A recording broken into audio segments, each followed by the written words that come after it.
Hey guys and welcome back to my channel. This is part 3 of what Naruto was in Kenichi the Mightiest disciple. Before we begin, don't forget to like, share and subscribe, and also go and support the author, link in description. Naruto yelled as he was thrown back by Akisame, rolling along the floor a little before springing to his legs and defending against Akisame's neck chop.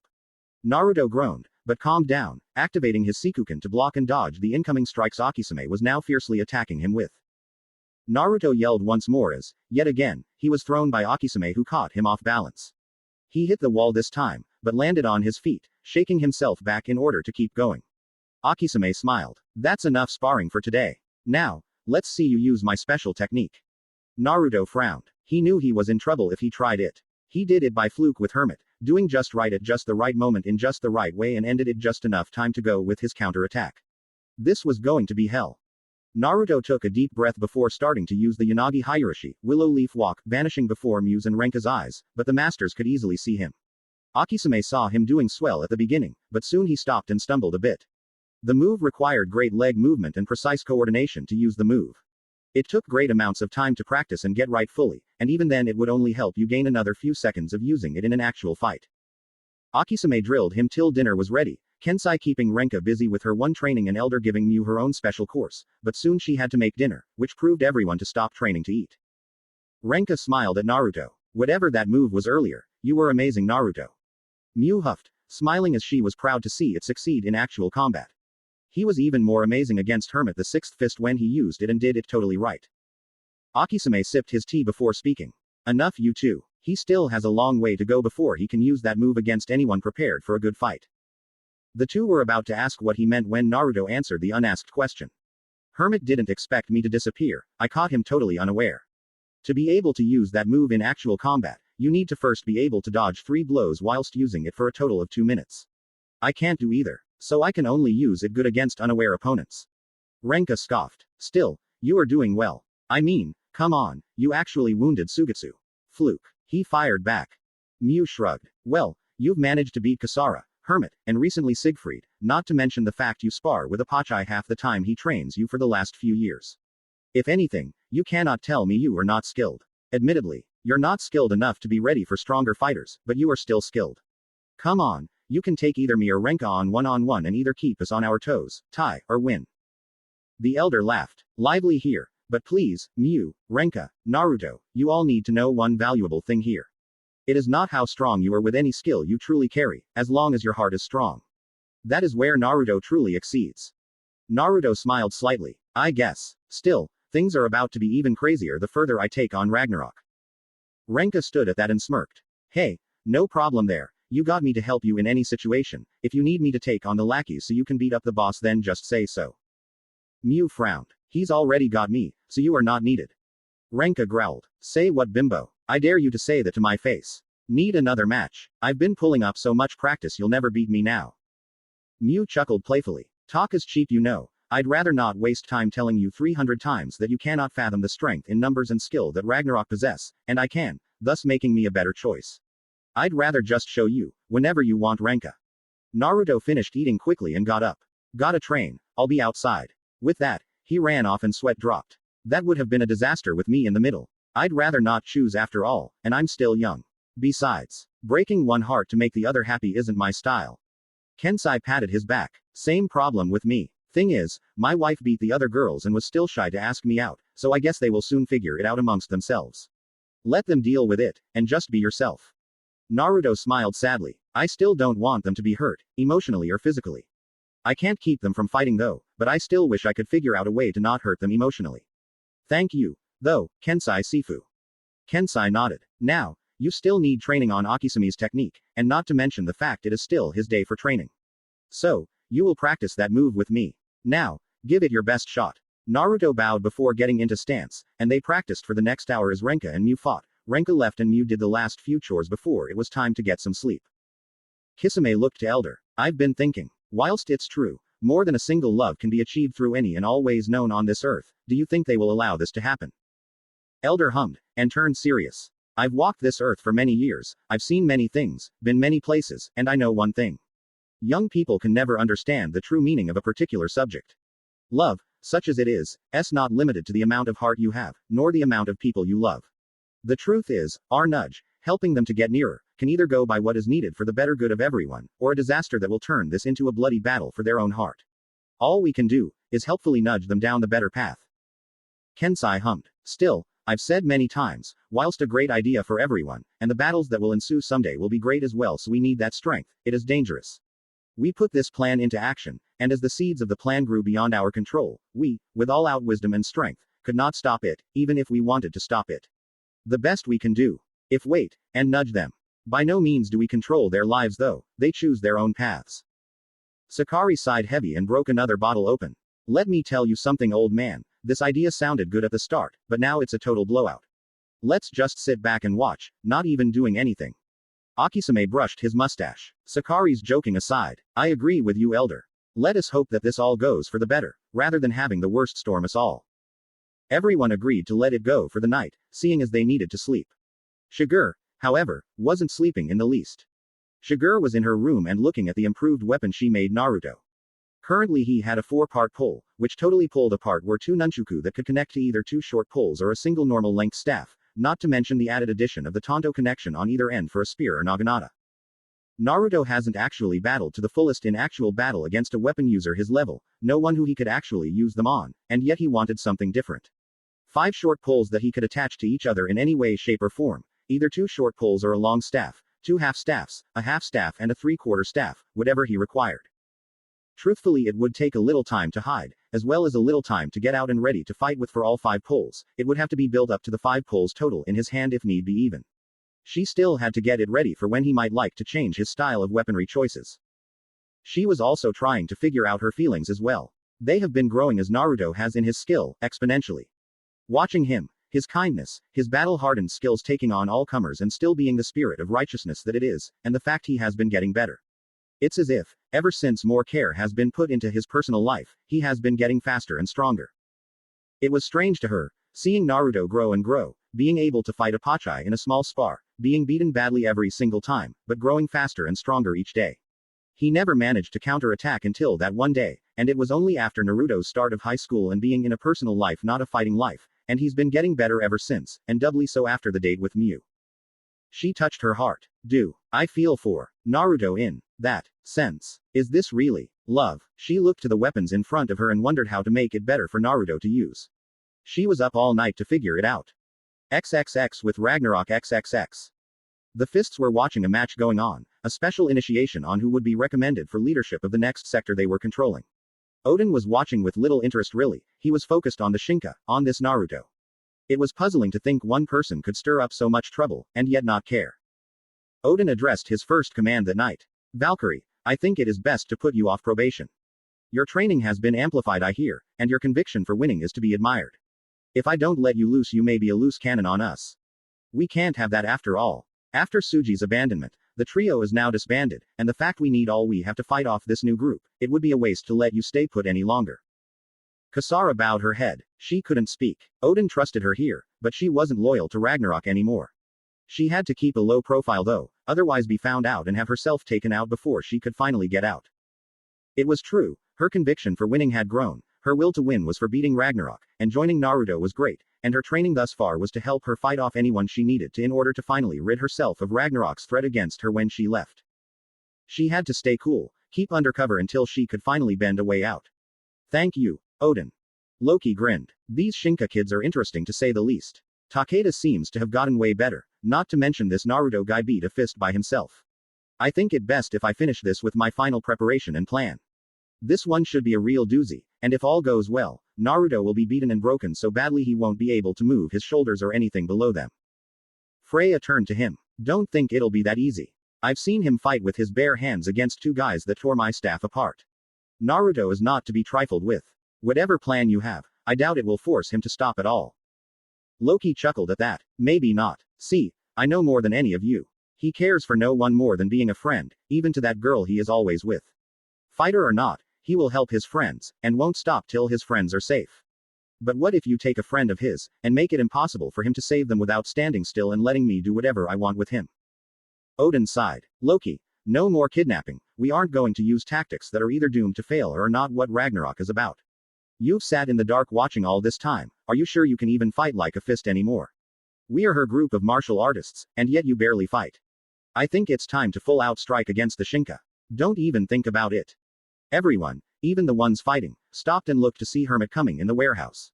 The Shinka are weaklings compared to the real threat. Takeda and Yukita are just small fry right now, and they are considered generals and high-ranked fighters in Shinka.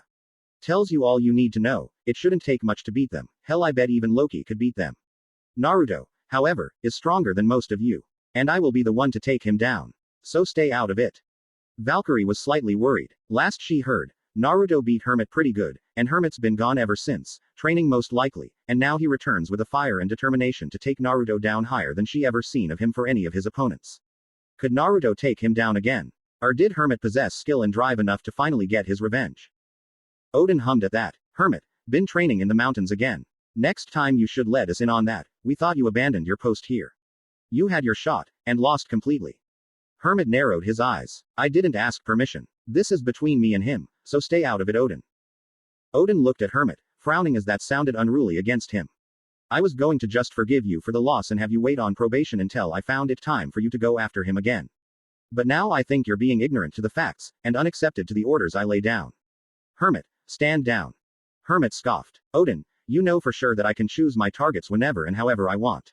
Besides, this is personal, so this is my choice and you can't stop me. Loki huffed. Like you have a choice, Hermit. It's my turn still. Listen, how about you stay this one out and go after me, huh? That way it'll be more fun.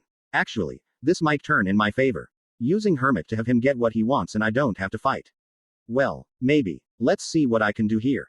Hermit snarled, but Odin stopped him. Hermit, don't forget that you just got out of training. Take a few days to rest and you can do whatever you like. If you intervene before you are fully rested, I will have to step in and crush you, forcing you to rest until you are prepared for a fight. Hermit just stared with anger at Odin, but after a little while gave in. Fine, but I get my turn before Loki, understand me?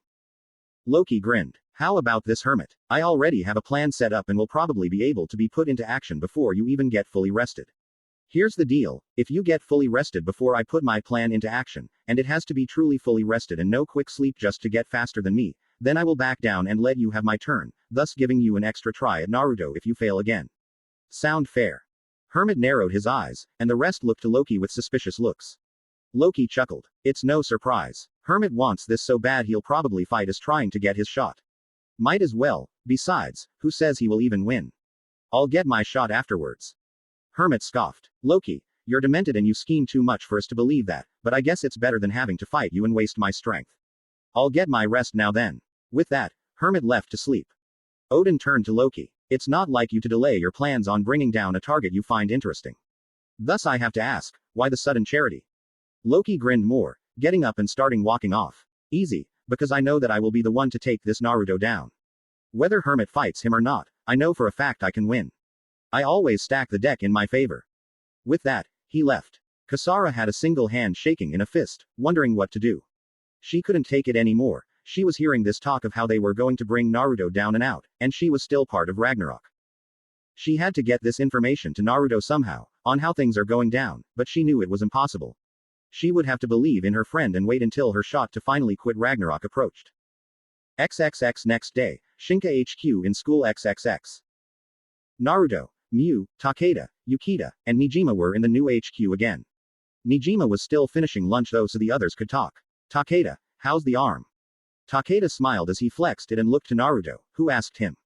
It's going great. Treatment is all done. I am 100%. I even went to a qualifying match to get in this recent tournament for boxing. I won without taking a single hit. Naruto smiled and nodded. Good to hear, man. Hey, if you ever need a sparring partner, you always got me. Takeda chuckled nervously. I appreciate the offer, but I don't want my ass kicked again. What about you, Yukita? Yukita hummed as he was reading a helpful guide to mastering judo. Nah, I've got too much to think about. Not to mention helping to save your ass, Naruto. Miu was curious. What information did you get recently? Anything we need to know now? Naruto sighed. Miu, Nijima brought us here with an urgent message. I am sure when he is done he will tell us. Nijima finished and sighed after drinking the last of his soda. Quite right. Now, let's get this started. Naruto, what I am about to tell you is more important than anything else that has been gone through with Ragnarok. He got a presentation board and flipped a paper up, showing the Ragnarok fists and pictures. Here's what we know of the fists' actual faces and tactics. Odin, nothing except he is number 1. Berserker, No picture, and it's been said he fights the way he is named, like the invincible brawler. Freya. No picture, but as you said she fights using a staff, but carries other weapons. Now. He pointed to Loki. Loki. We fought his shadow, whom looks just like him in many ways, thus this photo helps out for presentation. Loki is dangerous, tactical, and unpredictable. He took me hostage to get to you, and rumor has it he is going to try to get to you again. Knowing Loki, he tries to have others do his bidding, thus we have to imagine any possibility. Because I have the same mindset, but changing my actual personality, I can actually predict his next move. He will try to personally get you involved, Naruto, make you fight whomever he wants you to or else, force you to make mistakes when you're angry, which is quite impossible I hear. Point is, he's after you. He pointed to Siegfried, of the grid. Ever since his defeat, my sources tell me this anyway, he has vanished completely, no trace to where he is now. He pointed to Hermit. This is interesting. Hermit's been off training in the mountains, no doubt to get as good as you to beat you this time. He's back. Tanimoto will be continuing his school curriculum until further notice, and Hermit is no doubt going to try to get you before Loki, thus causing 2 fists at you instead of just 1 this time. He pointed to the 7th fist spot. No picture, but we got slight information on this dude. Thor. He is a sumo. Big, bulky, all muscle and fat. This guy has a winning streak twice as big as his body, and that's saying something. Winning in the underground, that is, he is no professional sports sumo fighter. Everyone you ask about Thor being a sports sumo, they will punch you and tell you it's combat sumo. He pointed to the 8th fist, Kasara. Kasara, who is now your friend, and we will be helping out soon. She got a messenger to me this morning, telling me to tell you that you should expect that trap by Loki, or a challenge by Hermit, in the next 3 days. Naruto nodded. Seems they are taking me seriously, which is both good and bad. So, what's your battle plan, Nijima? Nijima sighed. Nothing too flashy. Just that we wait. As I learned from your way of martial arts, you do not attack, but defend. So until they do something you won't fight them with the preemptive strike plan. Takeda and Yukita could help dish out some fighting, but neither of them are strong enough to fight more than 1 fist. Best plan is to wait and see what they do. Like I said, Loki is most likely planning to do something personal to you. If he plans to kidnap anyone again, I will be too fast for Loki or Hermit. As proven, Takeda, Yukita and Mew are fighters and they would be able to down any of his goons if they try anything. Only other people close to you I know are Kasara, which they don't know about, and your masters, which would be suicide on his part. Mew chuckled. You're right about that. From what I know, no one can beat the masters. Takeda chuckled nervously, which is why I am hesitant to do any sparring with Naruto till I get some big training under my belt. Anyway, this is going to be a big battle. Naruto, you ready for such a thing? I mean, I know you aren't weak by any means, but the word on the street after gathering info for Nijima is that Berserker and Odin are undefeated. Hell, Freya has a streak herself. The 3 of Cards are big players. Mew looked to Takeda. We know. That's why the 3 of Cards will face not just Naruto, but the disciples of Ryazanpaku. He and I will be more than enough to fight them all off. Nijima smiled. Good to know. Thing is, it may be out of our hands. Loki is no fool. He stacks his deck before he plays with his targets. I know his kind. I used to be that way. He knows if he tries any of us, it would mean disaster on his end. He would choose a way that was watertight. I'll work out any details, and have my spy network expanding to see what more I can dig up. Meeting adjourned. Naruto stood with Mew and started to leave, but Takeda and Yukita started walking with them. Takeda smiled. Naruto, listen, I may not be strong, but I still can help. Trust me, Mew isn't the only help you have here. Before you even go into Loki's trap, bring us along. Naruto nodded. Thanks guys. So, as 4 against the entire fists. Which are, as I count, 6. Best shot is to get them 1 by 1, 1-on-1. Takeda, whenever you feel like taking your training to the next level. Just tell me so, alright. Takeda chuckled nervously. Thanks, I may do that. Just not yet. I'd rather keep my body intact with normal training for now. Naruto and Mew were walking home, but Mew noticed Naruto wasn't heading back to the dojo in the regular route. Naruto, you okay? Naruto hummed. Something just hit me. Loki's manipulative. He will use every trick in the book, right? Nijima is our spy network. Who would be the spy network for Ragnarok? Mew pouted. Puzzles at a time like this. Fine, you always get to the point sooner or later, so I shall humor you. Loki, right? Naruto nodded. The best possible option. For a big gang like that, they would need the spy network to get information on potential threats to the gang. Loki would also be looking up any possible way to get me involved. Tell me, what or who could he use? Mew blinked at that. That was an interesting theory. She hummed in thought before perking up. Renka, but she is pretty skilled too, meaning he couldn't use her. What else is there? Naruto sighed. That's the thing. I have no other friends, but I do have something of importance to me. Something I had hidden away. Something no one knew about. Thing is, it was in plain sight. Remember, I would go for a day. I would go to check on it. Loki's spy network would know this and go after it. That's the only thing left I know of. Mew was confused. Wait, what do you mean? The only possessions you ever had were that scroll when you got to the dojo, and anything we bought you. How did you hide this? Naruto led her to a small hill, of which had a few symbols written on the ground. Elder knew about this. He always knows, and Shiger was probably the one to tell him at first. Once I knew how to reroute the body's chakras as Akisume-sensei did to my arm that day, I found something interesting on the scroll. Naruto sighed as he seen the hole in the middle of the symbols. And now, Loki has it. We must hurry, otherwise my secrets, and possibly my future, will be common knowledge, are destroyed. Mew frowned. You've kept secrets. Why? You know you can trust me, and the masters. Naruto frowned more. Normally yes, but this is special. The things I found in that scroll were practically my heritage, from my own world. I can't trust anyone with it until I am safe to tell it without this kind of thing happening. Sorry, Mew. Mew smiled a little and kissed his cheek. You can make this up to me later. Still, this is bad. Loki has this information now, and that's not good. Whether it will be useful to him or not, that doesn't matter. What does matter is that it is yours and he is going to lure you into a trap. What now? Naruto looked to her and then they left to return home. We wait. Nijima said it. We don't know what is going to happen. Rushing in will only be reckless and create more problems. This is bad, and won't be easy. Loki doesn't realize how sensitive some of that information is. In truth, he did. XXX with Loki XXX. Good work, men, bringing me this. Sure, I could have kidnapped a friend, but it wouldn't have worked out in my favor. But this, what he tried to hide, will be personal enough for him to get angry and make mistakes when he fights Hermit. Now go. Everyone left as he looked at the information and the trinkets. Weird, this isn't a very common metal in these parts. Not to mention this paper is bamboo and silk, very weird.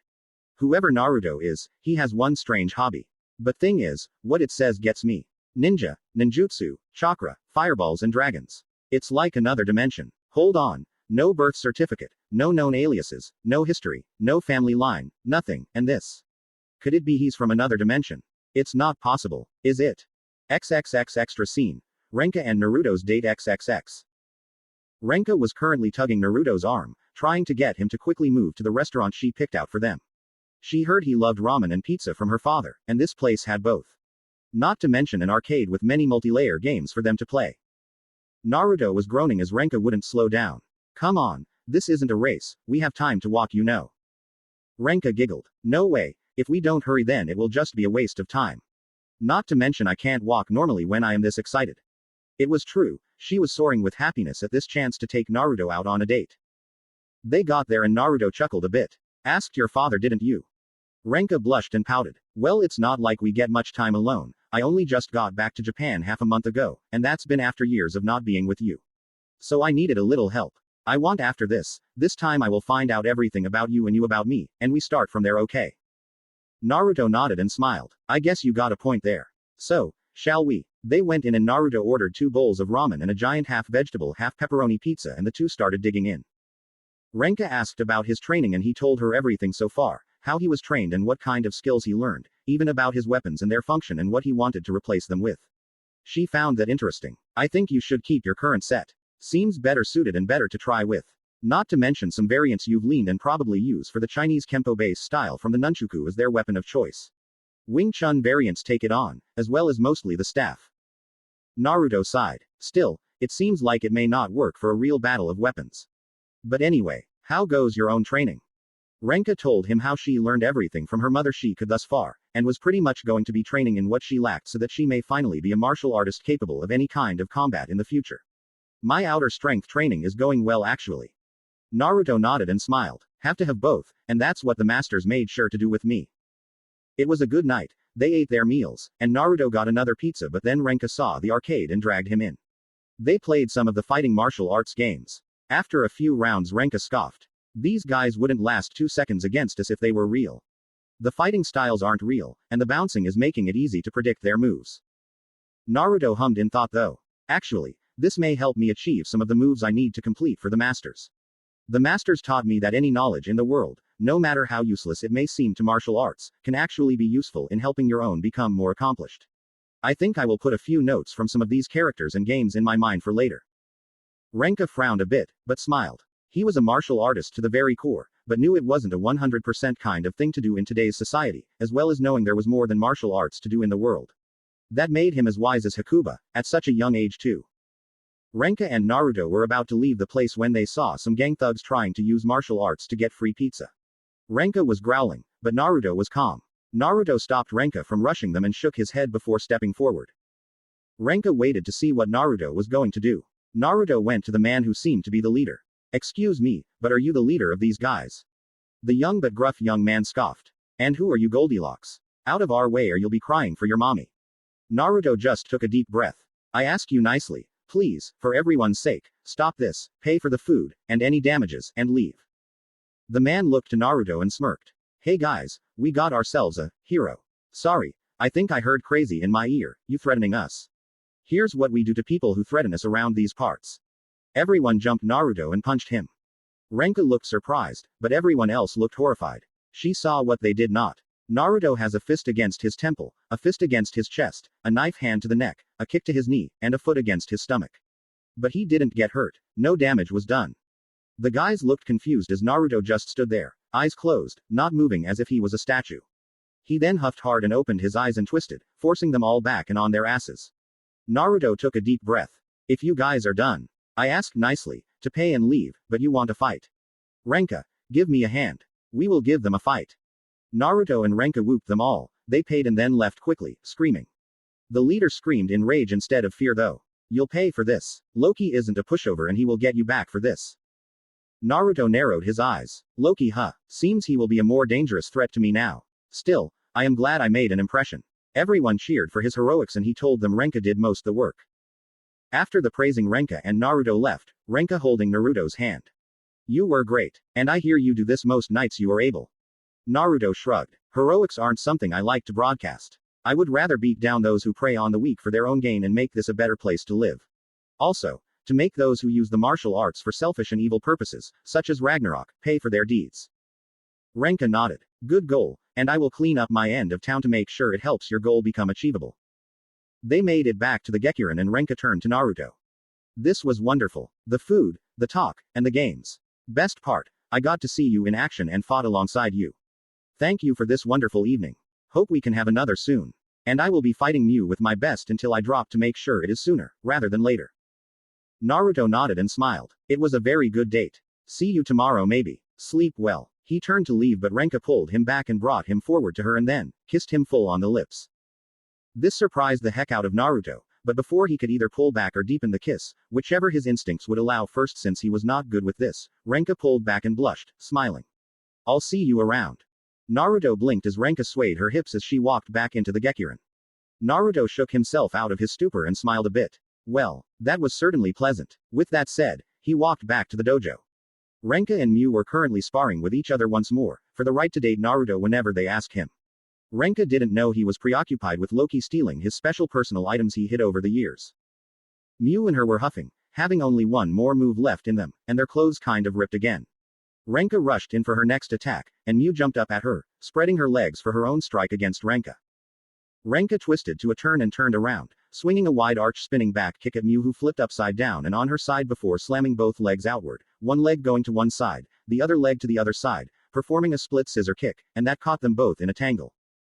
Mew's scissor kick had hit against the back of Renka's shoulder, which spun her, but the back kick rammed into Mew's hip near her stomach and that sent them both flying in opposite directions.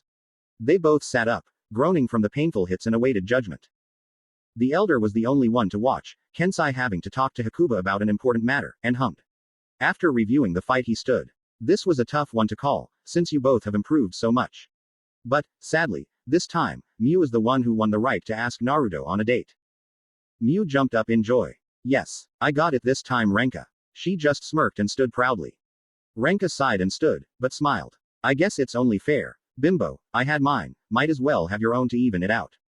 Just make sure not to mess it up, okay? I'll win the next one for sure. Renka went to change into her other set of clothes, knowing her current ones were gonna get ripped from the fight, and Mew did the same. Naruto was training with Kensai again, the schedule changed to meet his needs. Naruto was blown back and hit the wall, but thankfully he clenched at the right time, kicked off and landed on the floor in stance ready again, groaning from the small pain in his gut. Kensai was standing in crane stance, keeping a sharp eye on Naruto. Not bad, you're getting used to being knocked back by powerful blows. When you told us you needed to switch the training around to be more focused on Chinese Kempo and Karate, I was kind of curious, but I understand you have your reasons. I do pose the question, why the extreme need for only those two? Naruto huffed, relaxing and getting into Bagwazong stance. Let's just say it's a matter of personal business. Now, let's go. Kensai rushed in and attacked, and Naruto managed to dodge most of the knife hand to cheek, taking a hard whack against his chin and sent spinning back.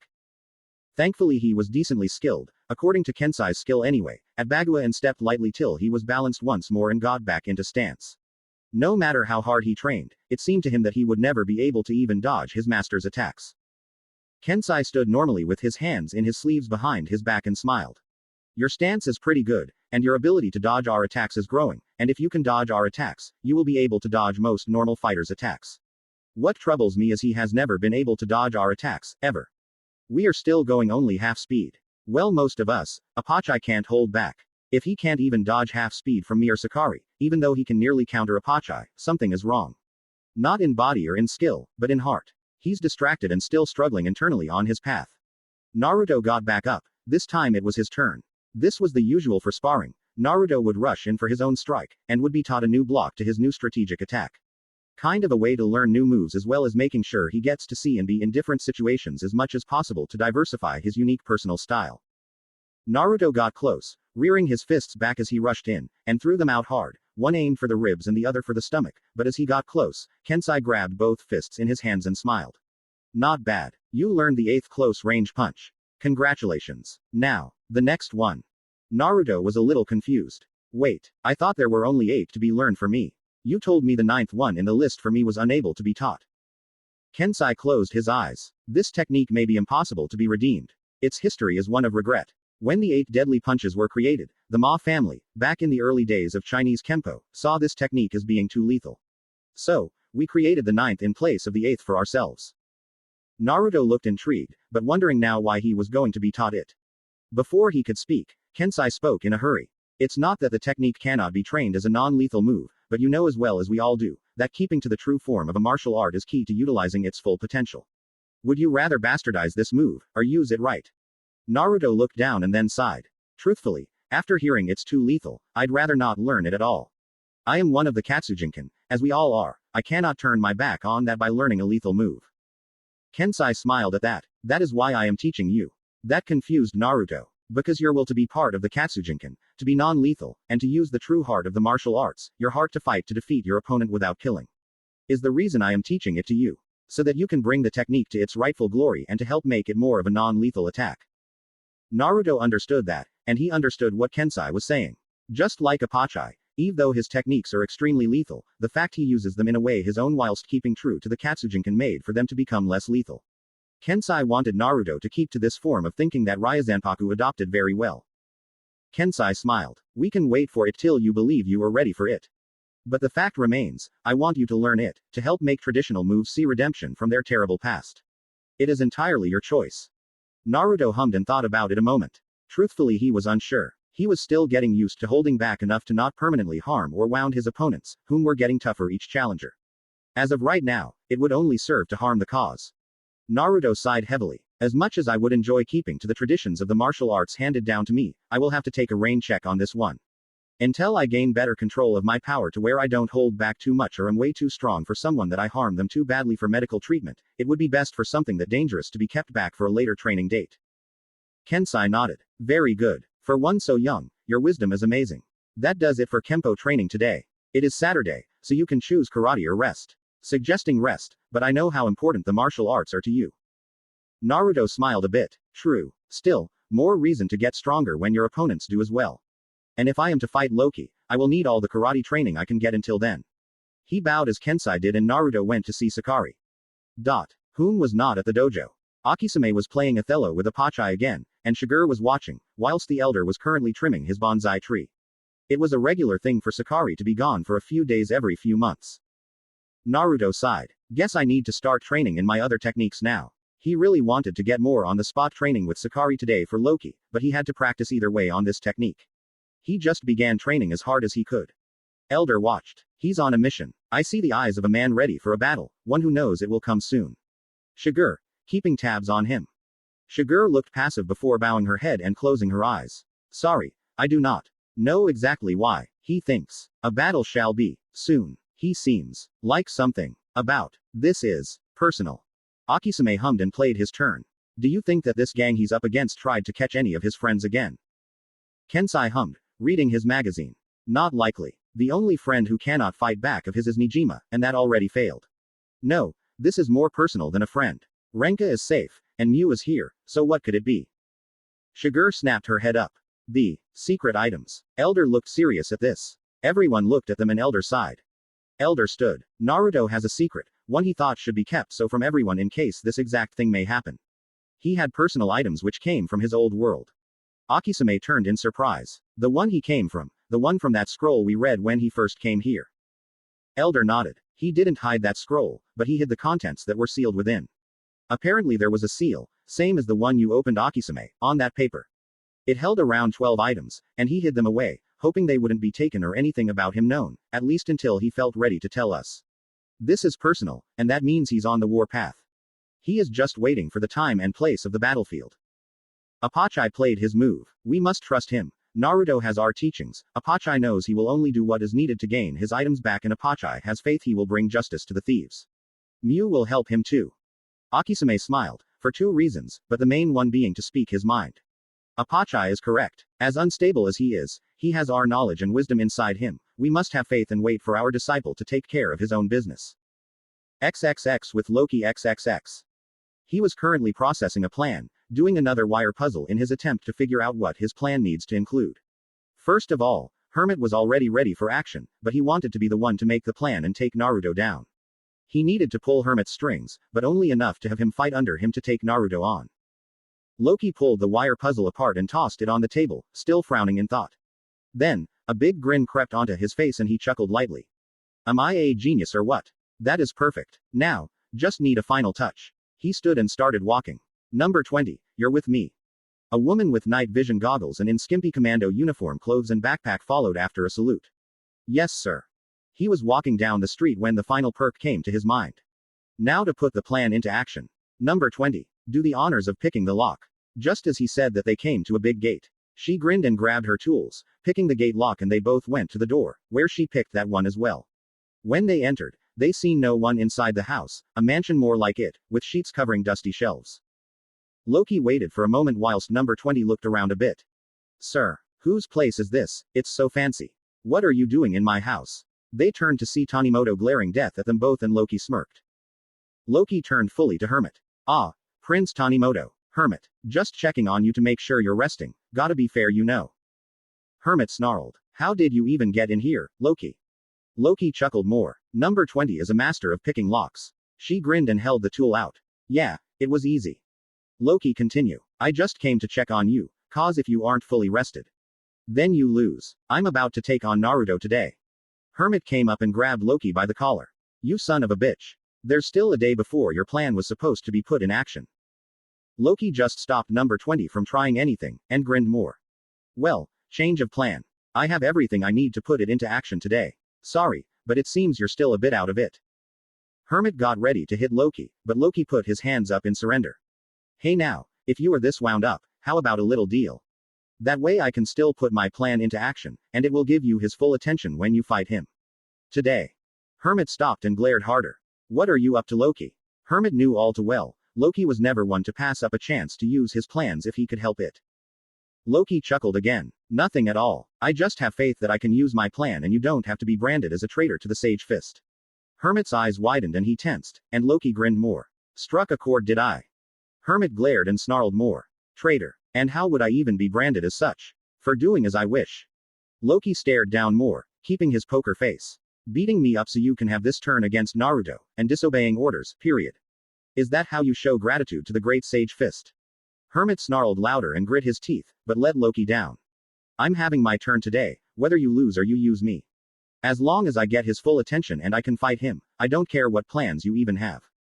Loki nodded. Fine by me. Here's the plan. Get some rest. Right now. Lay in bed and sleep. Wake up at 7 and get to this address by 8, and you'll have your fight. Hermit grabbed the paper Loki gave him and read it. He knew this address. It was Condemned Theater. Loki chuckled. I know how you enjoy acting. Gives you home field advantage. Loki turned. See you there. Remember, get some rest. Be fully rested for this. Hermit glared as Loki left, and crushed the paper. I'll be sure to do that. Naruto, you're going down by my hands, and my hands only. He then went and began to rest, full strength for his rival. Loki was walking back as number 20 was deep in thought, only for her thoughts to be asked. Loki, I thought you were told to fight Naruto yourself. Won't you get in trouble for this? Loki grinned. Hermit isn't a match for him. Hermit could barely land a punch, and Siegfried was cleanly beaten by brute force. Naruto is much stronger than Hermit, mountain training be damned. Hermit is only going to weaken Naruto so I can take him down decisively. I won't even get a scratch, whilst Hermit is beaten and I beat the one responsible. Number 20 grinned. Oh Loki, you wanna tell me the rest of your plan? Come on, share with your little buddy. Oh how she wanted to be so much more than a friend to Loki, but he would come around one day she hoped. Loki chuckled. All in good time. For now, just stay with me and the other shadows. Any distractions Naruto brings along will be dealt with so I don't have to lift a finger. How wrong he was. XXX with Mew and Naruto XXX. The two were currently sparring and trying out some new techniques they were learning from the masters. Naruto got thrown hard to the floor by Mew's swift arm twist and throw, very effective when counter-attacking. Naruto got up and got into Sakari's traditional stance, the Meiba no Kame, front of the wing, and tensed hard. Mew rushed in at this and threw a harsh kick to his gut, only to have the kick blocked away and then a flurry of fists striking at her every joint. The flurry of punches lasted 3 seconds, 10 punched every second, and Mew managed to block around half of them. The other half clicked home in her left shoulder, right elbow, both wrists, right collarbone, left knee, and left hip. Mew cringed from the pain of it, but they were light taps compared to what the strikes were meant to do.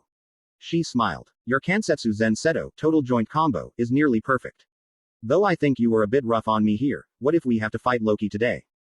Naruto smiled. You and I both know the minute we figure out when and where we have to find him is the moment you don't care about what kind of pain you're in and fight with all your might. Mew giggled. Very true. So, any plans on taking on Loki in the first place? Naruto sighed. Just to use Myotoad and crush him using defensive counterattacks. Either that or use Bagua to bring about his defeat. Mew hummed. From what Nijima showed, that could work very well. He only used straight attacks and he may trick us with a few swings, but otherwise it shouldn't be that big a deal. They were about to start up again to keep practicing, but then Nijima opened the door. Naruto. Bad news. Naruto and Mew stopped right as their strikes were about to hit each other, and looked to see Nijima huffing like mad. Nijima grabbed his PDA and pulled up everything he needed. Loki's struck. I still don't know how and what he even got from you to make him think it's personal enough, but he wants you to meet him tonight. Nijima showed the picture of a theater and the address, saying to show up at 8.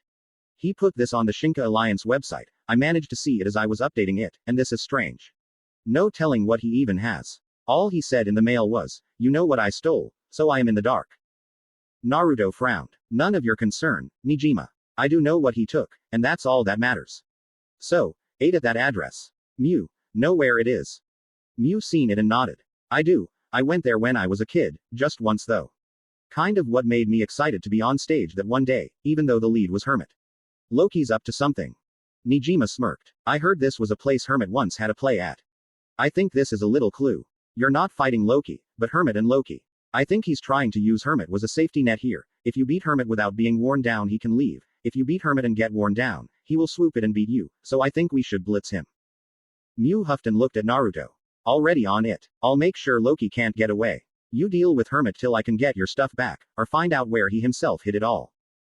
Naruto nodded and turned to get to his room. Rest up. We wanna be at our peak. Loki will have a contingency plan, and if he doesn't then we need to make sure we have one by planning ahead. Nijima, thanks. Nijima stopped him. Hold on, I wanna know exactly what the hell he got on you to make you see this as personal in the first place. Naruto sighed heavily and looked passively. Something personal, you happy now? No. Well then, to put it simply, it's my heritage. Now get going and tell Yukita and Takeda to get ready for this battle. No doubt we will need every hand on deck for this one to make sure Loki is taken down. Nijima frowned. Your heritage. Sounds interesting, but accurate enough for this kind of personal vendetta. Fine, see you there at 8 with the troops. Nijima ran off to get Takeda and Yukita, and Naruto and Mew went to rest.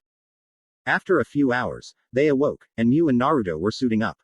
Mew slid on her leotard and a pink jacket, sliding on a pair of combat gloves. Ready. She went to check on Naruto, knocking. Ready yet? Just a second. She waited for 10 and out came Naruto, in full battle gear.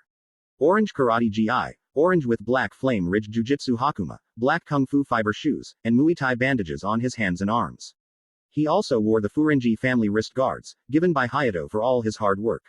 He clicked the hand and knuckle guard plate hidden under the end of the wrist guard and the two left quickly.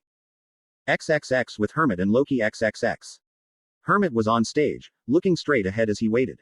He looked up a bit and around. I remember this place. Back when I was still in that orphanage. I played Romeo and Juliet. My little sister was Juliet. She looked so happy. She wanted to be pretty like a girl she saw in the audience. Loki came up behind him. Hey there, I thought I said get some rest and be here by 8. Hermit scoffed. I did rest. I got here around 10 minutes ago. Besides, I think it would be better to get here now before they do, that way I can relax before I fight. Loki chuckled. Good thinking. In order to beat Naruto you'll need every trick in the book. Keep in mind, if you fail I have my shot. Hermit glared. I know, that's why I won't fail. Think so. Hermit and Loki seen Naruto walk onto the stage from the darkness of the backstage curtains, in full gear. Hermit smirked. Nice outfit. I guess that's your own battle gear. So mix matched though, couldn't find all of one uniform. Naruto narrowed his eyes. Each article of my gear represents a style of martial arts I study. I study Kempo, Jujutsu, Karate, Muay Thai, and weapons. I thought I was here to fight Loki, why are you here? Hermit rolled his neck and popped it. I wasn't about to let Loki fight you when I wanted another shot myself. Internal arguments are a pain, so I went with this particular setup. If I got here before him I could fight you first. If I lose, Loki will take you down. Naruto hummed at that. Hermit seems to have gotten stronger, meaning he was training since the day me and him last saw each other on the bridge. Loki used Hermit's drive to fight me to his advantage, and will have Hermit wear me down, and come in when I am weakened from fighting Hermit. Tricky bastard. Though I am not worried, I have my own plans against you. Loki patted Hermit's shoulder. Alright then, I'll leave you to it. See you when the fight is over. Loki went and walked around and up to the balcony, where number 20 brought him popcorn. He grinned as he watched. This will be a good show. Not if I can help it. Loki nearly chalked on his popcorn as he seen Mew suddenly land from nowhere on the railing of the balcony, and glared at him. What the hell? You again? What the hell are you doing here? Mew narrowed her eyes. I'm Naruto's friend, and you took something from him. Your first mistake was stealing from him, your second mistake was stealing something as personal as his heritage, and your third mistake was thinking he wouldn't have a friend who cared enough to help him. Now, I will ask you once nicely. Give back his heritage, all of it. We can do this the easy way, or the hard way. Number 20 growled and took her pellet gun from her pack, firing rapidly. Get away, Blondie. Mew jumped up and over number 20, and she tried to follow Mew's movements up and around, but Mew got in quick and slapped the gun away. Number 20 was surprised and shocked, but smirked. She knew a way to shock this threat, and grabbed her stun rod, swinging fast and hard, only to have Mew flip back and dodge the strike. Loki grinned and stood, backing up slightly. Sorry, your own mistake was thinking I wouldn't bring backup. Number 20, keep her at bay. Number 20 held her form and ready to strike with the stun rod. Yes sir, Loki. Come on, big boobs, you think you can get past me? Mew growled, seeing Loki run away. Out of my way. Mew rushed in fast and slammed a punch into number 20's gut, only enough to knock her out before rushing past and racing to chase Loki before he got away. Down below, Hermit and Naruto were watching the scene above. Naruto smiled. Mew's gonna give him hell. She'll take care of the trickster, so I only have to worry about you. Wanna do this right? No cheap shots, no blitzing me, just a straight fair match. Hermit smirked and turned, sliding his body back a bit and bringing both arms out and up to each side of him, palms up. Sounds good to me. I'd rather beat you fair and square. You ready to go? Naruto nodded, and instantly got in a slightly low stance, knees bent and arms up in front of him, one arm twisting from straight up to horizontal in front of him, his Muiboran stance. Come at me. I will show you just how good my training really is. Outside Nijima, Yukita and Takeda stopped in front of the theater. Here it is. No doubt Naruto and Mew are already in there fighting Loki. Takeda, Yukita, I need you to cover the exits. Yukita, the performer's entrance in the back, Takeda, the front. I'm going in to see how the fight is going so far. Takeda stopped him. Now wait a minute, you said we were gonna be helping Naruto, how the hell do you think we can do this when you are making us stay outside? Nijima sighed. Because, Loki is a mad genius, an evil one too, and that means he is unpredictable. He might run for it, he may be using one of the other fists, probably Hermit, to fight Naruto as he watches or runs for it when Mew finds him. The best place for you two to be is out here waiting for him, cause if he is running, we need to slow him down to give Mew a chance to catch him. Yukita nodded. Sounds like a good plan to me. Besides, We may be able to get a shot first if we are lucky. Takeda scoffed though, not so sure. And what? You'll watch Naruto suffer at Loki's hands or if it's Hermit's hands. Nijima frowned. You sound like you have so little faith in him. He already beat Hermit, and Loki shouldn't pose too much a problem, except for the whole trying to get Naruto angry by stealing his personal belongings. Takeda growled and looked down in a short fit. He'll need us in some way though, right? That's why he wanted us here.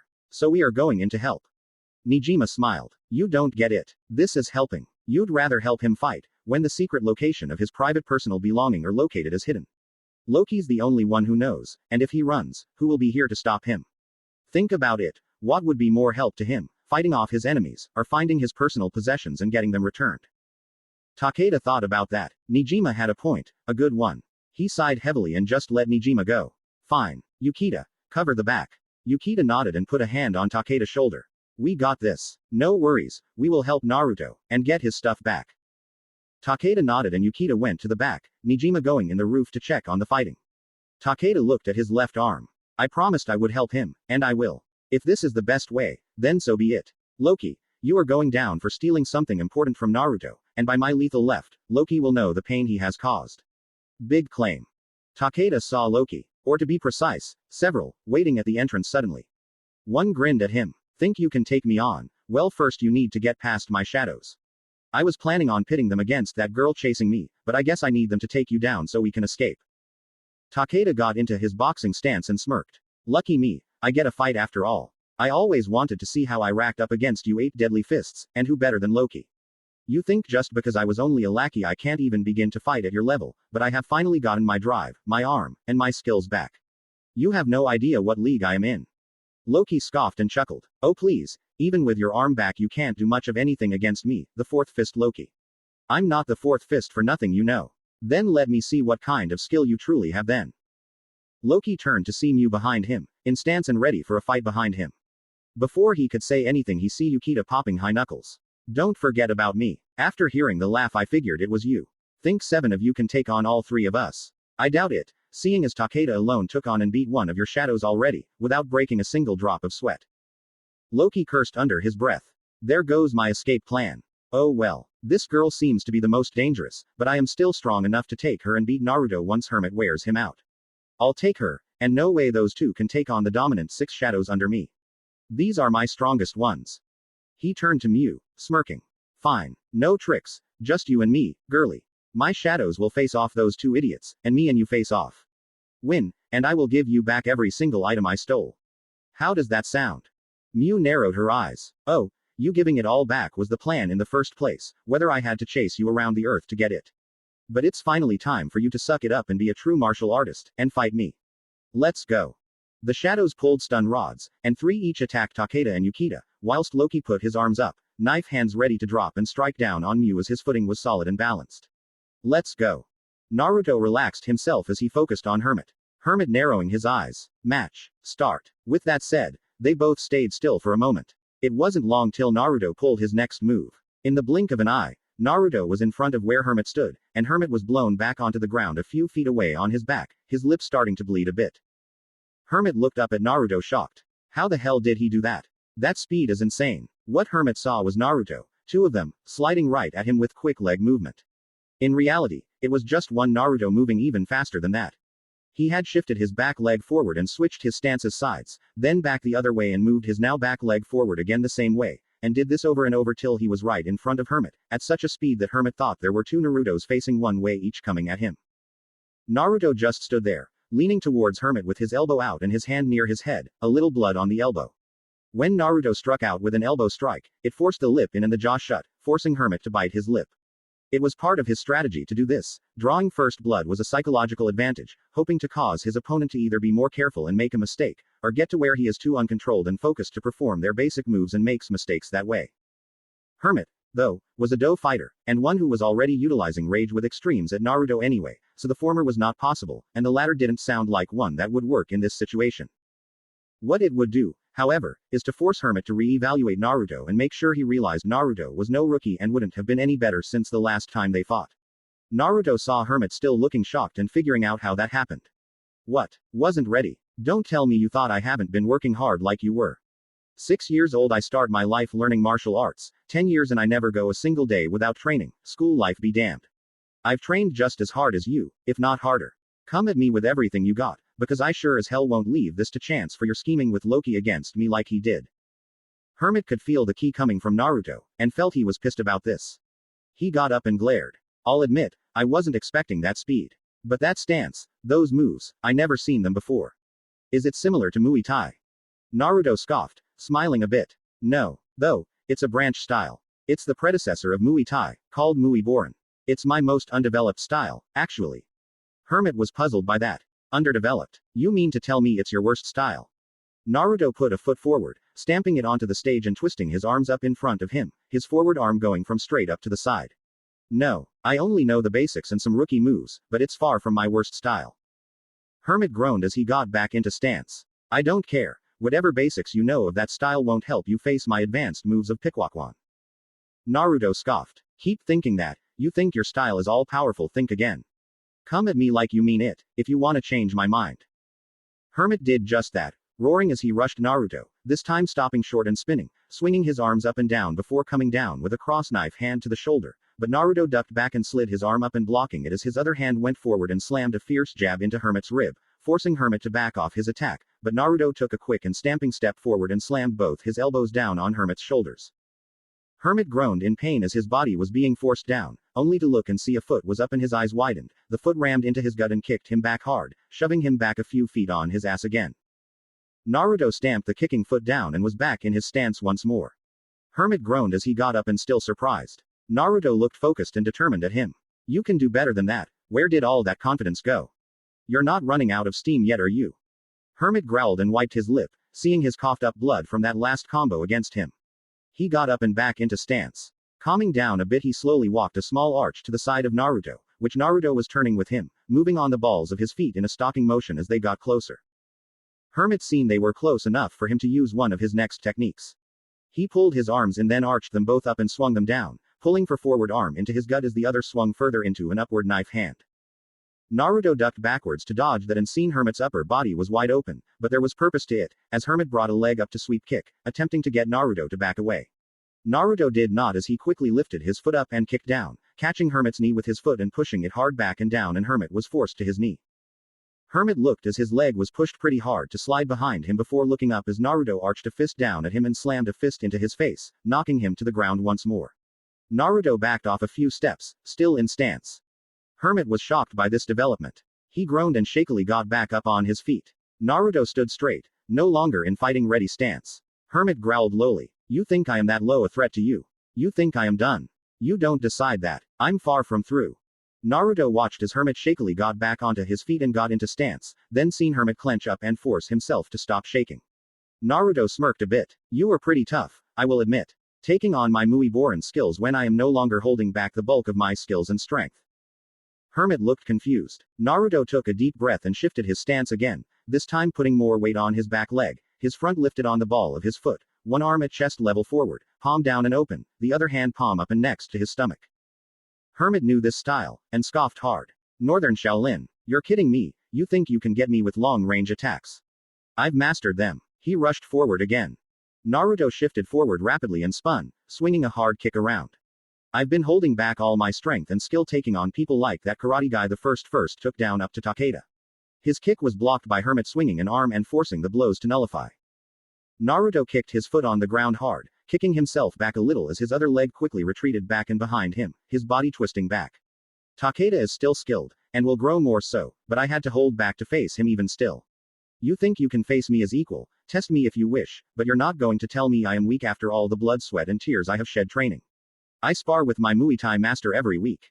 Hermit raced forth and struck with both arms swinging harshly forward. Naruto caught both arms by pointing his arm down and pressing his forearm up. Hermit's striking arms caught before they could cross and spread out to either side, and Naruto threw them up by forcing his arm up and forward, striking with a knife hand into Hermit's chest and forcing him back. Naruto switched again, this time taking the Miyotode stance. I can't even get a hit in. I can't even dodge his strikes, and even blocking him hurts like hell, but at least I am getting stronger and stronger with every passing day. This isn't a sport for me, it's a lifestyle. I eat, breathe and live martial arts. Naruto rushed in fast and threw a double thrust jab into Hermit's chest. Hermit coughing up blood as he was thrust back, and quickly tried to regain himself. He snarled and rushed Naruto. Naruto decided that he should give Hermit a chance to strike, maybe make him feel a little less angry, that way when he finished Hermit he would think only about training to be better instead of thinking of complete defeat.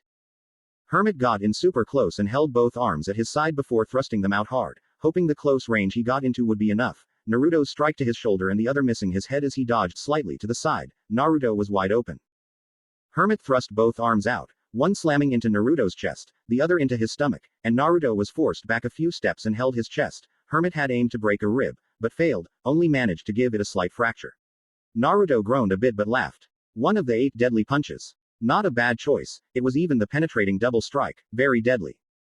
Hermit took his stance and growled a bit. It was supposed to be much harsher against you, but your body is like steel. I know all 8 deadly punches. Naruto grinned and shifted into his Fong Non stance. I know all 9. The 9th being a secret family technique of the Ma's. Sugetsu may not know it, but Kensai does and he taught me. Let's see you take it. Naruto roared and rushed Hermit, focusing all he had into this technique, hoping to end it here. Hermit seen Naruto coming in with the Fong Non style once more and tried to get back, but Naruto was way faster than before, getting in close without hesitation. Phoenix Rising Palm. Naruto twisted and rose up, slamming a palm strike up into Hermit's gut, forcing Hermit into the air as he kicked hard off the ground, throwing Hermit into the air and back, Hermit's body arching and then falling flat on his back on the stage. Naruto stood straight up and looked at Hermit, who was twitching. Be glad, I wouldn't use that move unless I needed to take someone seriously. Hermit looked up at Naruto, gasping for breath and grunting. You can't win. I won't lose to you like this. I won't lose. Naruto looked amazed as Hermit yelled, forcing his body up slowly until he was on shaky legs, but he was coughing blood and wobbling wildly, even in his normal stance, arms up. Hermit growled and huffed raggedly. After all the tragedy in my life, I can't lose. I was an orphan, my sister ill, someone from a big company adopted us and trained me to be a big business CEO, and died by some woman who poisoned him, and my sister dying from her illness. You would never understand my pain. Naruto frowned and walked up, knowing Hermit would attack, but also knew Hermit could not move to do so. He had to stay still or risk falling down. He got near Hermit and Hermit lashed out fast, striking hard. And hit. Hermit was shocked though, as he seen Naruto take a hard knife hand to the neck, but not even a bruise. Naruto grabbed Hermit's arm and took it off his neck, and looked at Hermit, staring coldly. You think you deserve to treat people like dirt, to nearly kill them if need be, to prove how you are the better man from all that, and you think everyone else is below you just because you think you've had the worst life anyone ever had in the history of the world. Don't screw with me. Naruto twisted Hermit's arm and pulled his upper body to him and sweep kicked the legs out from under Hermit, throwing him to the ground hard and looked at Hermit, who was looking up at him in shock. Naruto circled Hermit a bit. There's been people who are tortured every day, people who have done everything they could to help others and are still bullied, still being pushed around by assholes like you. No one is worse off or understands how you feel. You're just a spoiled little asshole. You grew up with money, love of a family, a sister, and worked hard to be better, and failed, and you quit. That gives you the right to think you are better. That makes you think you deserve power and strength. I'll prove you wrong every step of the way. I was born alone. I grew up alone till I was 6, nothing, just stealing food to live. Think about that for a moment. Least you had a place to go to. I didn't till later on. If you are the better person, prove it, and leave Ragnarok. Naruto went backstage. He was hoping Mew was either done with Loki or about to finish up, so he could walk for now. As he was about to go through the door, Nijima was there. You fought pretty well. So did Takeda and Yukita. Now all that's left is Loki. Naruto smiled. Mew's about finished, I think. Let's watch him squeal. She has a way to get information out of thugs. XXX 5 minutes ago, with Takeda and Yukita XXX. Takeda roared forward as 3 Loki shadows were coming up with stun rods. He dodged the first incoming strike to his head by switch-stepping to the left and then slammed a heavy right jab into the shadow's gut, sending him back before he jumped back from the other 2 trying to flank him. He smirked. I've been training harder than you can even imagine. Night and day I've pushed my body to its limits running, jogging and punching bags until my limbs were bloody. You won't be able to beat me even if all 6 of you went after me. The first shadow joined the other 2 and all 3 swung hard at him, but he was precisely accurate dodging them all, ducking under the left one's swing, sliding to the right of the middle guy's swing, and pressing forward to dodge the swing from the right guy swinging. He grinned. Too slow. Takeda sent 3 jabs to each of their jaws and sending them back again. This time HE was on the offensive and rushed in. Uppercut. He rammed a fist up into the middle guy's jaw again and sent him flying, turning and rushing in on the left guy, sending a heavy right hook into his gut and then a straight jab into his forehead, sending him to the ground. The last shadow ran up heavy, and boy was this one heavy, a big guy, and Takeda decided to give him a bigger blow. He turned and dodged right of the stab to his head, and got in closer. TKO. Lethal left. He sent his left fist rocketing straight to the guy's gut, exerting so much force into his punch the shadow was sent flying back a good 10 feet before slamming hard to the ground. Takeda stood proud. I've been going hours a day. Morning runs. Every break between classes I run laps, then I go to the gym to train, punching bags, jumping rope and getting a new move or two for hours before I run the scenic route home and get some shut-eye.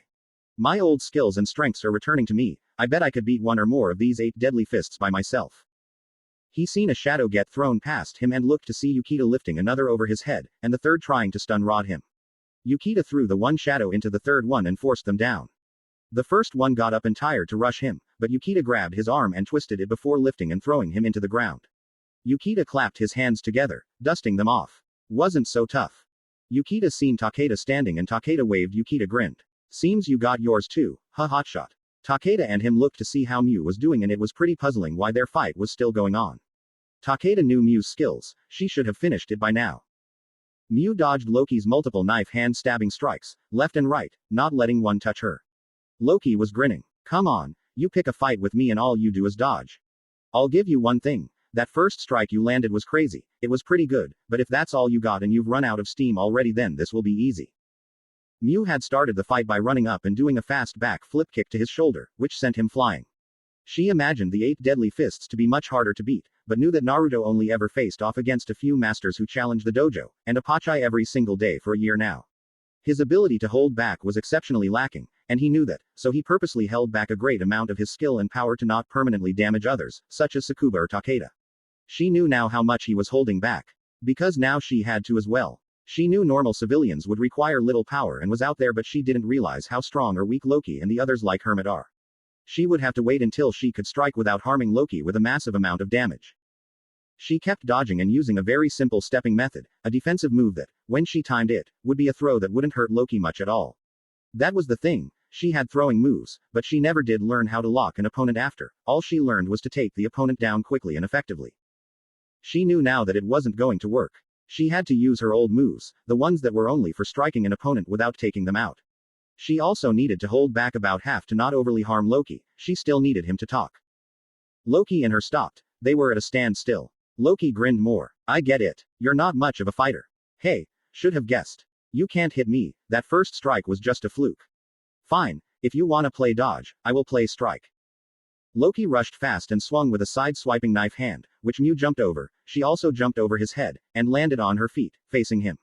Loki saw this coming and pushed back, bringing a swift rising heel kick to her face, but she rolled back, but her leg swung forward hard, which pulled her forward.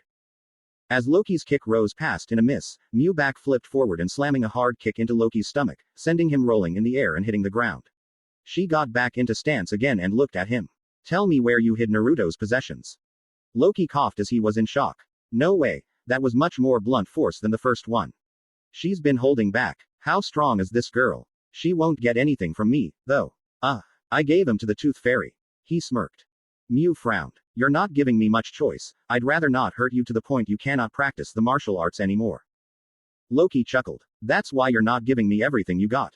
Figures, which is why. I'm never gonna tell. Loki got up and got back into stance. Mew was ready. What do I do? What moves do I have that can force him to talk?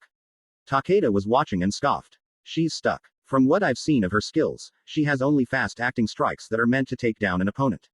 Honey isn't going to be able to strike Loki without causing permanent harm. She won't do that. Yukita looked to Takeda. Should we intervene? Takeda hummed in thought. He knew the teachings of Ryazanpaku, and knew that for now, in these situations, it was best to keep it one-on-one. No, we stay put. Right, we keep still and wait. Yukita and Takeda looked to see Naruto with Nijima. Takeda smirked. Took out the hood then I suppose. Naruto nodded, smiling under his mask. He's knocked out. Didn't take me too long, but he was slightly tough. Mew and Loki going at it I see. We stay one-on-one most of the time, it's one of us, and however many of our opponents they wanna send to fight us.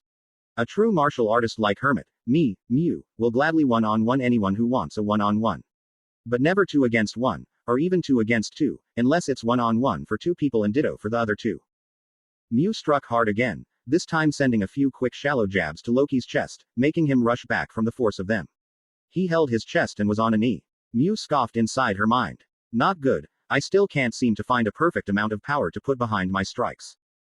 Loki stood and was shaking. This girl's too fast, and is just taking me down now. I thought I was better than this, either that or she is just that good. Damn, she was only dodging before, why am I getting my ass handed to me now?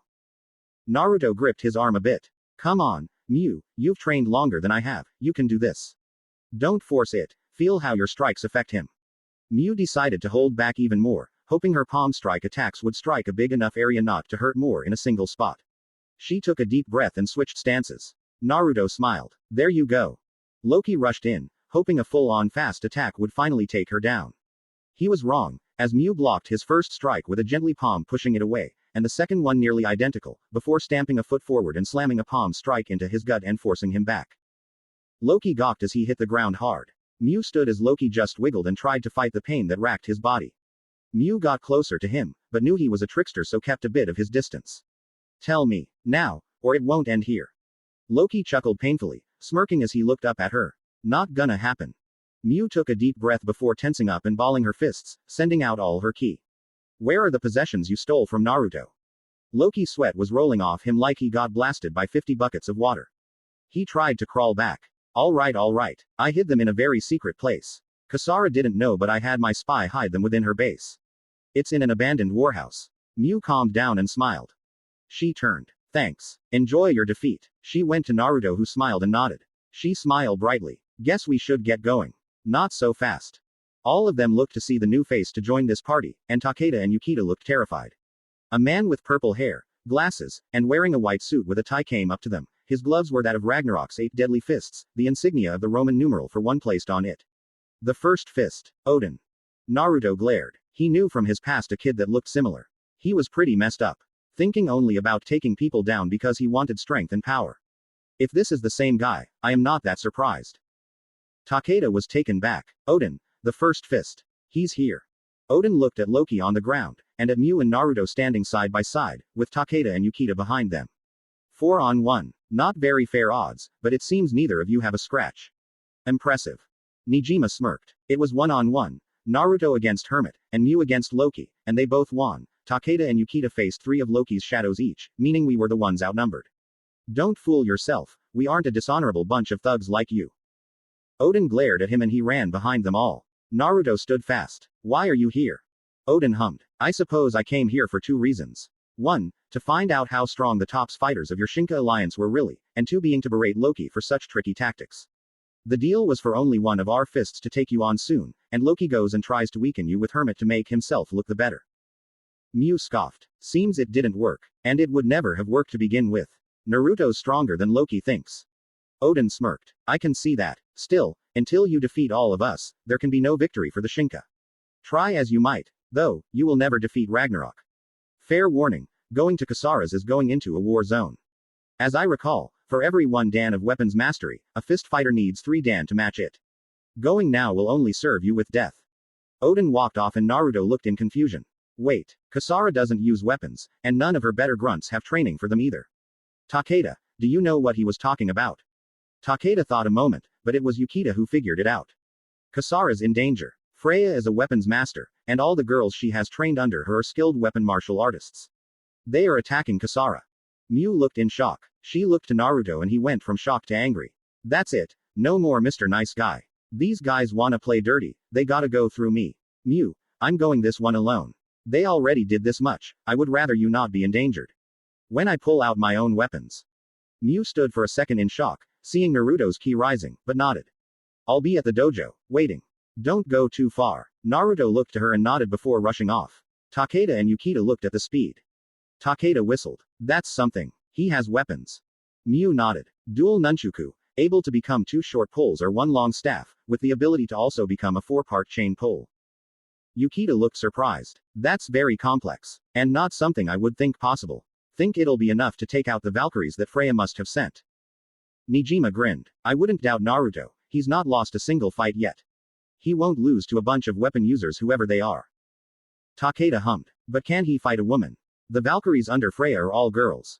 Mew smiled. They are attacking one of his friends. And they are martial artists, so I think he will, but only if they are attacking her when she is defenseless. XXX 10 minutes ago, Kasara's base XXX. Kasara was petting Noir, thinking as she was relaxing. She knew that either Hermit or Loki were fighting Naruto today. She wasn't worried about him, but she did wonder how it was going. Hermit put in some practice before coming back, he could be strong enough to deal a hit now. Loki she was sure he could beat if he didn't get too close for Loki to trick him. Although, Ragnarok had told her to wait for someone to come see her today, and told her not to go anywhere. She knew what this was, it was a trap. When Ragnarok tells you to go somewhere, and stay put, usually whoever they send is someone to fight you or to send a message. She figured this was the latter, considering she's been distant and everything. No doubt Loki figured it out with his spy network and told everyone. She looked at her door as it burst open, and 15 girls in matching uniforms, some were blue, 1 or 2 were yellow, and then there was a red one. All of them came in with an attitude. All of them were carrying weapons, each a different one. One girl with dual sai, another with a ball and chain, another with a staff, and even dual tonfa.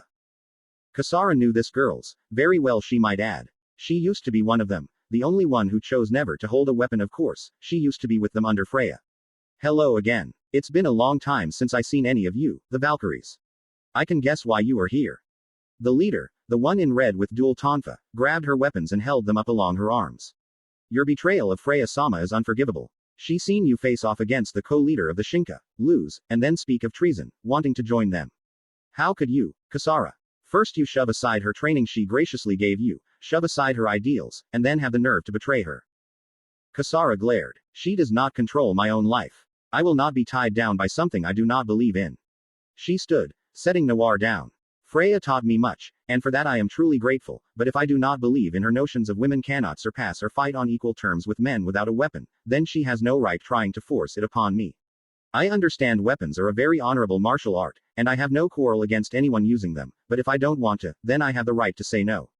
Besides, I didn't betray Freya, but I am not sticking around in this gang if all we have are delinquents who can't follow orders. The girls looked at each other in confusion and surprise.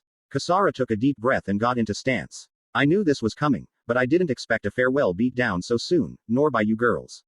If you think you can face one of the 8 fists, be my guest. Except they won't be facing you alone. Kasara. Kasara looked shocked as Freya came in, her eyes passive. Freya. Freya stepped forward a bit. I understand. You have a very astute point, that we have to follow what we believe, and following your own path should not be looked down upon. And for not looking down on my own path, I have no grudge against you. But, for your plans to leave Ragnarok, and betraying us for the Shinka, I must deal your punishment. You knew this was coming, so you should expect. We will not be going easy on you. Prepare yourself. Freya pulled 2 short poles from her sleeves and connected them into a medium-sized staff, holding it behind her back, one in her hand and her thumb covering the very end of it, her other hand behind the other end, ready to push, and with that done, all the other girls got into battle positions, weapons ready. Kasara was shaking a bit. She knew she could take on the Valkyries with superb skill, but Freya was a different story. She would not win this fight, but she did hope for this to end without her beaten and broken to the point she couldn't be a martial artist anymore. Kasara gripped her fists tightly and calmed her nerves, steadying her stance. Let's rumble. Freya struck fast, pushing the staff through her hand to extend and hit Kasara, but Kasara dodged by jumping up and on it, pushing it to the ground. Freya looked at Kasara, and Kasara got off it and ran fast. Freya pulled the staff in a bit more and got a good grip before swinging hard, attempting to trip Kasara as she tried to run past, but Kasara kicked off the ground, back flipping forward over it and into the fray of the Valkyrie. Freya looked at Kasara as she landed, twisted and struck one of the girls with a harsh spiraling back kick. The girl who was being attacked tried to block with her nunchaku, but Kasara bent her knee and let the nunchaku be pulled to the side before sending a swift kick into the girl's chin, sending her back into the wall. Kasara kicked off the ground as the girl with the tonfas and the girl with the staff tried to strike her down, but she twisted and slammed both her feet to each side, kicking the tonfa girl in the shoulder hard, and broke the staff of the other girl in order to slam her heel into the girl's chest. Kasara landed and found herself being wrapped up by a ball and chain, but she rushed in on the girl holding that weapon as another with dual sai tried to cut her off. Kasara saw the girl try to stab her leg, but flipped forward slamming a dual heel kick into the girl's face and slammed her into the girl wielding the ball and chain, making the chain go slack. Kasara was on her ass as she seen one girl with a whip try for wrapping her up again as the one with a spear attempted to flank her. She rolled back onto her feet and kicked the whip that tried to tie her feet up, and seen the spear swing for her. She ducked down to let it swing, then quickly flipped back and send an axe kick into her shoulder, the other kicking the spear from her hands before Kasara's back hit the ground again. She kicked forward and landed on her feet, where the chain finally fell off her form. Kasara seen the girl with the whip as the only one and rushed her, swiftly stopping and kicking the whip every time it tried to lash at her or try to tie her up, and she closed the distance rather quickly.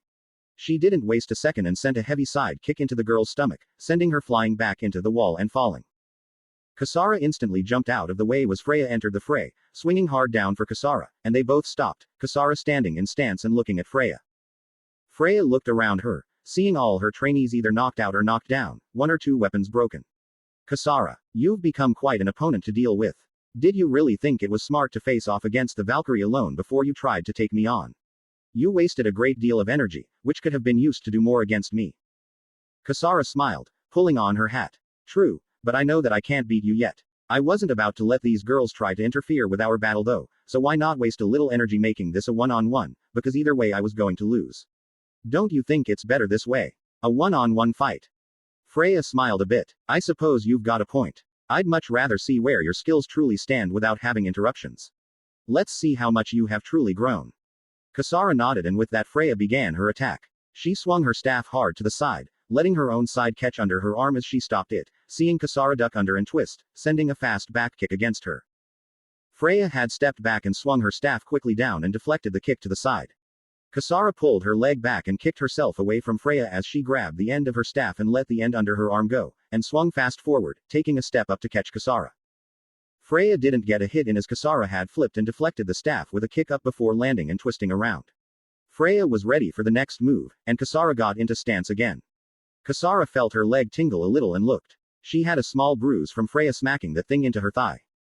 Kasara didn't let up that she was the first to take a hit here, and instead, rushed in, seeing Freya twist and bring the back end of her staff up and try to slam it down into Kasara's shoulder, but Kasara quickly ducked down, kicking straight up with one leg as the other was bent to get her lower to the ground, and her foot stopped the descent of the staff. Kasara twisted her body and foot, pushing the staff a little to the side as she kicked off the ground and tried to ram a hard side kick into Freya's stomach. Freya blocked it with her staff, having pulled back her force in slamming it down, and seeing the strike coming she blocked it effectively. Kasara landed on the other foot and kicked off the ground again, kicking up with it into the staff, and this got Freya surprised as the force of the kick rose her staff up, but she kept a firm grip on it, but that was where she was left wide open, as the force of the kick and her not letting go of her staff forced her to take a step back and stretch taller, and that was where the next strike came from. Kasara had kicked off the ground with her other leg, Freya's forced to keep a grip on her staff making her fall back to the ground, and when she kicked off the ground she jumped forward too, and kicked both feet out, attempting to strike Freya's chest with a double heel kick. It hit. Freya was kicked hard in the chest and she flew back a few feet, the force of the kicks to her chest when she was bent like that was enough to flip her. She was flipped and landed on her front. Kasara arched back and caught herself on the ground with her hands and flipped her legs back away from where Freya lay and landed on her feet gracefully. Kasara stood in stance and looked at Freya, who was getting up. Freya coughed as she used her staff as a stand to hold onto, getting on one foot and one knee. She looked to Kasara and looked surprised. She's grown. Is it because of that man? Did she get this strong because he encouraged her? She is much stronger now, that is for certain, which means I do not need to hold back anymore. Freya stood up and gripped her staff tightly. She smiled. If that's all you got, then you will need more training. Kasara smirked, but inside her mind she cursed. That was my best shot. She won't be leaving many opening like that one again, so it'll be much harder to even get a chance to strike, let alone put enough power in it. I knew I was doomed, but I expected to deal more damage. Freya rushed in and Kasara jumped back when Freya twisted and swung hard down with her staff, slamming it hard and flat against the floor when she missed. She stepped forward and rose it up fast and quick to catch Kasara, who flipped back to dodge the incoming strike to her chest. Freya pulled her staff back and got ready, knowing Kasara was about to strike. She was right as Kasara kicked off the wall she flipped back to and spun hard, slamming a hard side kick at Freya. Freya tried blocking it with her staff, but the harsh strength Kasara used with her momentum was too much and Freya felt the kick hit into her arm, making her weaken her block. Kasara saw this as an opportunity for her last strike. After this she knew she was going to be vulnerable to a heavy assault, but she wasn't about to lose without dealing as much damage as possible. She rolled her other foot up and slammed a heel into Freya's stomach, pushing her back again. Freya was about to hit the ground again as Kasara landed on her feet, but she quickly swung her staff back and hit the ground with the end, using it as leverage to keep her upright as she stood, holding her stomach a bit. Kasara was huffing a little bit. Having to fight Freya of the three of cards was as hard as she thought it would be. She was already feeling the strain of using all her strength to get past the staff being a solid defense. Kasara knew Freya was going to start giving her a few bruises to remember now. Freya didn't hesitate and came in fast, feinting with a side swipe to the legs. When Kasara jumped, she stepped forward fast and thrust the end of her staff into Kasara's stomach, using her forward hand against the other end to give her maximum range. Freya caught her staff as she rushed forward again, Kasara rolling on the floor a bit before getting up. Freya twirled the staff a bit before twisting, the staff twirling in the air before Freya thrust it under her arm and behind her, trying to catch Kasara off guard to get a hit in, but Kasara kicked it out of the way, having to twist and step back to do so. Freya used that momentum to swing the staff to the other side and step forward, sweeping Kasara's feet from under her. Kasara fell on her ass to the ground. Freya rose the staff up and yelled as she brought it down on Kasara. Kasara rolled back and kicked hard up with both feet, stopping the strike dead in its tracks and pushing it hard back up, making Freya take a step back. Kasara swirled her legs around and got back up on her feet. Kasara didn't waste a second and rushed in, stopping and pivot her hips, taking her back leg and using all her remaining strength to slam a harsh side kick against Freya. Freya didn't seem phased at all as she deflected the kick with her staff but didn't stop there. She slid the end of her staff under the leg and caught it before shifting the down end forward of the other one and raised up hard and fast, slamming the staff end hard into Kasara's stomach. Kasara gawked as she was struck hard and fell back, falling on her back. She got up shakily and slowly as Freya stood there. Freya looked admirably at her. You've grown stronger than I realized. I shouldn't have taken you so easily before. You are a fist after all, or a former one now at least. You've even taken my strikes and gotten back up. But this is the end. With my next strike, you will be beaten. Kasara smiled weakly. I know that, but I will go down fighting, whether your next move takes me down or not. Come on, do your worst. Freya nodded and got into stance. Kasara did the same, but it was a weak one now, wobbly a bit. Freya rushed in and twisted before getting to Kasara. She rose her staff up behind her and swung hard to the side. Kasara attempted to step away from the strike to get more time and raise a foot, but the strike gained more speed as Freya pivoted her body to match Kasara's movement, and Kasara was hit hard, the staff slamming bluntly into her stomach long ways now and threw her a few feet back, making her roll on the floor before stopping.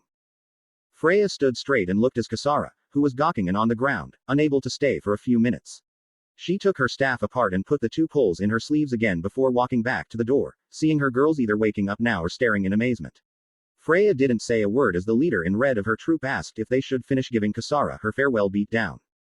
The girl in red looked to Kasara and stood, grunting. All right girls, I guess we should finish what Freya started. Let's teach this traitor a lesson.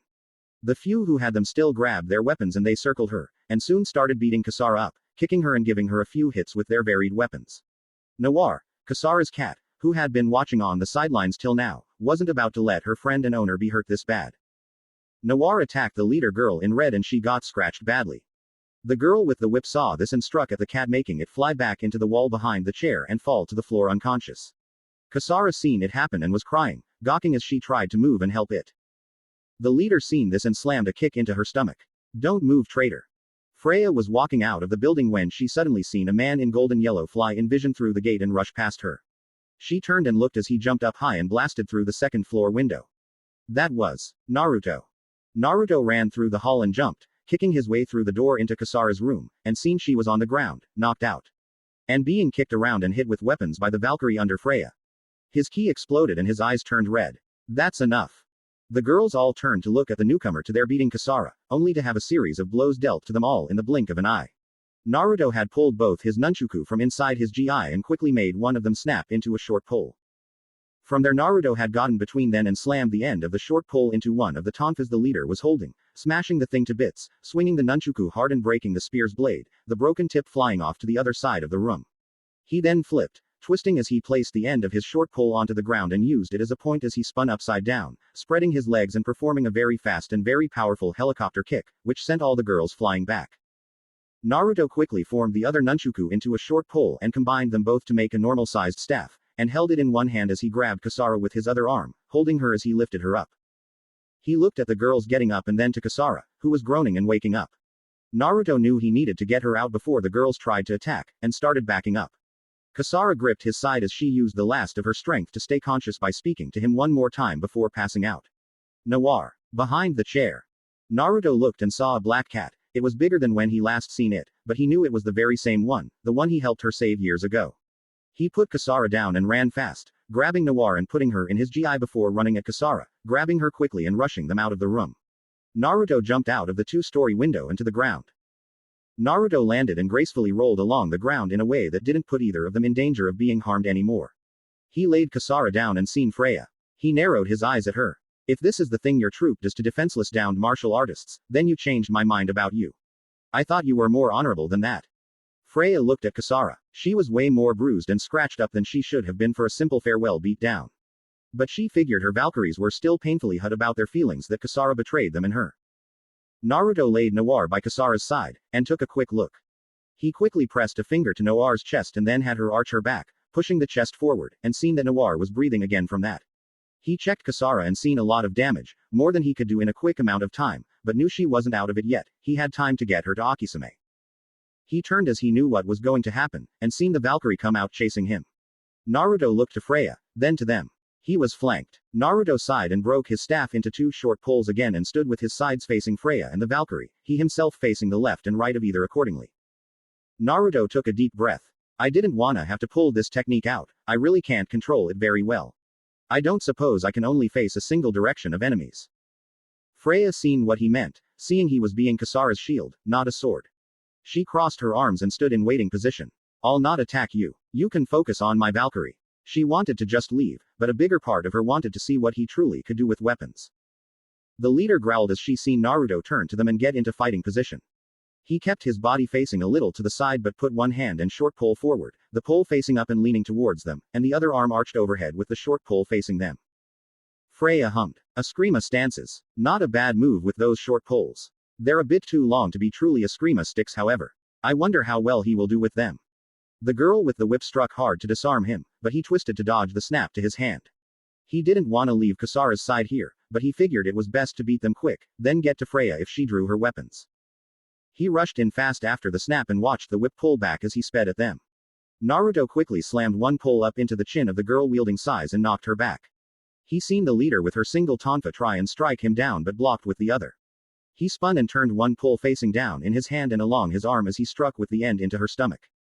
This had her go back a bit and give him an opening to use his other short pole and slam down on her shoulder, forcing her down to the ground. Naruto saw and felt a chain start wrapping him up starting from behind his back and quickly raised both arms up before it could taut around him. He jumped and felt the girl tug him down.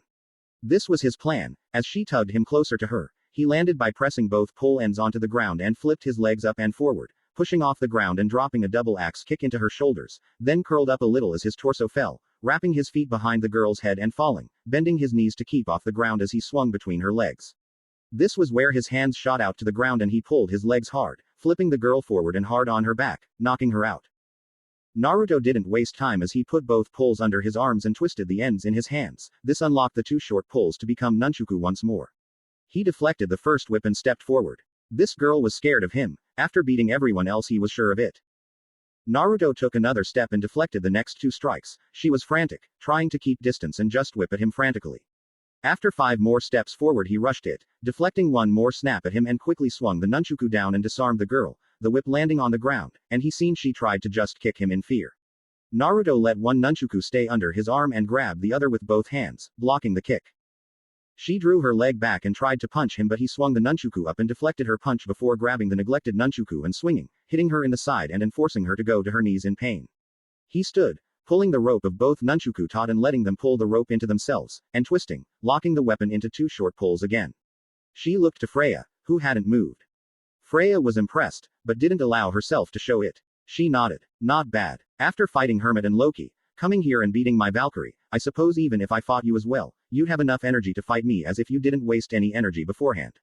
I'll take a rain check on our own fight. See ya around, Naruto. She turned and left. Naruto put the short pole in the hidden side pockets on the sides of his pants and grabbed Kasara and Noir. He was walking to the gate when he seen Mew, Takeda, Yukita, and Nijima finally get there. Naruto turned to them. Hey guys. Kasara's been beaten up while on the ground defenseless, and is pretty banged up actually. I'm getting her to Akisame for treatment. I need you guys to check around for my things. Mew nodded. See you at home, Naruto. She ran in with Nijima and Takeda and Yukita just looked at Kasara then the girls Naruto had beaten. What a battlefield. You okay, Naruto? Naruto nodded. I am. No worries, I won't let my friends down at any costs.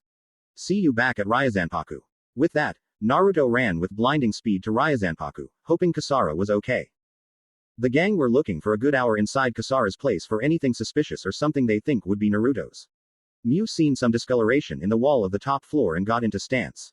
She kicked hard and the wall crumbled, and inside was a hole with a small bag, about as big as her head.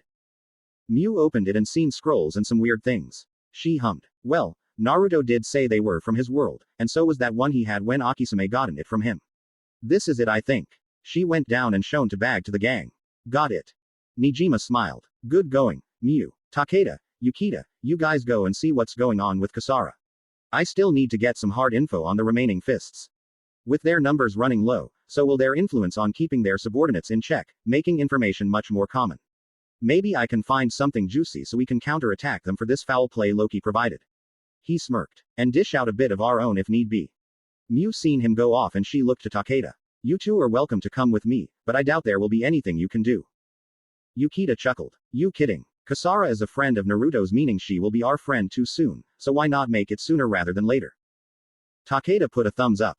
He's got a point. Besides, it's not like we can leave a pretty girl like you unguarded. After all, who knows what traps Loki still set that we don't know about? Mew smiled and nodded and they went back home.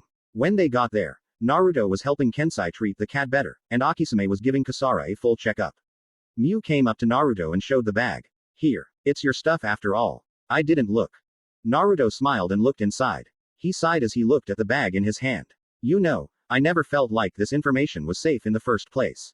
Too sensitive and not right for this place. It's all gibberish to another person unless they know me well enough, and even then it's not gonna help them any, it doesn't even help me any. I just wanted to know more about my past, where I was from.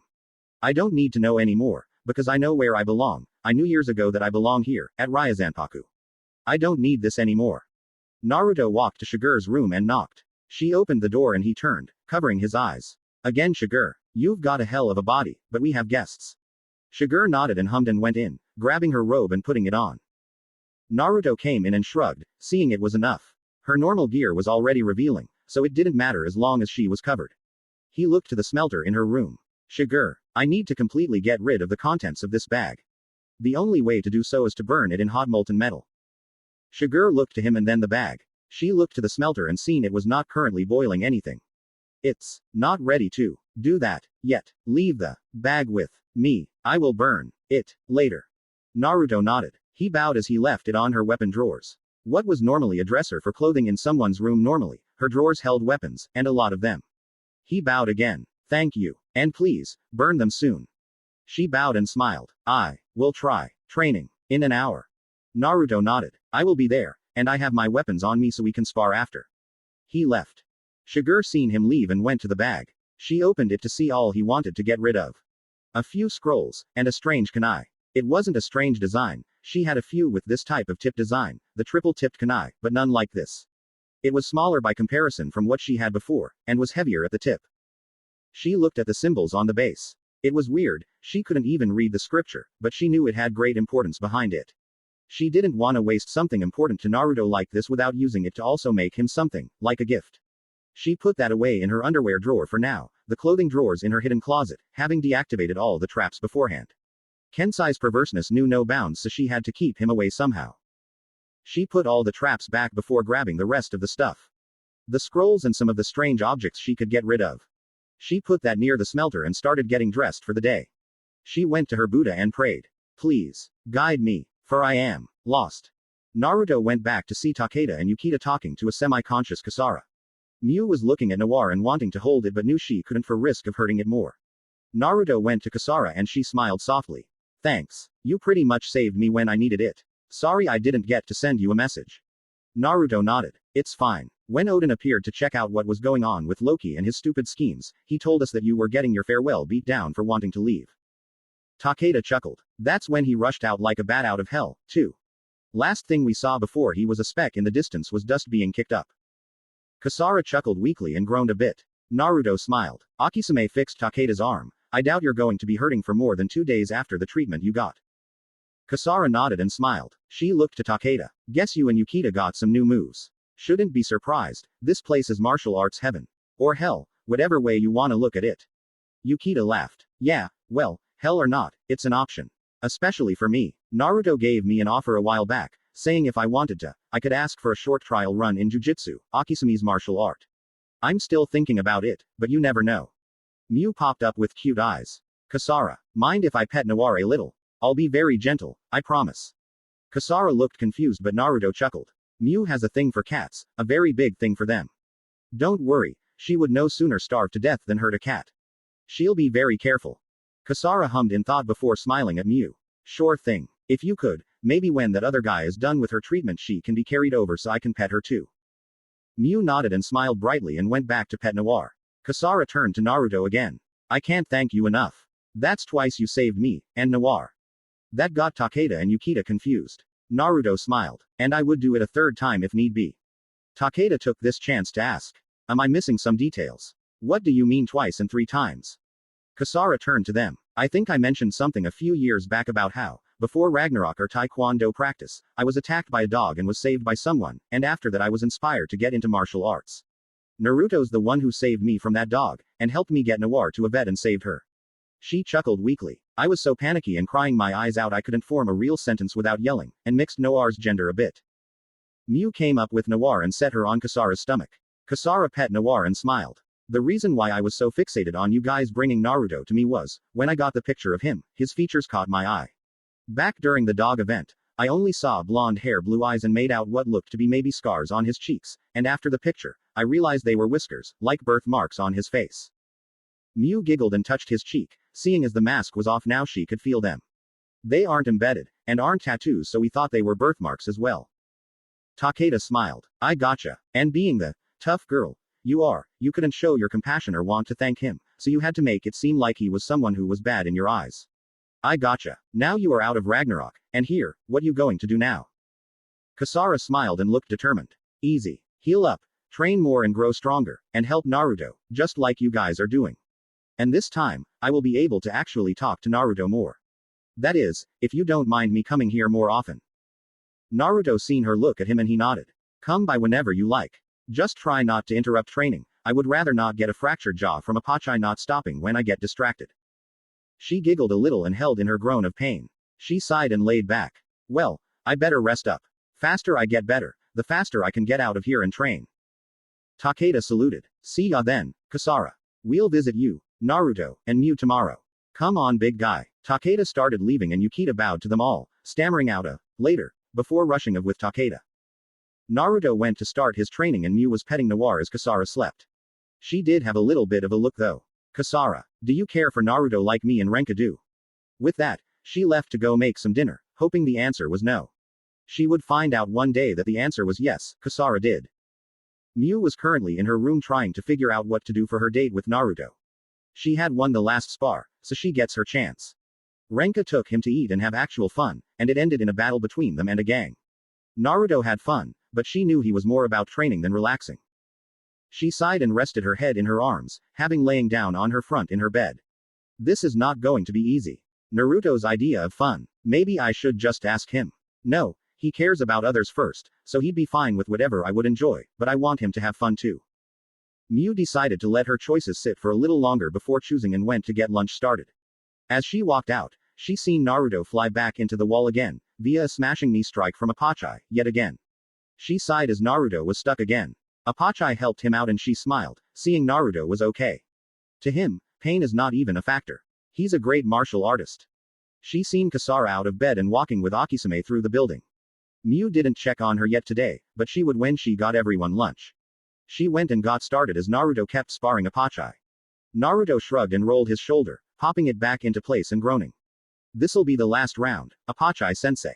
Then I will need some rest and acupuncture. Apachai smiled brightly. Your fighting spirit is admirable. Come, let us see how far your spirit succeeds in this sparring session. Kasara sat down as they stared down and Akisame sighed. You know, I am your doctor right now, and it's not very good to be up and around just yet. Kasara smiled a bit. Yeah, trust me, I understand, but if I am going to get better I can't just sit around doing nothing. A walk here and back with help will be like therapy, right? Besides, as long as I sit here, it won't be much different than laying down in bed. Akisame hummed, but smiled. I suppose you have a point there. As long as you are only walking here and back to the clinic every now and then, you should be better in no time. Looks like you managed to catch a sparring session. Kasara looked forward. Naruto's sparring one of you guys. Normally students can't spar against masters. Akisame smiled at her. Well, who else could he spar with? Mew isn't always available, and he needs to learn to face higher level opponents. We will not be able to protect him against everyone, so he needs to know how to handle it and stall until we can arrive. Kasara looked to them. Why would he need to even fight a higher level opponent in the first place? You guys don't send him into any dangerous situations, do you? Akisame chuckled a bit. Who? Me? No. Sakari, the karate master here, does a lot of odd jobs for the police, and sometimes it's when Sakari is the one training him that day. We agreed that if it's his day to train Naruto, he can choose to forfeit it and let us train him, or he can take Naruto with. He normally chooses the latter. Kasara frowned. You guys are crazy, sending him out into danger. Akisame looked serious. Tell me, what if we aren't there? What if he gets into that situation without guidance or a hand from one of us to help him? It's better to train him for such a thing rather than think we will always be there. Kasara frowned. She understood that point, but still. Naruto shouldn't have to fight people 50 times stronger than him. She looked ahead to watch the spar, which was stalled a bit. What's taking them? They've kept still for a good while now. Akisame hummed. Naruto's hurt. Apachai won't make a move except to react, and Naruto has never been able to dodge a single blow yet, so he is being cautious. Kasara looked to Akisame. Hurt. Then pull him out. Get him some medical attention. Akisame smiled at her. It's only a dislocated shoulder, and he already popped it back in himself. He knows this is the last session for him, so it'll be over quick enough. After this, though, he will rest and get a little treatment from me and Kensai. He's an extremely fast healer, actually. Kasara looked ahead, and it finally went from nothing but standing still, straight to the action. Naruto rushed in and twisted hard, swinging a very fast kick at Apachai's side, but Apachai blocked it with his elbow before raising his own leg fiercely. Naruto put both arms down and in front of him, blocking the fierce strike, but the strength behind it was too much and his block broke, his forehead getting hit by the ball of the Apachai's foot. Naruto flipped back from the strike, and had flipped once, feet up then down, and still went back and landed on his back. He rolled back and got up, shaking his head. He was wobbly as he looked with blurry vision at Apachai. He didn't stop too long as he rushed up fast but then stopped as Apachai got ready to block and he suddenly swung his leg again like before. Apachai was going to block with his elbow again, but Naruto pulled it back and spun on his heel before dropping to the ground and kicking hard for the front of Apachai's ankle, trying to trip him. Apachai saw this and rose the leg before jumping back. Naruto groaned but rushed in again and jumped hard, trying to get behind Apachai's head, but Apachai caught his hands and they grappled a bit, but Apachai pulled one of Naruto's arms to the side and rammed his knee surprisingly harsh into Naruto's stomach, making him lift off the ground and fly back a few feet before landing. Apachai stayed in position a few moments, but seeing Naruto was done. He got out and lifted Naruto on his feet. Naruto, you okay? Naruto groaned, his eyes barely open as he felt weak and about to pass out. Yeah, thanks Apachai. I think I will be okay after some rest and a meal. Apachai smiled and brought him over to Kasara and sat him. Apachai smiled brightly and knelt in front of Kasara. Do not worry, he is fine.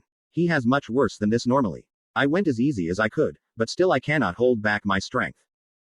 Kasara blinked but nodded. As he left, Akisame stood. Well, I have to get some supplies. You two stay here. Akisame smirked a bit as he left.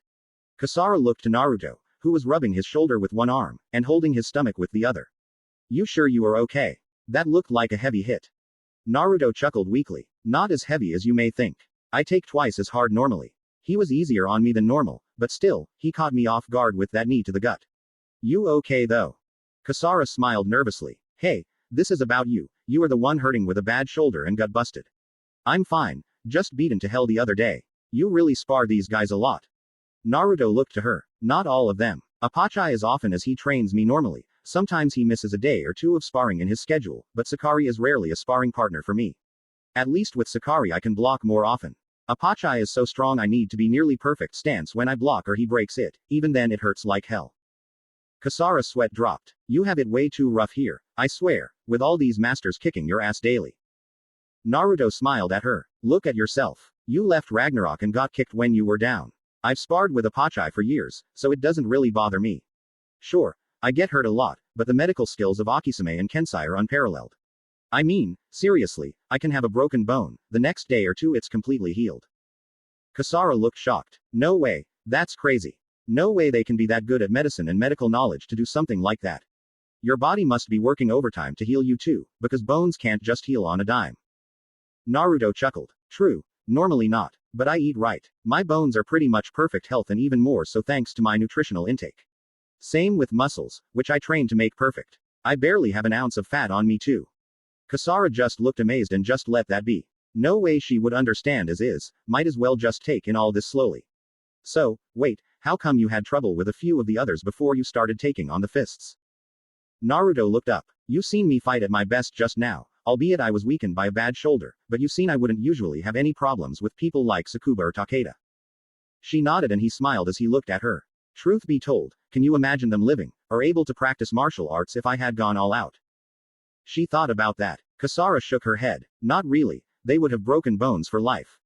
Naruto nodded. Exactly. When a true martial artist is unable to practice it, they are feeling better off dead.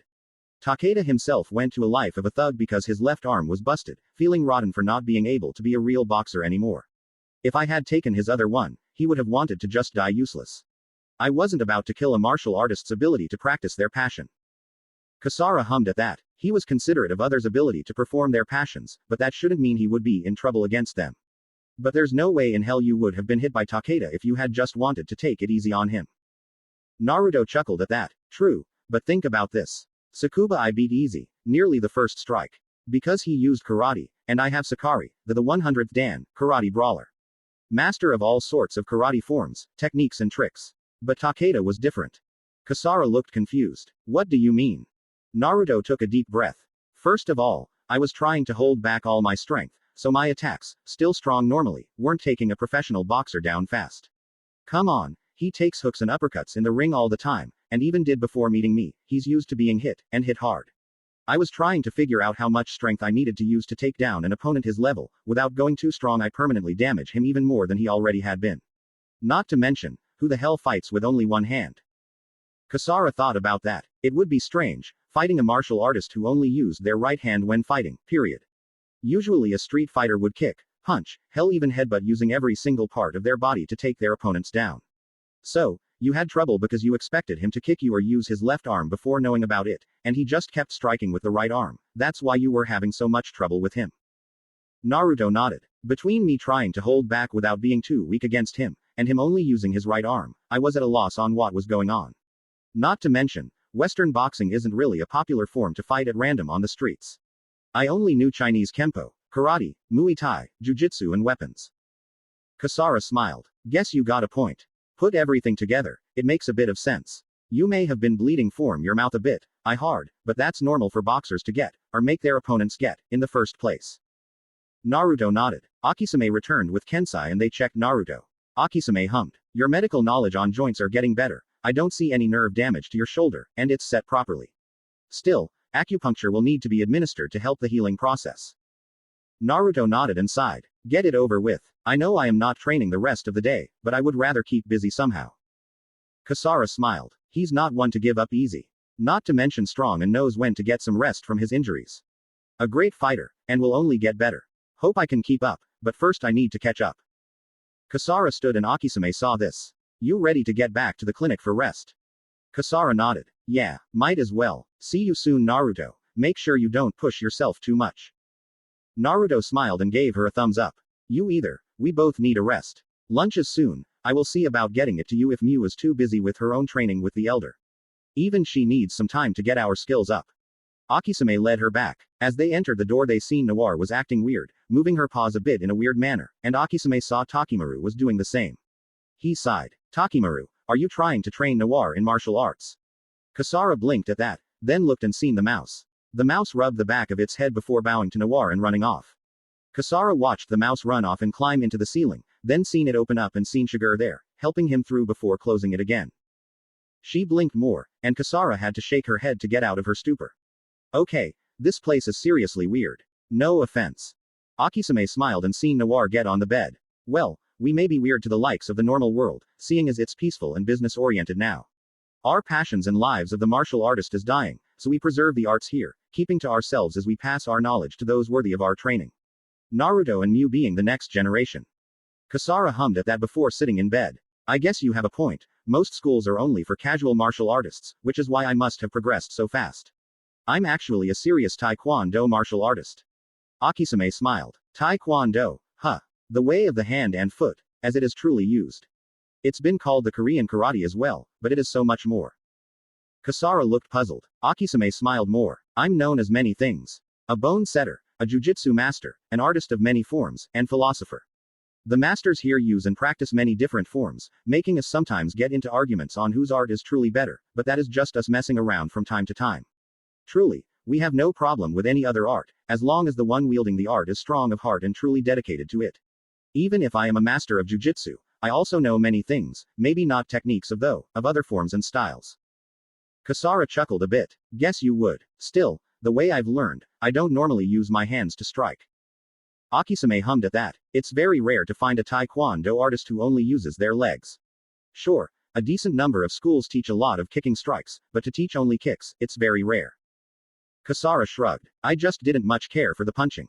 Don't get me wrong, I don't think any less of someone for using punches, but I'd rather use my legs, which are way stronger, to strike with, whilst my hands and arms block or help make my kicks become even stronger. Akisame nodded. I suppose you have a point. As long as you make your kicks accurate, and make your legs stronger in time, you can be one of the best taekwondo martial artists I know of when you reach that level. Get some rest. Kasara nodded and laid down. Noir was looking at her paws a bit as she laid by Kasara. Kasara petted her. Don't even think about it. You already protected me enough, I will be the one protecting you from now on, you little rascal. She smiled. Shiger was back in her room, flipping on the pillow on the floor from the ceiling and sitting as if it was only an inch to sit down. Takimaru was in her hands. Well. Takimaru saluted and chattered a little and she hummed. That girl, also, likes Naruto. I have, too. Be careful, if I do like him in that way, I may have to pass her in. Determination. Shiger let Takimaru go and rest a bit. She got up and walked around the place, seeing as it was almost lunchtime.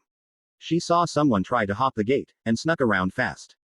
Just as the figure was in the complex walls, she was behind it. Welcome back.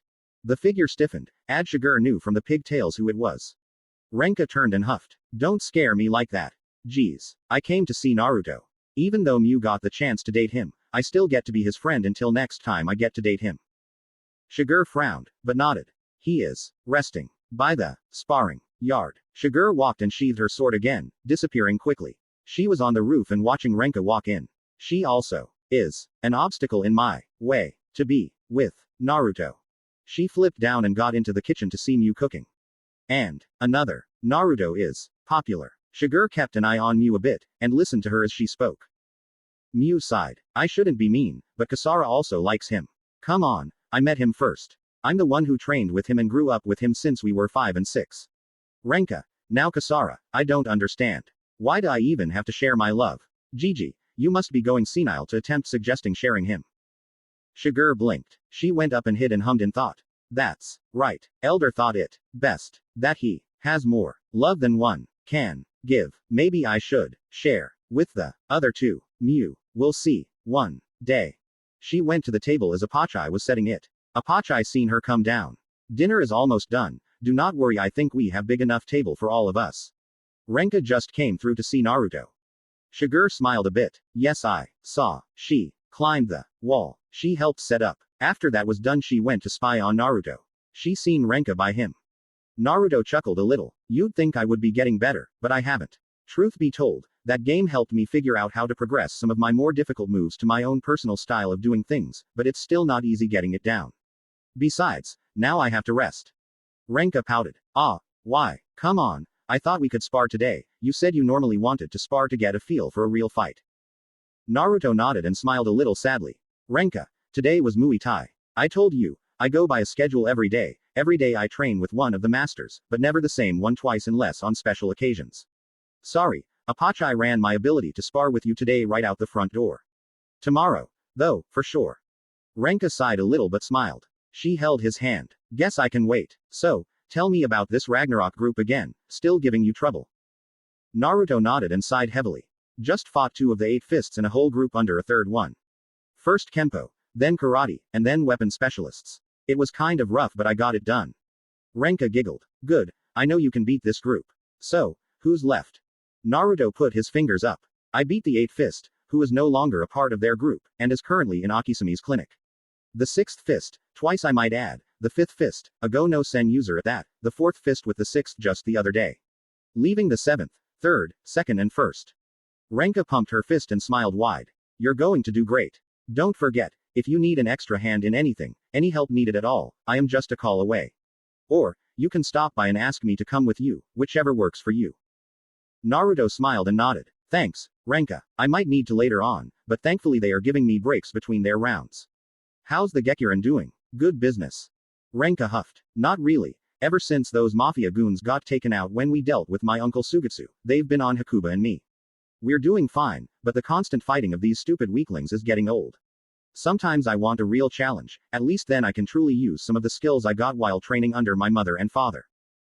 Naruto nodded. Well, when we go against the higher guys, it shouldn't be too much of a problem to include you. The top tree are the three of cards, very strong by the sounds of it. Renka stood up and stretched. Good, if it sounds like they are strong, then it sounds like I can actually get a warm-up one of these days. Hey, you said that 8-Fist one is here, right? They changed sides. Naruto nodded. She wanted to a while back, but apparently she was caught wanting to and got in a fist with one of the three of cards before I could help get her out. Renka hummed. A girl, huh? Wonder how strong she is. Mind if I go see her?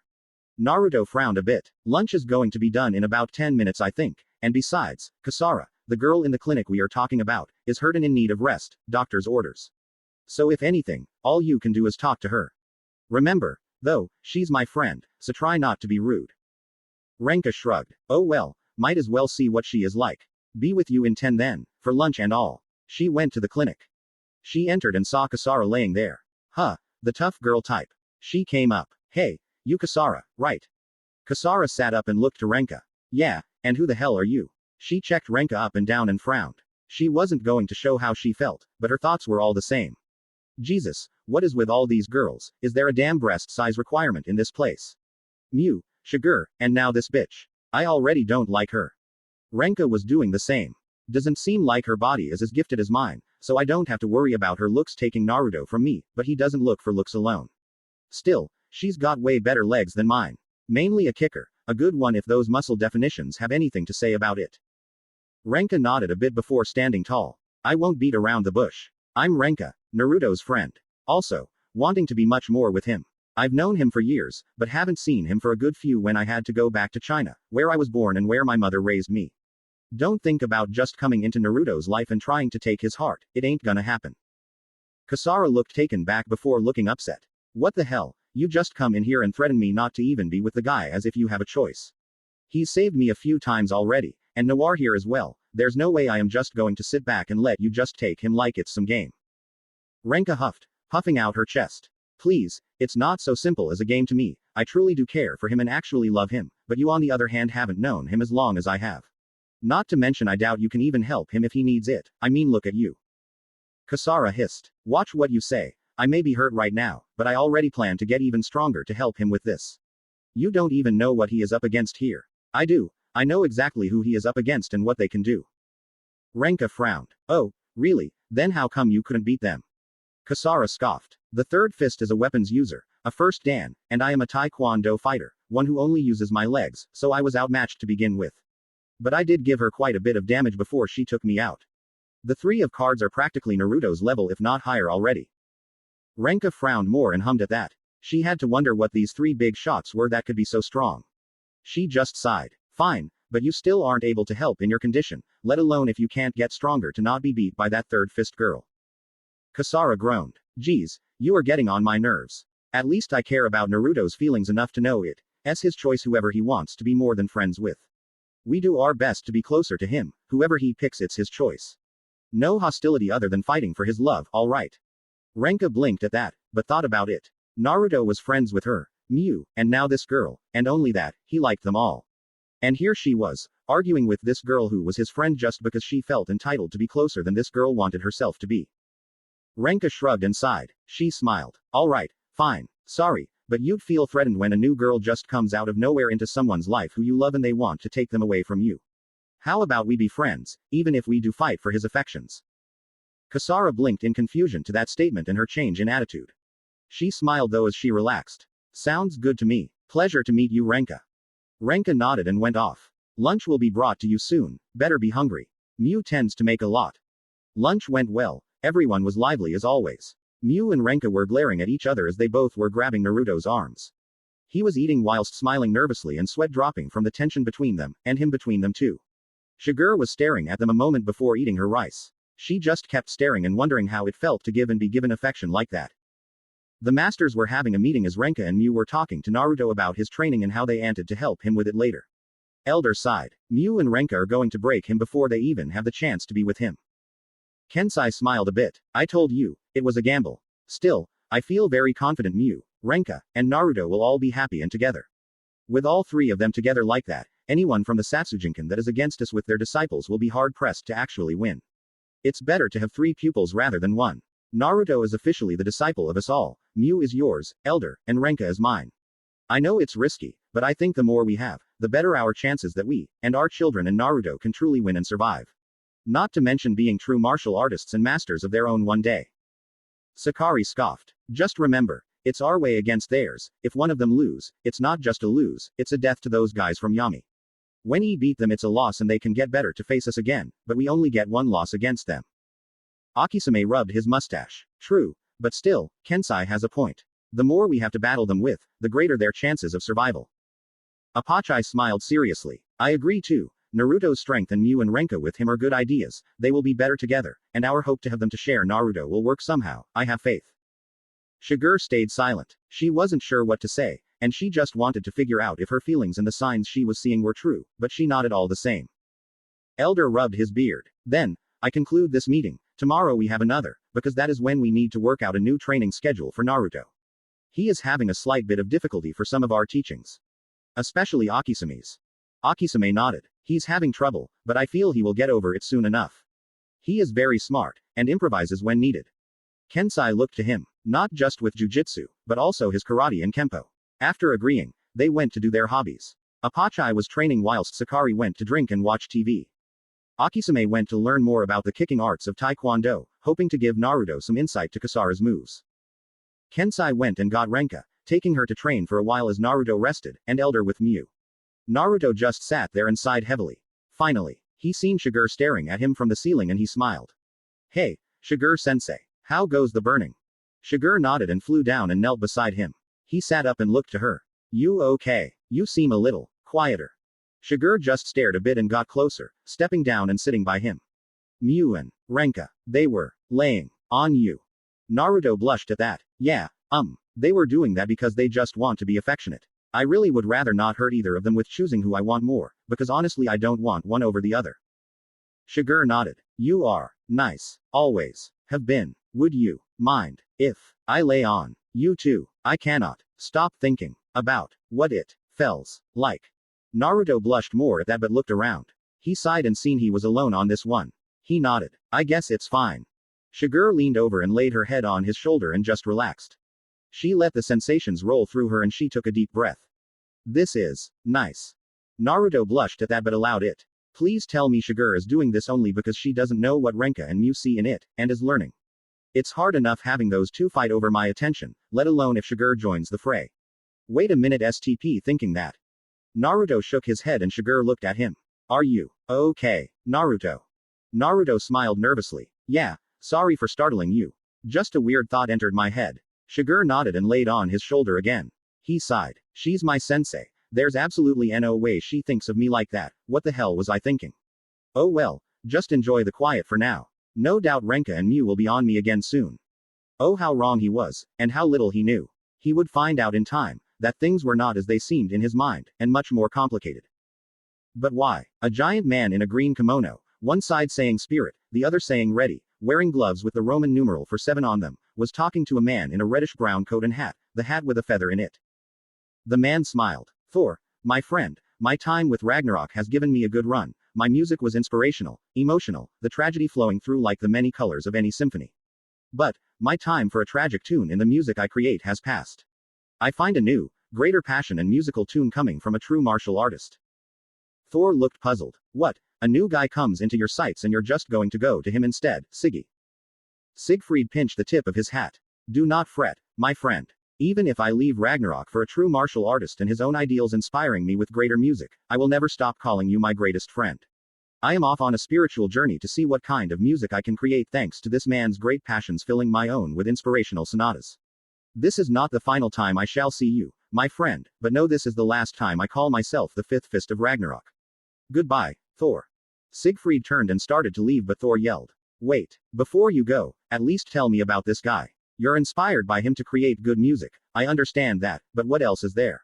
If that's it, I still don't see why you have to leave. Siegfried turned and smiled brightly. Thor, the man's name is one you, too, know familiarly. Naruto Uzumaki, of the Shinka. He is a martial artist, full of honor, passion, skill and talent. His moves flow like a beautiful concerto, his every attack generating the music with onomato. His counter-attacks and ability to fight and win even against me with honorable training building to a grandioso finale. Siegfried sung as he spoke. He calmed down after a small spin and smirked. Thor, Naruto is one who truly deserves the title of greatest martial artist. Fight him for yourself, and you shall see. He has great eyes for the martial arts and for fighting. Farewell, my friend, we shall see each other someday soon, I promise. Thor was amazed by Siegfried's tale and what he said about Naruto, and smiled as he seen his friend set off. I suppose I could give it a shot. Siegfried hasn't been wrong about a fighter yet, he also has some good eyes. He walked to the hideout where the others were gathered and came in. Odin looked at him. Thor, where's Siegfried? Thor shrugged. Said something about going on a journey he needed to take. Said we should wait for one of his men to show up with a message to the fists about it. Enough about that, though, I have a request. That got their attention. Odin stood. And what has you serious, Thor? Thor stood tall and smirked. Well, I always wanted a challenge. After seeing Siegfried get beaten by some new punk on the streets with some skills, I think I would enjoy a good fight of my own. I want next shot at this Naruto guy. Loki scoffed at that. Get real, you may be a fist, but you're only the seventh one. You wouldn't be able to handle it. Hell, I was trying on a 2-on-1 scenario and still got beaten. Hermit and Siegfried too, there's no way you'd be able to handle it. Thor chuckled. That's because you play dirty. You had to face off against some big players on their side, after trying some dirty trick. I have a better idea. Odin looked intrigued. Hermit's rush in and battle plan failed, Loki's 2 plans of drawing him in both failed, and Kasara only fought once before joining him. What makes your plan better? Thor crossed his arms and puffed out his chest. Simple. I bring him to me fairly. After a moment of silence, Loki giggled before laughing loudly. Oh, that's rich. I tried to bring him to me with tricks, what makes being fair any better? Thor huffed. Shows what you know, Loki. This may be a gang, but at least I'm honorable. And Siegfried told me so was this one. I think Loki would put it like this, our sense of honor is our weakness. I bring him in for a fair fight, just me and him. Odin smiled a bit. I see. You have a point. Every other time one of the others faced this guy, they were also facing another or he had some kind of support or upper hand to balance the situation. Being a fair challenge could be a useful tactic here. Fine, you have next shot, but do not fail us, understood? Thor turned. If I fail, I deserve no less than whatever bruises I got coming to me. He left. XXX Ryazanpaku, Masters Summit XXX. Elder, Kensai, Sakari, Akisame, Apachai and Shigur were gathered as Naruto and Mew were at school. Akisame had created a board for them all to see. Elder rubbed his beard. Isn't it a bit too spread out? I mean, sure, it would greatly help where his shortcomings are coming from and grow more with a particular style in a faster rate of training, but with so much time between one style to the next, it doesn't seem as practical as it is now. Kensai stood and wiped off the weekends. Sorry, Akisame, but I think I had an idea. You'll like this. He put a few things in them and shown it. I think this would both help the rate of his training in a single style and prepare for another round. Akisame seen and smiled. I see, that would do very good, and may work better. It would give him time between the normal schedule to work on moves he still has trouble with, without conflicting with the normal schedule, and will not give him so much time away from the other styles. Very good, Kensai. Elder smiled and nodded. Then it is settled, the new training schedule is completed. Any other order of business we should present before concluding this summit? Sakari groaned and rubbed the back of his head. I know this isn't a good time to bring it up, but I think we should consider looking into Ragnarok. Those guys have been taking time away from his actual training and making him go into useless fights. I mean, don't get me wrong, against Kasara he got a friend, which is good, but these guys don't play fair. Shigur nodded to that. They have stolen from him, and tried to bribe him. Apachai frowned and looked serious. That's very bad. I second Sakari's want of checking on these guys. Oh, Shigur nodded, so I will third it. Akisame sat with Kensai beside him. Whilst I agree we should keep an eye on them, we still need to let Naruto and Mew be the ones to sort it out. It is their fight, and as masters we are obligated to stay out of our disciples' fights. Elder smiled. Still, I think looking into them is good enough for being responsible masters. I say we concluded our business for the time being. Thus ends the Masters Summit. Naruto and Mew were walking around for free period and Naruto was rubbing his neck. Mew noticed. Having trouble with your neck again? It happens monthly now. Naruto smiled a little. You try sparring Apachai every week and still train. Still, I think I should let Akisume-sensei see it. It feels like the vertebrae are stiff, not the muscles. They were heading to the Shinka Alliance's headquarters, a club room they managed to get in all, and heard the chanting of the Alliance name and Naruto hummed. Is Nijima making them go through something weird? They enter and everyone was doing some kind of strange action. First they would salute, saying, Shishin, then say, Ka, when they thrust their fist into the air. Naruto sighed. Yep, something weird. They entered and Nijima stopped everyone. Hey, Naruto, Mew, just in time. We were just practicing the Alliance's salute. Trust me, we had 2 others, but we voted on this. A normal salute with a fist in the air, an honorable salute combined with the need to rise higher. Thought it fit. Mew hummed in thought. Well, I suppose a salute would do. I mean, in martial arts we bow, and some people have different bows and hand signals for their styles. So having this alliance have a salute for itself does seem appropriate. Naruto chuckled nervously. Mew, don't encourage him. He looked as everyone were waiting patiently. Nijima noticed. Oh right, everyone, at ease. Sorry, having to do a military salute has everyone acting a bit like the part. He stepped away from the podium. I got a bit of news for you, actually. Takeda came up with Yukita, and Yukita smirked. I got the intel, so be grateful. Had to pull a few strings and all that. Takeda gave him a little bit of an elbow. Shut it, Nijima's the one telling him. Oh, and Naruto, mind if we all go to the dojo today? Kasara's still there healing, right? Naruto smiled and nodded. She'll be out tomorrow. Actually, it's only been 2 days. Just don't forget, though, today's my sparring day with Renka. Nijima waved them off. Social hour later. Listen, Yukita got in and out of some sticky situations to get this intel. I am not about to let it go to waste. Listen, the word on the street is that the fists are getting restless. No doubt they are about to just up and wipe us out. The way I see it, we got about 3 days before we hear more word on their next attack. Yukita also got some good news. It's about a breaking of Ragnarok's ranks. Apparently, the 3rd and 4th fists aren't enjoying something with the leader, Odin. Yukita nodded. That's right. Apparently the 3rd and 4th, Freya and Loki, aren't liking the fact that Odin is getting secret training with the big boss. That got Naruto's attention. Big boss. Takeda smiled. Yeah, it was a rumor a while back. I don't know if it's true, but apparently there's someone controlling the entire gang from the shadows. When there's a big plan going down, like the next pick of the fists are going through a big gang war, Odin would go speak with this guy before anything happened. Nijima hummed. What kind of guy is he, I wonder? If Odin goes to him for big plans, he must be the brains behind the entire gang. Mew looked to Naruto. Maybe we should ask Kasara. She may know. Nijima smirked. Exactly what I was thinking. Being a fist, she would know the true story behind this. Oh, and Naruto, I dug this up on my own. One of the fists holds an underground gambling operation, bets on cage fighting as I hear. Naruto frowned. And who might that be, and why is this relevant? Nijima searched his PDA. Well, it's Thor, the 7th fist. He's a sumo, and I thought that, me knowing the location, we could go in and take them down. Naruto sighed. I'm not going to attack first here. They want to fight, they come get me. Takeda shrugged. Hey, don't knock it yet. Remember, these guys have tried all kinds of dirty tricks, taking Nijima hostage and stealing your personal belongings to name the big ones. Mew nodded. True, they have a point. This would be more of a counterattack to their own attack against you personally. Naruto turned to her. Don't let Nijima put any ideas in your head, Mew. Look, guys, I understand that you want me to go in and give them a piece of my mind. But that's not going to happen.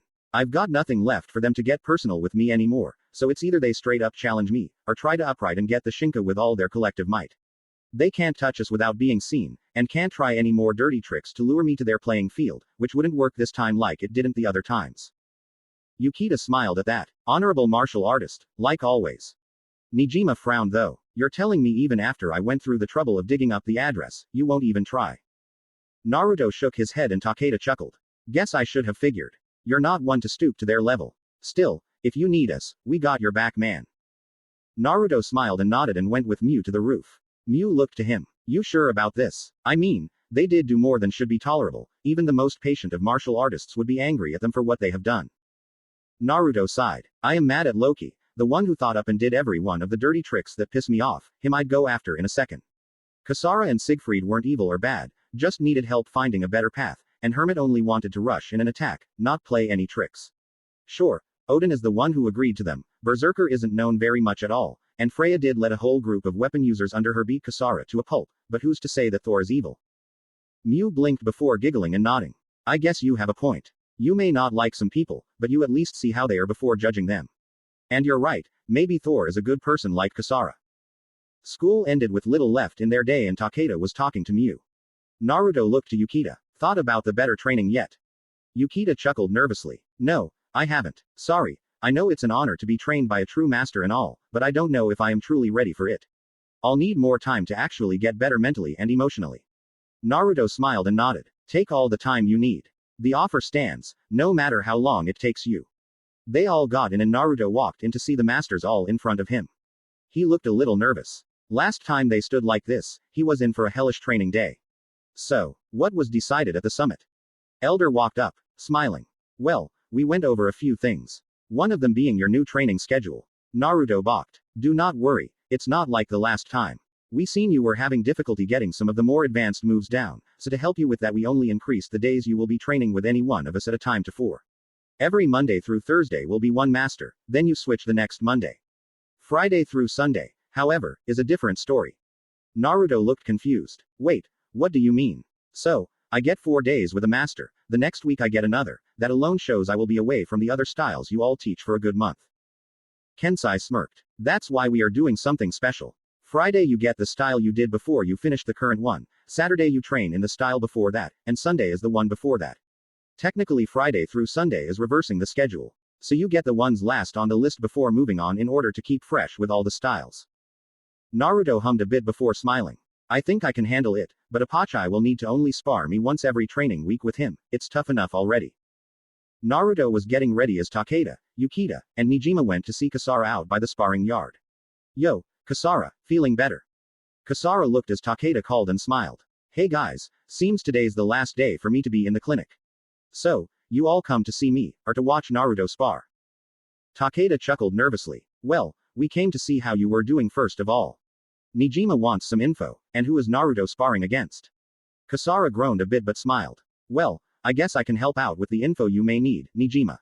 And he's facing this Chinese girl, Renka. Yukita looked confused. Chinese girl. Wait, so why isn't he sparring with Mew? Takeda slapped his head as he remembered. Oh, her. You know, maybe it's not a good idea for me to be here. Kasara blinked. Oh, and why not? Takeda smiled nervously and sweat dropped. Well, I was here when Mew and a Chinese girl were sparring. They got so intense in the fight that their clothes started ripping apart. Every near miss could cut some off, and the Chinese girl was very angry when I was watching them fight.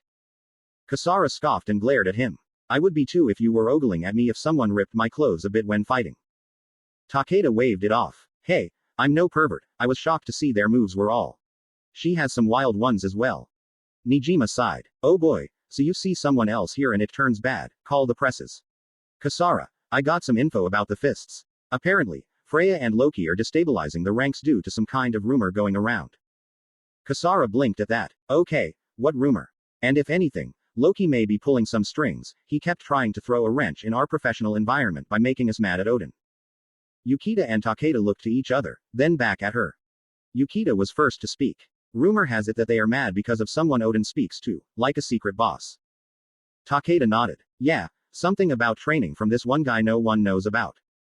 Kasara looked serious. Oh, I see. Loki would have a point, but he's still pulling strings. Yeah, there's a big shot behind the scenes. See, the story goes that Odin was trained by someone, and after being seen with such amazing skill he gathered Freya and Berserker, and the three of cards started training people under them since. Freya was always trying harder whenever she thought she would get to train under this guy. Nijima hummed at that. So, it's true, there is a big man behind the scenes. Freya is also obsessed with trying to train with this guy you say. Kasara nodded. Yeah, Berserker doesn't talk much anyway, so I don't know about him. Thor's all about on his own and being his own master. Hermit's had history with the guy the first heard, and Siegfried's not even caring about him.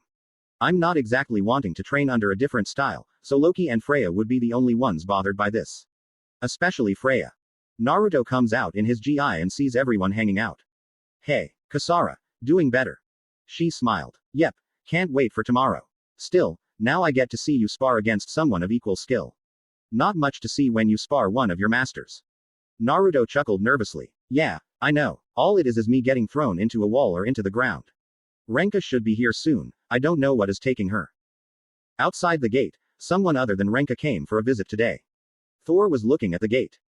It looks pretty big for a normal gate, but then again, this is a dojo, it's got to be a little heavier than normal. Thor put both hands on the doors and pushed, but they didn't budge. He pushed harder and harder without any movement before stopping. A lot heavier than normal. Must be some crazy masters here to be able to open this thing. I can't slack off, I better get this thing open. He rose a leg and stomped the ground, then the other and slammed it in the ground as well, bending forward on his knuckles in his sumo stance. Alright, here goes. He roared and rushed forward, stamping his foot forward on the ground and slammed both hands into the gate, using all his weight, might, and leverage to push. The gate creaked open and was pushed inward, and Thor reared back and stamped forward with the other leg and pushed again with all he could give, and the door gate opened even more, but even after using all his weight and might, everything he could muster, the gate was still not open completely.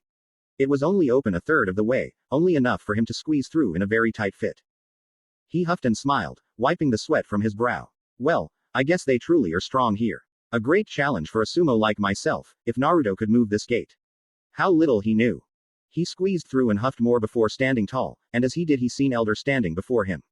He blinked and Elder smiled. Well now, it is rather strange to see a sumo come to this dojo. A rather strong one at that. Not many martial artists not from this dojo can actually open that gate, even to the point you had managed. I congratulate you, young man.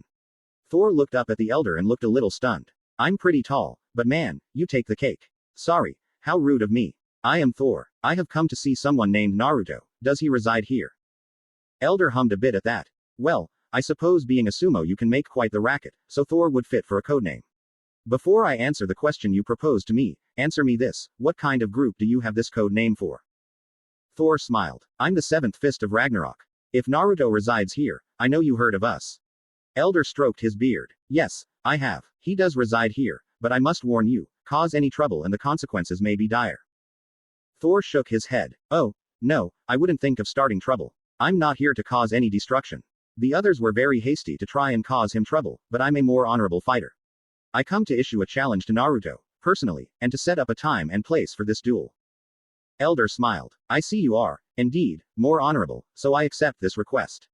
Come, he is in the sparring yard, but he must be waiting because his sparring partner has yet to arrive.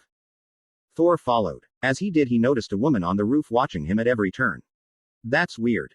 Elder chuckled a little. Oh, no, that's normal around here. Shigur is always curious and keeps her distance to study strangers when someone else answered the door. When she is the one answering, she usually is more stealthy and tries to mess with people's heads. Ah, here we are. Thor looked forward and saw Naruto in his GI with Takeda, Yukita, Kasara, and Mew all standing around. Elder came up first. Naruto, you have a guest here, said something about issuing a challenge. Everyone looked as Thor came up and smiled. Kasara cursed. Damn it, Thor, the seventh fist. Guess he decided to storm the place. I thought that stomping earlier was familiar. Naruto got into fighting stance and looked at Thor and Mew, Yukita, and Takeda following him as Nijima hid behind them all. Naruto narrowed his eyes. You won't have it easy like the others did. Thor frowned, but Elder stepped up. Naruto, do not be rude to our new guest. He isn't here to fight you like everyone else so far has. He's come to issue an honorable personal challenge. Thor, go ahead. Thor nodded and smiled. Siegfried and I are good friends. He respects you, says you are a true martial artist and worthy of being called so. He has pretty good eyes for that. I figured I would see for myself just how skilled you are. I'm not here to fight you, merely to set up a place and time to have an actual match with you. Not one person from the gang helping me, not one of your friends helping you, just me and you, in a true martial arts match. Naruto blinked, and everyone else was kind of stunned for a moment, but Naruto smiled and stood straight, bowing. Sorry if I was rude. With Hermit, Loki, and the Valkyrie under Freya being so dishonorable, it's not easy to trust someone from Ragnarok. But just like with Siegfried and Kasara, you're an exception. Thor bowed as well a bit. I understand completely. So, what is your answer? Do you accept my challenge? Mew looked to Naruto. You sure about this, Naruto? He is from Ragnarok, and Loki still pulled strings with Siegfried. Kasara huffed a bit but looked to him. Thor, you sure Loki's not giving you trouble? Thor bellowed. He actually thought me a fool for wanting to make this personal challenge to Naruto, but to answer you, Kasara, no, he is not pulling any strings on me. Takeda rubbed the back of his head as Yukita hummed at that. Naruto just went for it though, not wanting to stall an answer. Sure, just me and you in a fair fight. I accept that. What are the terms, place and time? Thor smiled widely. Perfect. We shall meet at my cage fighting club, tomorrow at sunset. Here's the address. He gave Naruto a paper with the directions there, and bowed to him. See you there. Tomorrow night, 'cause I know you have a sparring session today with someone. Naruto smiled. Thanks, see you then, Thor. He bowed back. Thor bowed to the elder, who bowed back, and left. Mew smiled as well. I guess he is a decent guy. You were right to wait and see who he was. Nijima smirked evilly. Well, we just have to wait and see. That's his playing field, so he will have others there watching possibly, so the Shinka will be there for moral support. Naruto frowned. Nijima, I don't mind them being there, but don't you dare try to use this as an opportunity for you to get our alliance in a fight that doesn't really have meaning. I'm already having a fair match with Thor, the seventh fist, so no need for anyone else to get involved. Nijima frowned as well. Still, if you beat Thor and his guys try to surround you, it may be a good idea to have backup. Takeda smiled. Don't worry, Naruto, I'll make sure the guys understand that they shouldn't try anything until Thor's guys attempt to strike out.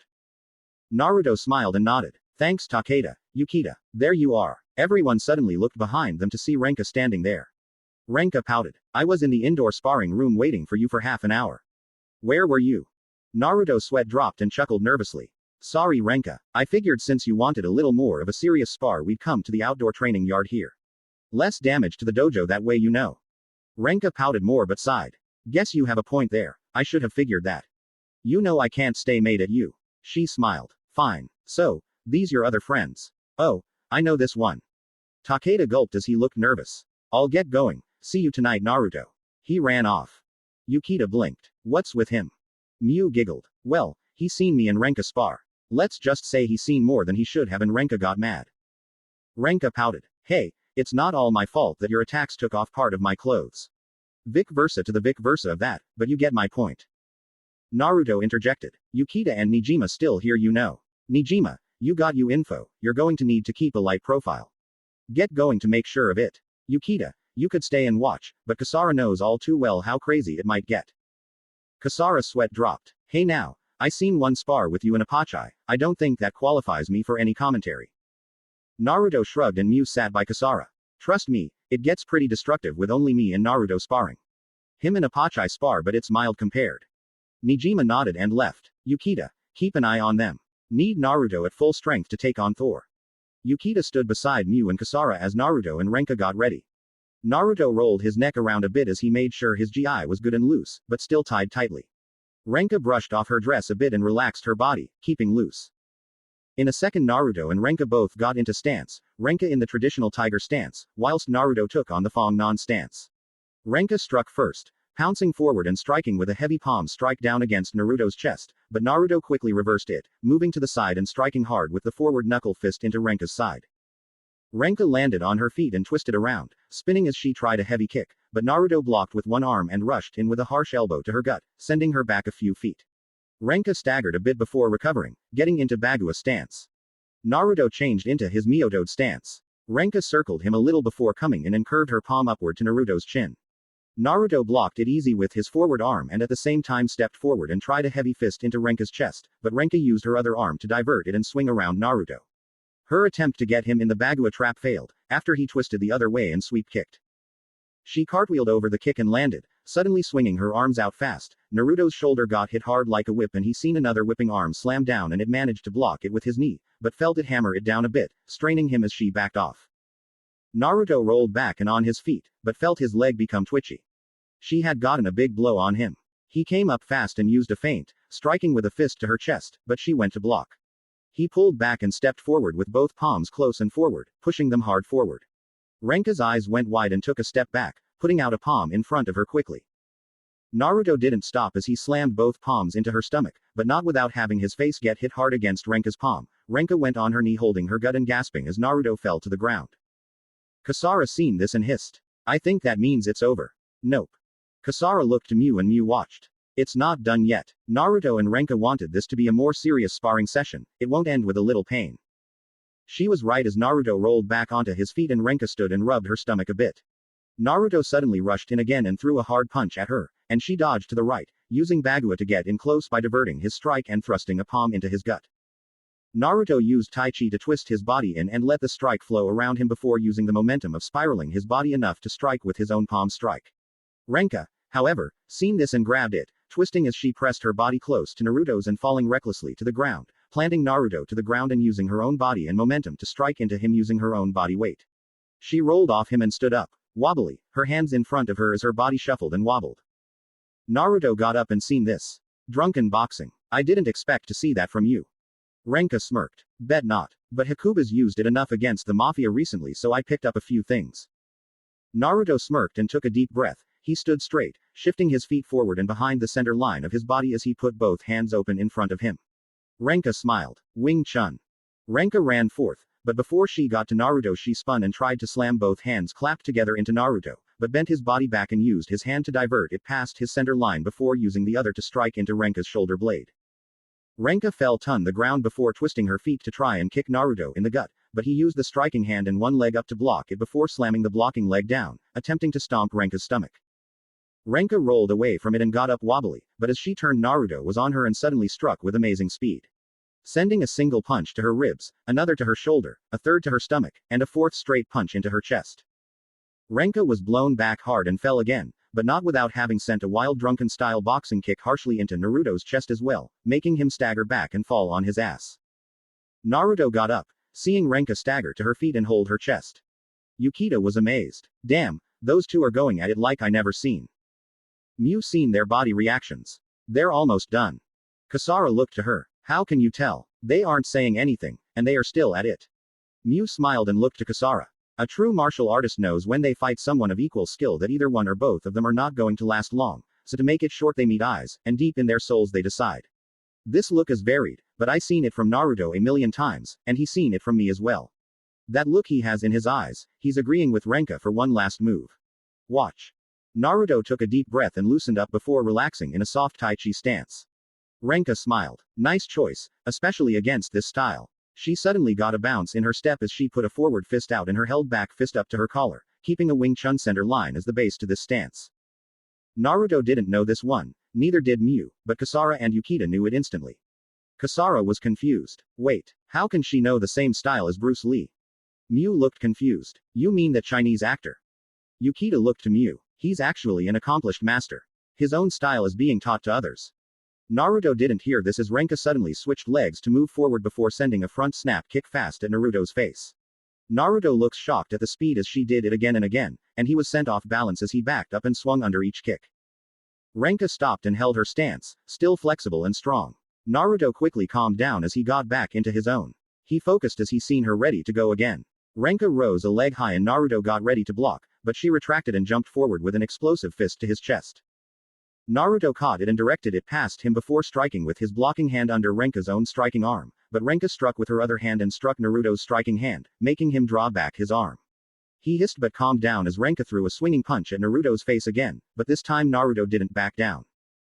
Naruto diverted the strike and ducked under her swift back fist strike before pressing forward with crossed arms.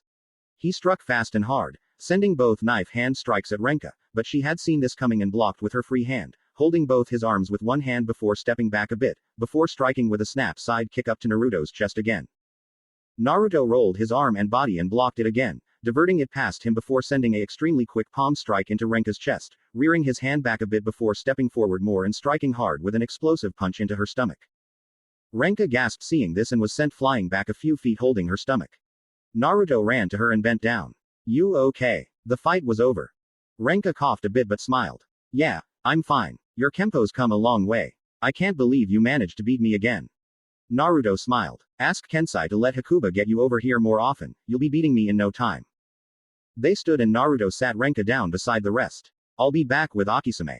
Mew, I will cook dinner tonight. He went and Kasara whistled. You're one hell of a fighter, Renka. How's you learn that last style?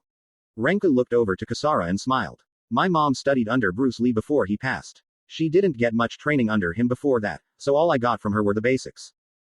Yukita chuckled. Must be a hell of a mother. Jeet Kune Do isn't exactly the biggest martial art for Kempo. Renka shook her head. Not really, but it's effective when used right. Sadly, Naruto used Tai Chi to counter me. The flowing movements of Tai Chi against the dynamic water-like movements of Jeet Kune Do. I wasn't sure I was going to win in the first place. Mew looked puzzled. Wait, how old is this style? Was he the best student and made a master of it? Renka giggled. No, he created it. Bruce Lee trained under many masters and took everything he felt was useful for his own dynamic and individual movements, using a good deal of Wing Chun in this new combat system he created. It's actually an amazing one, but like all martial arts, it's not unbeatable. Yukita left soon after to get some rest. Akisame and Kensai made sure Naruto didn't overdo it with Renka, and she was fine, slight bruising.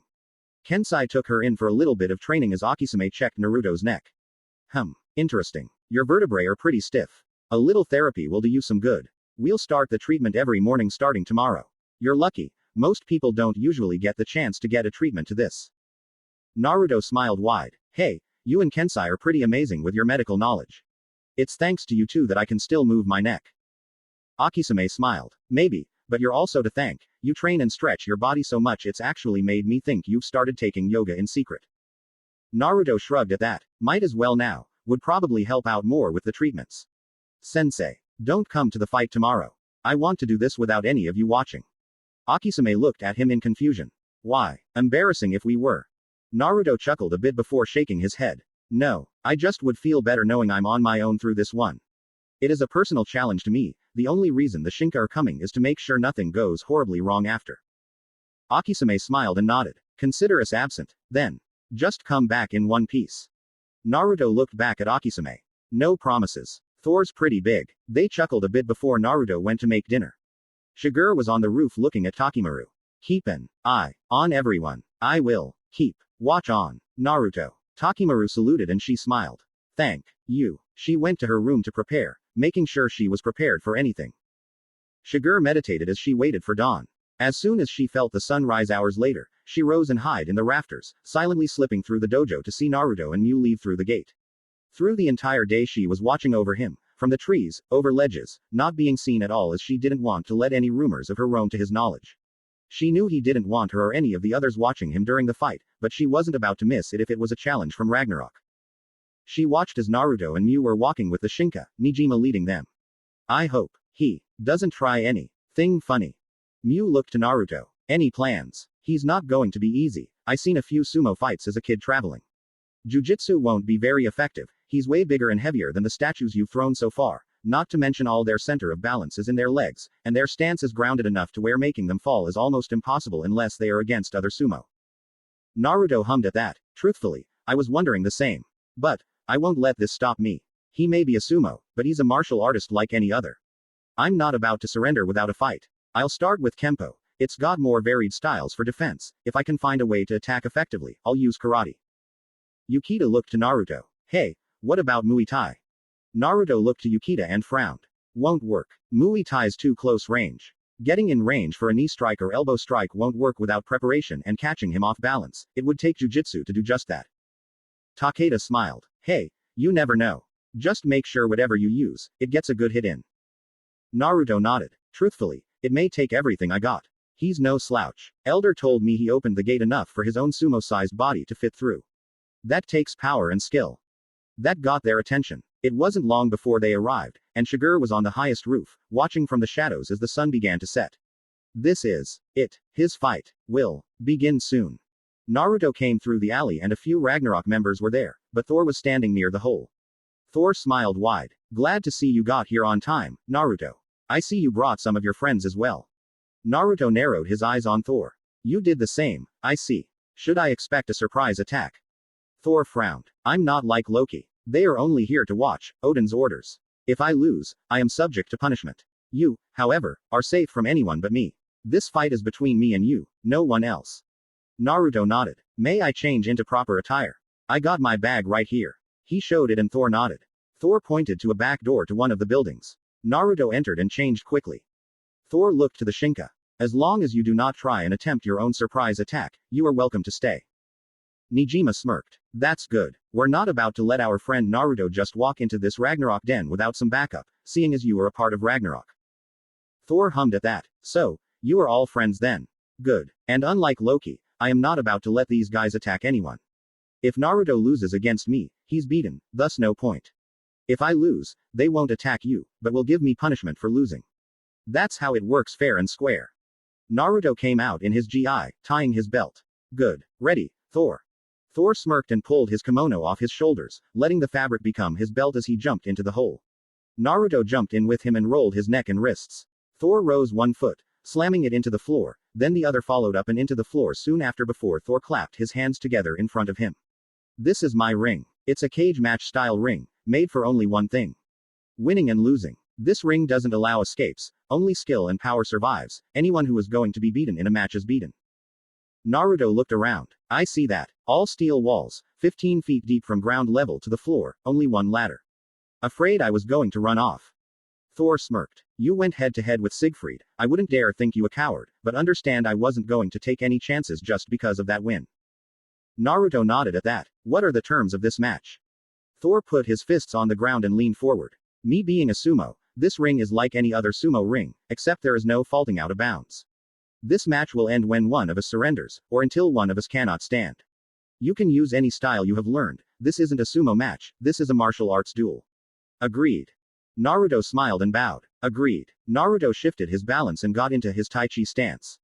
Shigure nodded as she watched. Nice stance. Good style. 2. Counter power. She smiled. She knew Naruto was only learning Tai Chi for its defensive properties, but knew some good counter attacks in case of stronger opponents.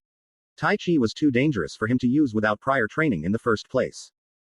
Thor smirked. Ready. Fight. Thor stood in place a moment for Naruto to prepare, and Naruto seen this. Just a second after though, Thor rushed in, yelling as he thrust repeating palm strikes at Naruto, trying to push him hard, but Naruto fluidly moved his forward arm down on Thor's right hand strike and led it away from him, and used his back arm up to lead Thor's left hand strike away every time, backtracking as Thor kept pushing forward. Naruto thumped against the wall and Thor reared back before slamming a harsh palm thrust strike at Naruto's chest. Naruto had bent down and took a steady kneeling horse stance against the wall, moving to the side so his head wasn't hit. Thor's palm hit into the steel wall and dust and smoke was coming off it. It was dented badly. Naruto didn't care about it enough to look, but saw the smoke as it came off. Thor smirked more. Nice dodge. One false move would have meant defeat by knockout or total knockout. If this is all you got, you might as well surrender though, all you done so far was dodge. Naruto smirked. I don't think so. See, like Takeda, your style isn't exactly Street Fighter common, nor have I seen it or read about it to learn what you could do. But unlike Takeda, I've got an experience now to learn to know how to face you without doing too much harm. Naruto pushed the wall and stamped a foot forward as his back arm tensed. Take this. Naruto moved his back leg forward as he thrust his entire right side into Thor with a ferocious fist strike deep into Thor's gut, pushing him back with extreme force.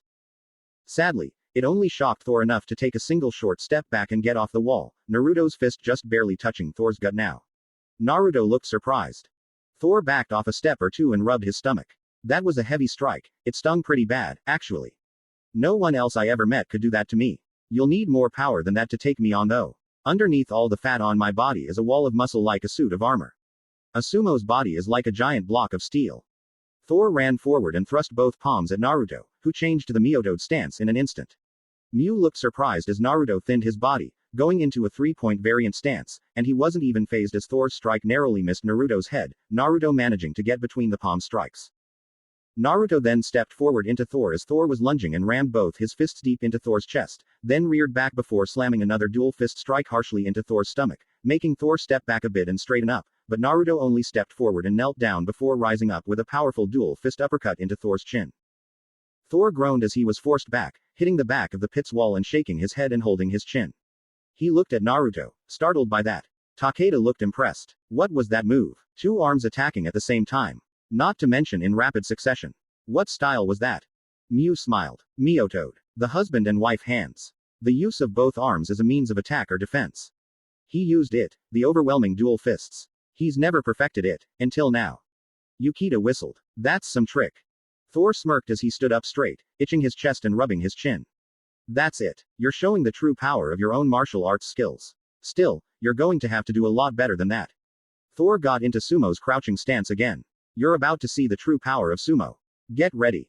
Shigure was watching closely. No. Weakness. Strong legs and body. Hard head as well. Very tough oppo. Meant for you. Naruto. You can still beat him. Do it. She smiled, seeing Naruto get ready again.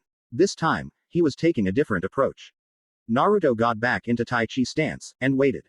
Thor smirked. That didn't work last time. Won't work this time either. Thor rushed in again, but this time didn't stop to attack with his arms. Naruto looked shocked and turned, crouching down. Thor jumped at Naruto. Got you. Naruto suddenly vanished from his sight. In 3 seconds Thor blinked as he seen Naruto go from being crouched on the ground to vanished in thin air, and at the end of these 3 seconds, he was suddenly kicked hard in his back and slammed hard against the wall in front of him. Naruto flipped from Thor's back and landed back on the ground, standing upright. Don't mistake my surprise for a chance to strike. Takeda rubbed his eye and looked at Naruto. He teleported. Mew looked surprised as well, but knew way better than Takeda. No, he didn't. He used a jujitsu technique. The Yanagi Higurashi. It's a technique that greatly increases stance, power and speed. But, it wasn't the true form, it was something new. Nijima was putting that in his PDA and smirked. Interesting. I kind of wonder why he never uses it. Mew looked to Nijima. He never mastered it. He can hardly use it at all. I am surprised he managed to do it so perfectly, yet without the stance. He was even faster than normal. Thor pried himself off the wall and brushed himself off, itching his body a bit. He looked to Naruto and smirked. Sig was right. You were an amazing fighter. I was just playing around before, now I can use my full ability. Thor got back into his sumo crouching stance and Naruto got into his Tai Chi stance once more. Yukita hummed. He's using that stance a lot. Why isn't he going to use another style? Mew smiled. He is. Tai Chi is a fluid motion martial art, using the least amount of energy to redirect any amount of force. Thing is, he couldn't redirect Thor's entire body last time. He's still going to use this stance to keep Thor's attacks away as he experiments. Takeda smirked. I gotcha. He's using a basis style to defend, and switching instantly on the fly for an offensive. Kind of like my fight with him, except he used Muay Thai to beat me more often than not. Nijima hummed at that. Muay Thai won't work here. Even if Naruto could pinpoint where to place his elbows and knees, Thor's body is too massive to allow major damage, and any leg-breaking kicks will be impossible due to his sumo training. He needs a general power base, but quick pinpoint moves. Mew, what style would be able to accurately dissect Thor's moves and deal more damage without putting Naruto in harm's way? Mew thought about this. Truthfully, she never fought a sumo, so she wasn't going to be much help, but thanks to the elder, she knew ways of beating any opponent, in theory at least. The only thing I can think of is jujitsu, but Naruto's only attacks are going to be to prepare Thor to be thrown, and it's not going to happen. Naruto went on the offensive this time. Seeing as Thor was the only one attacking, it wasn't a fair honorable duel if he just defended himself. This was a battle, after all. He got real close and scrunched his body inward, his hands open. Thor rose an arm up and thrust it hard down at Naruto, but Naruto suddenly slammed both hands deep into Thor's body, a punch straight into his chest and another deep in his stomach. Naruto's body close to Thor's enough to dodge the arm strike down, but also making Thor go into his own, maximizing damage. Thor gasped at this as a large amount of pain hit him from this strike. Naruto smiled seeing this. Finally, a clean hit that actually connected with its desired effect. His celebration was his downfall at this point, as Thor recovered quickly. Thor grabbed Naruto and didn't miss a beat. Take this. Naruto was lifted up and twisted around before being slammed back first into the hard floor, bouncing a bit and gasping. He watched as he free-floated in slow motion as Thor rose a leg high into the air. Thor roared as he dropped it with amazing force and speed. A sumo's true power is his legs. Naruto knew the leg would hit him right as he hit the ground, and had to do something quick, or else he was going to be very badly hurt from this. Naruto quickly got into the Bagua stance with his arms, and just as the leg was making contact with his front hand, he pushed off it to the side and forced his body to slide along the floor to dodge the strike. Naruto looked in shock as the foot slammed hard into the floor, and created a small crater, seeing the steel and rock of the floor crushing under the power of Thor's attack. Thor backed off as Naruto rolled away. Thor smiled before grinning and outright started to laugh loudly and heartily. That's the spirit. You're a supremely well-versed and skilled martial artist, incredible. Versatile. Fast, strong, you're an opponent I would love to spar every once in a while. Naruto huffed as he stood back up. Even after the punishment he was taking, even though he couldn't think of a way to win, he smiled. You know, I feel the same way, Thor. As they got ready for the next move, Naruto suddenly had an epiphany. Throw him. He knew it was going to be damn near impossible. Thor's massive size, weight, off-center of gravity to the legs, tough body, and leaning stance at him, taking Thor down with a throw was the toughest move he could ever try. But, two things popped into his mind as to why it would work, and have him finish this fight without any more bruises to either of them. Naruto had to be the one to move first. He switched to Sakari's true form, the Meiba no Kame, front of the wing karate form. Naruto ran in fast, and Thor roared as he did the same, hoping to catch Naruto off guard here. Naruto didn't back off as he performed his secondary combo and his fifth combo of all his martial arts together. Naruto's first strike was to swing his foot out and thrust it hard up into Thor's stomach.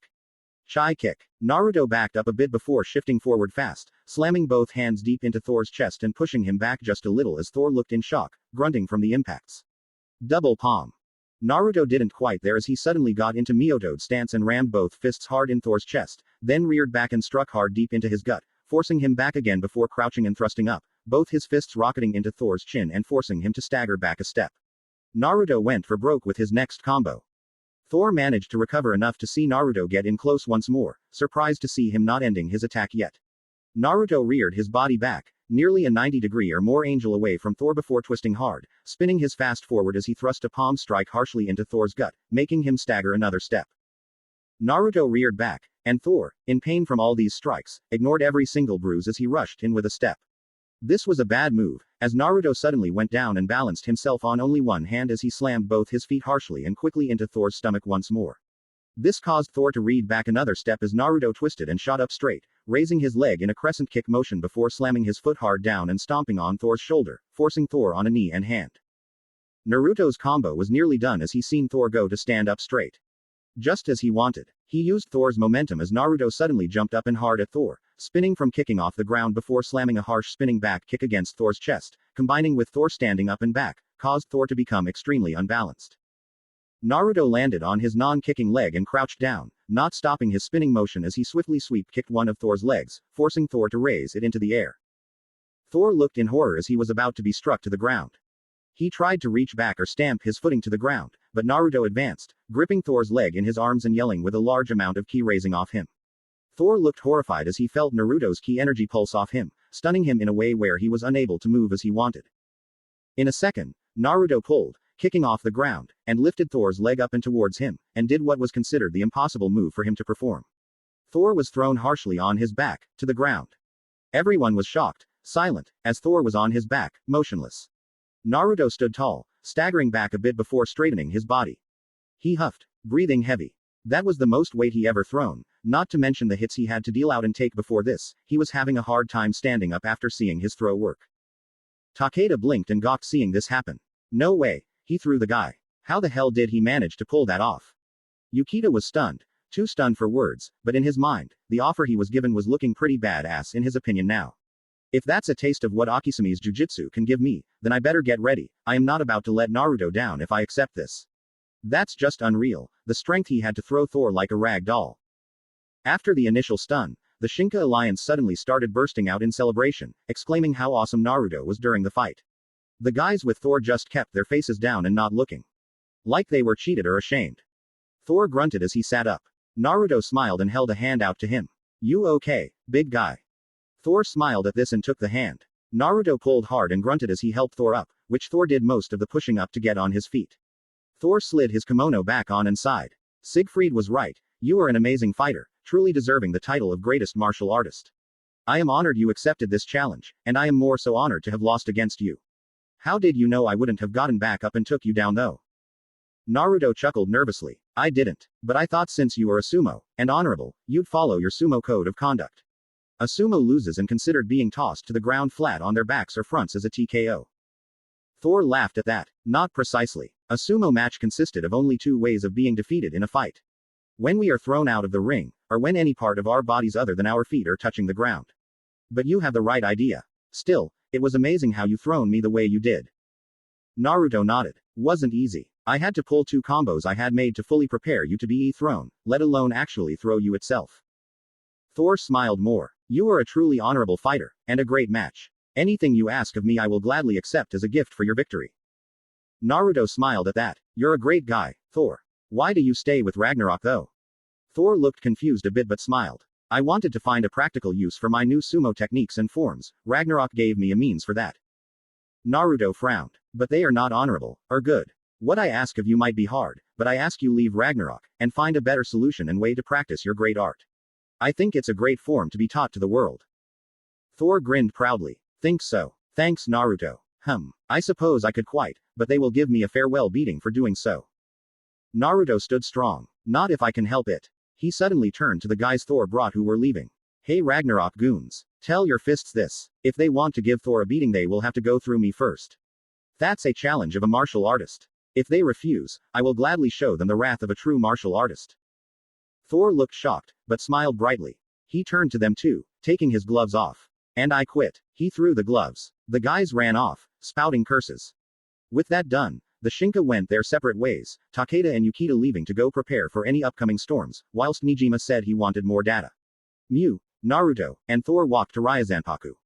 Mew smiled brightly. I knew you could do it, Naruto. You always surprise me with how skilled you can be. Naruto scratched his head nervously. Really, I didn't do that much. Hell, I bet you could have done even better. Mew giggled. Silly. I wouldn't have been able to fight him in such a way. Even if I did fight Thor, I would never think of throwing him. Thor chuckled at that. Even if you could, no one would suspect either of you to do so, yet Naruto managed it. Me, a big strong sumo, thrown by someone a third of my size. It was a shocker. Shiger smiled as she watched from the roofs. He was amazing. Able to throw a sumo. He gets stronger every day. So great. She smiled and held a hand to her heart. She silently rushed back to Ryazanpaku first to get some rest, and to make sure she wasn't found out of watching Naruto fight Thor. Naruto looked up and stopped. Mew and Thor seen this, and Mew was first to say something. Anything wrong? Naruto frowned a bit. I feel like I was being watched by someone familiar. Nah, it couldn't be. He smiled and figured he'd not think about it. Mew was making pizza again. Everyone seemed to enjoy it the way she made it. It wasn't exactly how America portrays the dish, but she managed to find out how real Italian cooks prepared and served the real thing, and the real thing had such a blast of flavor to it, not greasy like the American-style dish, but still melting to the touch and taste. As she made this, she could hear the training going on outside. It's Apachai's turn, right? No, that was the other schedule. Ah, it's Gigi's turn, the first Friday. I wonder what they are working on. Outside, Naruto was calm and stable, his body tight and tucked in, however loose and wide, stable standing, even to the heaviest push. Naruto was prepared for any strike, and for good reason. This was the final level of his Sikuken. The elder held two big swinging clubs in each hand, and was producing a heavy ki. Naruto was unfazed by the ki, and stood his ground. The elder smiled brightly, a warm smile like a grandfather gives, but his eyes were glowing with a fierce ki that, if was being used like he was used to, would be making Naruto sweat. Your Ryusui Sikuken is pretty strong, stronger than I have ever seen it, and you aren't even straining to keep it stable, it is second nature to you now.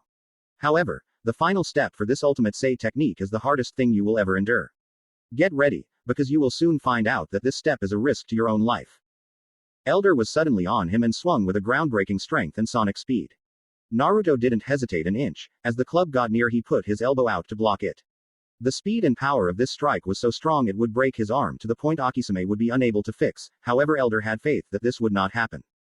Naruto rose his elbow, but dipped his arm, that was standing up as a wall to the club, towards him, and the club struck his arm. In slow motion, Naruto ducked a bit to the side and down and used his elbow to rise up and deflect the strike upwards, his back leg moving the opposite way the strike was coming, and he let his arm guide the club over his head and away. In real time, Naruto had ducked and let the thing pass over in such a way that he was safely able to counterattack, but he didn't. The reason he didn't was because the elder does not play fair. The second he dodged the first strike, the elder swung a blindingly fast snap kick into Naruto's gut and sent him flying back into the wall. He was stuck there for a minute as he tried to regain his senses, and his breath for that matter, and finally popped free. He was wobbly, but he stood with enough ease to walk up to the elder. No fair, Gigi, you went faster than you usually do when training me.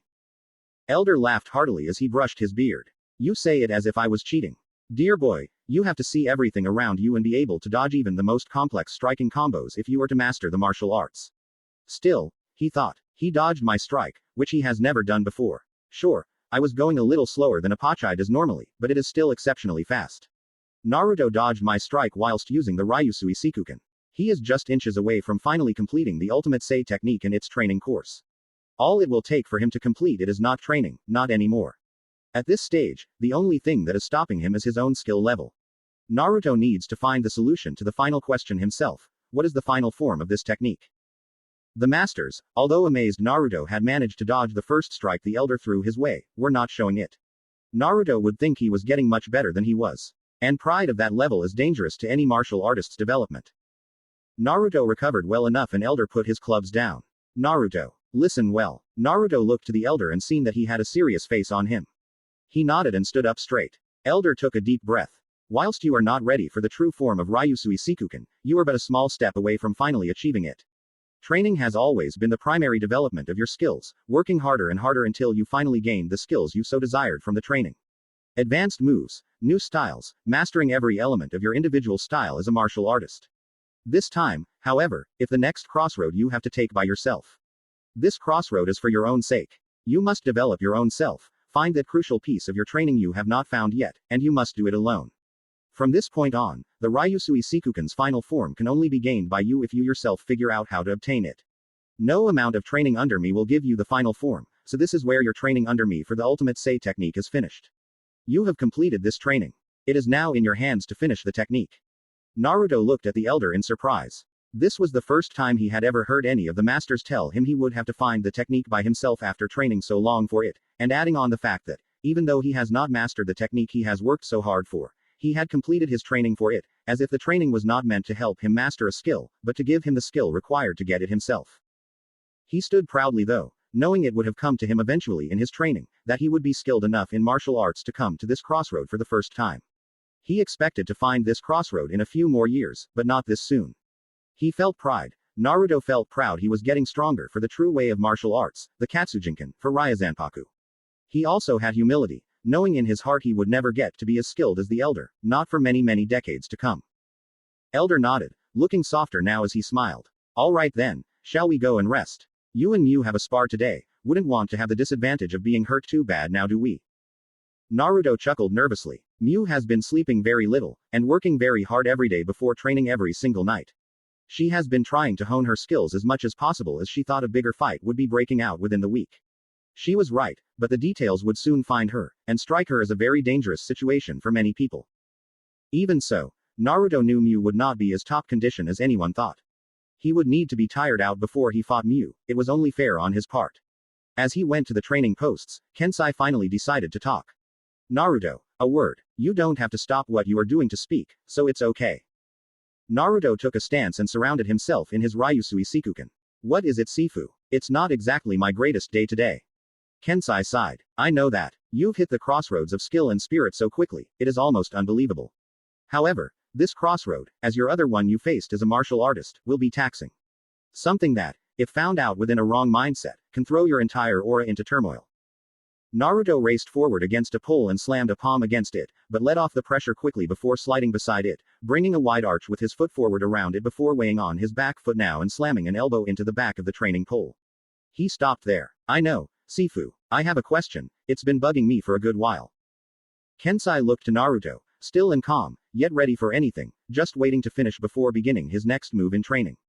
Kensai nodded, and Naruto sensed it well enough. Naruto suddenly slid his back leg forward between his other leg and the pole, twisting around before slamming his moving foot into the ground and shifting his body sideways, a raised arm following, and in an instant his elbow broke the very training pole in a way Kensai only saw from Apachai's Muiboran movements.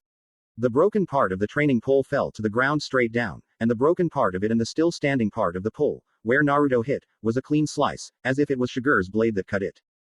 Naruto stood straight, taking a deep breath.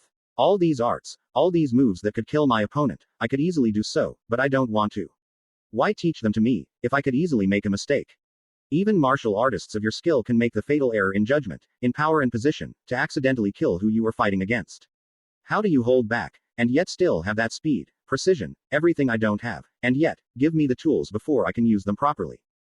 Kensai was surprised to hear this from Naruto.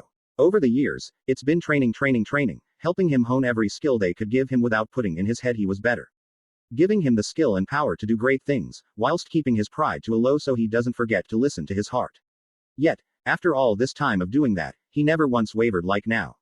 He was wavering. Kensai came up and put a hand on Naruto's shoulder. We gave you these skills because you wanted them. You wanted to become a better person, a better man, someone who could help protect himself and others. The only reason we even trained you was because we seen the good inside you, and knew that you would use whatever we taught you for that good. Kensai turned Naruto to him slightly, and Naruto was all ears. Kensai smiled softly. We gave you these skills, trained you to master them, because we knew you would never let yourself make any mistakes. It was apparent the moment you fought Takeda, and brought him here with a few small bruises yourself. You held back immensely against a greatly trained fighter, even if he was pretty rusty. You could have killed him easily, and yet you didn't. You held back to the point it took a long time, and a very delicate approach to realize how much skill and power would be required to beat him without dealing a fatal blow. Naruto was confused by that. He always thought about that, how much to hold back, and he made sure to use more power and skill when needed but never enough to deal anything fatal to his recent victories. He would never stop holding back his strike's lethality. Kensai smiled more. That's why we gave you these tools, the skills you have gained, we gave them to you because, whether you know it or not, you can stop yourself from ever making that mistake. You hold back to the point you will never kill anyone. And if you think we are able to hold back and still retain every single ounce of skill and power we have when fighting an equally skilled fighter of our caliber, then you are sorely mistaken. Apache cannot hold back everything he is able to do, but that doesn't mean he isn't holding back. He has far greater skills, power, speed, far greater than you can imagine, and yet you are able to spar with him, the master of Muay Thai here, almost to the point you are able to finally dodge his strikes. We are holding back a great deal of speed, power, and skill to train you properly, and you will find out that it is not always easy, but as long as you follow your heart, you shall never make that fatal mistake in a fight. You are Naruto, and you will never lose sight of your true nature. Naruto looked shocked hearing all this, but after a moment of letting it register in his mind, he felt better about it. He smiled and bowed. Thank you, Kensai Sifu. I guess I never really understood till now. I always had the answer to my question, but never knew. I will keep trying to be better about how to use my skills. Kensai bowed back. I am confident and sure you will do just that. Remember, though, training isn't the only thing you should focus on. Being at peace with yourself and relaxing is a very productive part of training your heart and soul. Sure, I read naughty comics, but that's my way of relaxing. Akisame has many types of art to relax him. Apache's getting great at Othello, and Sakari drinks his brain cells away. I think it would do you some good to get out and find your own ties to the peace of mind, something to ground you from training every once in a while. Naruto frowned at that, but nodded. Truthfully, he didn't know what to think about other than training right now. He felt something big about to happen, and it was going to happen soon, so he needed to be ready. During their spar, both Naruto and Mew were exchanging good blows, but in the end Naruto lost, being kicked back into the wall hard by Mew's newest technique that caught him totally off guard. This technique was nothing like he had ever seen. He was finishing a sweeping kick to distract her so he could eventually feint a strike to her neck and then strike with the overwhelming dual fists. Thing was, as he went up to feint the strike, she latched onto his arm for a single second to keep her in midair, and spun as, when she grabbed him she also pulled herself to him a bit and him to her. She rose her legs up and cartwheeled, slamming a harsh front kick into his chest and an uppercut heel kick to his chin, sending him speeding into the wall. There was even a small crater. Mew landed on her hands and finished the cartwheel back to her hands and smiled. Naruto groaned a bit but got up, smiling. Mew, you are working even harder than me these days, it's no wonder I lost this match. Mew blushed a bit and seen him struggling a bit. She didn't hold back much during that move, so she did strike with amazing force to his chest. She came up to him and felt his ribcage was a bit compressed from the strike, but otherwise not too hurt. The only thing was, a compressed chest caused short of breath and it was still a big pain when it happened, so Naruto being a bit dizzy was natural. Naruto smiled though as he stood up. I'll be fine, you hit me harder than this anyway, I was just caught off guard was all. That new move is pretty amazing. Got a name for it yet? Mew blushed but giggled. No, but I will soon. I am glad you are alright. The elder seen she was waiting to tell him something, and he quickly snuck around the corner so she felt she had some privacy, but he stayed nearby to listen. Mew blushed more. Naruto, do you think, if it isn't too short notice, that we could go out tonight on a date? Naruto looked to her and blushes a bit, but he smiled, nodding. Sure, I would love to go out with you Mew. Any plans on where you wanna go?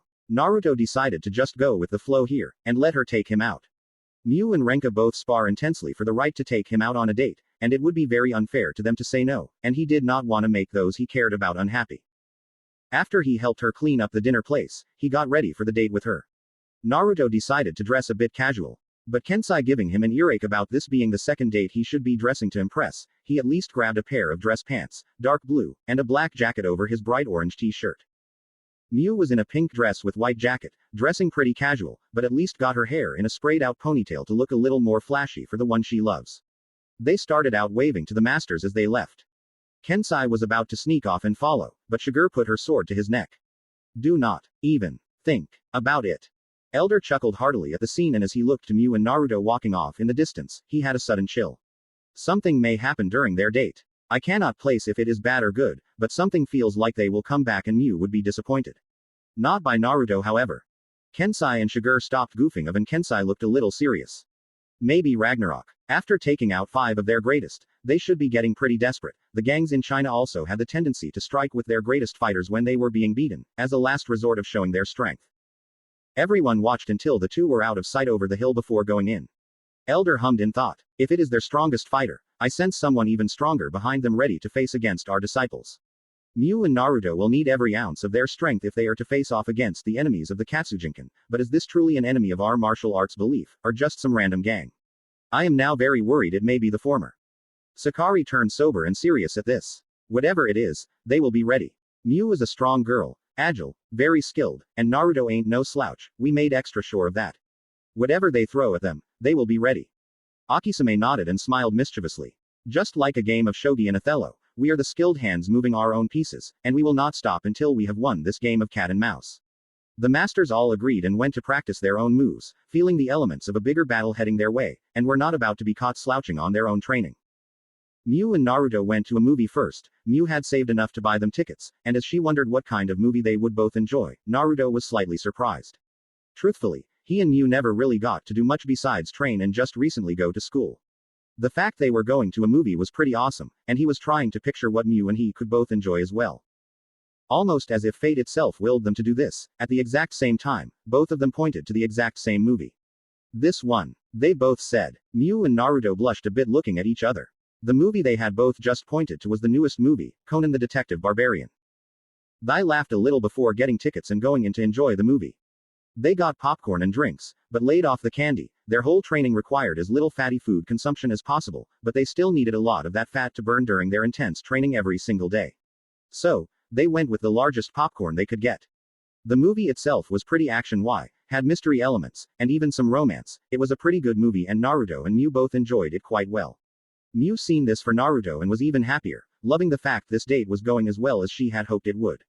Their first date was slightly a bust due to the fact she felt Naruto didn't get much from it, however she always did snuggle with the cat plushie he got her.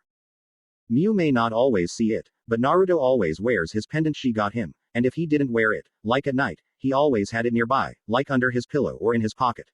As they left, Miu was holding Naruto's arm in her own and they walked around a bit. Miu had picked a place to eat as well, and even though it seemed they were walking around randomly, she was bringing him around a few lanes to keep close, just enjoying the walk. Soon, the only thing between them and the diner were, in order, a Central Park, and 3 blocks. She decided not to go around and wait any longer, so she pulled him into the park. This way, it's quicker to the diner I wanna go to if we just cut through it. As they rushed through, though, they started hearing noises around them, not from nature like winding branches and windy leaves, not even the animals nearby, but something else, like yelling or grunting. As they drew nearer to the sounds they thought it sounded a lot like a fight, so they went to investigate real quick. As they came upon the scene, they looked in surprise that a couple dozen big guys were on their backs and knocked out, bloody and bruised. And in the middle of them stood one man, holding a guy similar looking to the others on the ground by his shirt, and the man in the middle was fit and lean, not muscular at all. In fact, he looked very similar to. Naruto glared as he recognized the man. Odin. Odin had just beaten up what looked to be a rival gang. He threw the guy he was holding, now unconscious, to the ground. He rolled his shoulders a bit and sighed, relaxing as he did. Naruto and Miu came out into the open as he grabbed his glasses and wiped them clean. I see I have been found out. Is the Shinka targeting me next? Thor joined your side, and since we can't find him we can't give him his farewell beating. Naruto narrowed his eyes. And you won't be able to. Honestly, you are nothing more than a bunch of thugs. Odin turned, putting his glasses back on. You're wrong. We are martial artists, and the higher you climb the numbers of our fists, the more difficult a fight you are looking for. Ragnarok isn't taking anything lightly anymore. We're wiping the city clean. All the gangs in the area are going down, one by one, and you, and your precious Shinka, are going to be the last to fall. Miu frowned more. The Shinka aren't a gang. We are a group of fighters looking to bring peace and justice to the world. Odin smirked a bit as he fixed his glasses on his nose. Oh, justice bringers. You fight for the little man. Well, I see you are all just a bunch of naive simpletons. Naruto held Miu's hand and sighed. Sorry, Odin, but you are the simpleton. I mean, come on, you just went looking for meaningless fights all over the place if you were beating on these gangs. Odin tensed before looking angrily at Naruto. You think you can look down on me? Sorry to tell you, Naruto, but there is no such thing as a meaningless fight. I bet you will say it's meaningless to want to fight you and destroy you. Naruto glared at Odin, and Miu was feeling ready to fight herself. Naruto spoke first though. The fight between the Shinka and Ragnarok is hardly meaningless. You guys threw the first punch against me, and have defended myself at every single turn, so just because you feel threatened by me is no reason to fight everyone you pass on the street, which those are the meaningless fights. Odin's eyes grew cold, a potent ki around him was blasting at Naruto, but Naruto was unfazed. Miu finally went into fighting stance. If you want to fight Naruto, you will have to go through me first. Naruto put an arm in front of Miu. He smiled back at her. There's no fighting going on, Miu. Remember, we have to get to the rest of our date. Odin chuckled a bit now. Oh, I see, you are so scared of fighting me, you want to do anything but try. I bet you can't even penetrate my perfect defense. Naruto huffed at that. Get real. There is no perfect defense. Naruto may be incredibly close to finishing his Ryusui Sikuken to its final form, but he still knew it was not a perfect defense. Even if this guy knew of a technique like the Sikuken, it was not a perfect defense. Odin chuckled menacingly. Oh, but there is. No one has been able to lay a finger on me for years, and even when a good fighter gets close, I have one technique that will make sure they can never get within 2 feet of me. I bet you don't even know the technique I use. It's called Sikuken. That got Muse and Naruto's attention in a snap. Naruto stared at Odin in disbelief, but hardened. Sikuken. Odin laughed wildly as he heard it questioned. I knew it, you are nothing but a beginning martial arts student. How you even managed to take down Siegfried and Hermit without knowing about it is quite a laugh. Naruto looked to Mew, a small stare that told her he wanted to do this alone.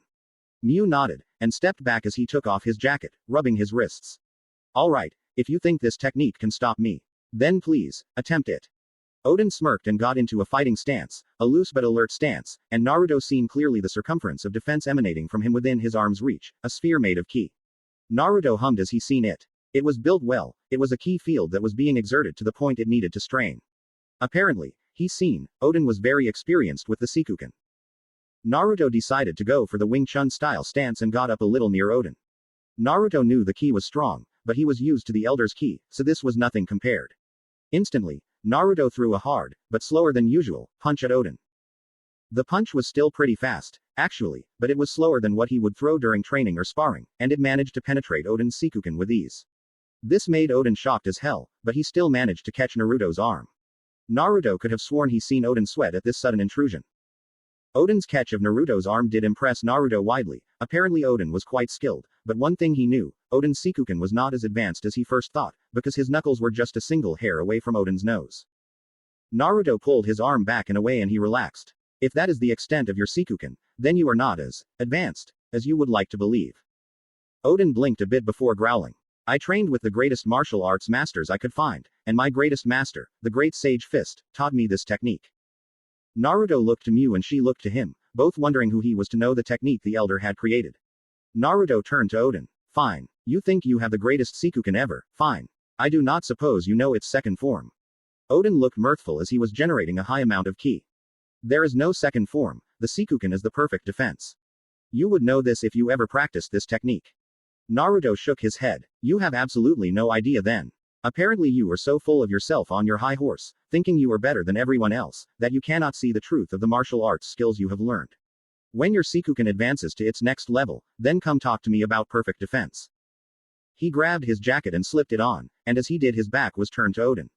Odin was enraged as he was being belittled by Naruto, and just ran for him, ready to strike him down with a heavy assault. Mew was just about to interfere, when she seen the Ryusui Sikuken's ki field around his body appear. That was Naruto's plan, to show Odin exactly why the Sikuken was not the perfect defense. Naruto turned and got into a simple stance that combined both Wing Chun's center of gravity and Myoto's strong defense, and using it, he swept a hand out and blocked Odin's first strike that was aimed for the face. Odin tried for a gut shot before raising his leg for a roundhouse kick, but not only was the gut shot foiled by Naruto simply twisting, but the twisting action also gave way for him to slide down a bit and duck under the leg, just before rearing back up and slamming a forceful palm strike into Odin's shoulder, pushing him back, but not a very hard strike, just a simple push. Naruto took a deep breath. You see, there is a second form to Sikuken, one you will never accomplish if you cannot see past your own pride. Practice all you can, because if that is the best you can do, then you are doomed to lose. Goodbye Odin, see you when you finally decide to wipe out the Shinka. He relaxed his ki and grabbed Mew's hand, smiling. Let's go. As they started going, Naruto kept an eye behind him on Odin, who was shaking. Whether in rage, or in shock, he couldn't tell, but the good news was, Odin wasn't following them. They made it to the diner, where they had a big meal, and this got Naruto thinking, as he ordered a steak. What are the masters going to eat? They don't usually make their own meals. Mew giggled. I got Kensai to cook for them, so it's alright. Naruto, you were great back there, you easily showed you were more skilled than Odin. But why didn't you finish it? You could have finished it then and there. Naruto hummed in thought before sighing. Truthfully, because I want a more challenging fight. If I am going to beat Odin and finish Ragnarok's reign of terror after all the fights they sent my way, I want to make the last one as humiliating as possible. No matter what Odin does, he is not strong enough to beat me. However, he did hold back his Sikuken, and he was too enraged to actually fight me using his natural element. He is a Sei fighter. It is the only way to actually form and control the Sikuken. Mew blinked and remembered the fight before smiling, giggling a bit. I suppose you have a point. Think he will ever get to the next level of Sikuken? Naruto sighed heavily. As advanced as his Sikuken is, and how experienced he is at it, I would say he can, but not in the time frame he wants to get it and then finish us off. Enough about him though, this is our date. He smiled widely. Mew giggled more. So true. And I do hope it is a good one. Naruto smiled more and held her hand, nodding. It is. The little skirmish in the park isn't going to stop this from being a good date, thank you so much Mew. Mew blushed deeply but was giggling more. Maybe I will need more time for the third to be even greater. With that they enjoyed their dinner, talking about some new techniques they had in mind and how they should figure out combination techniques so they can fight as a team when it is needed.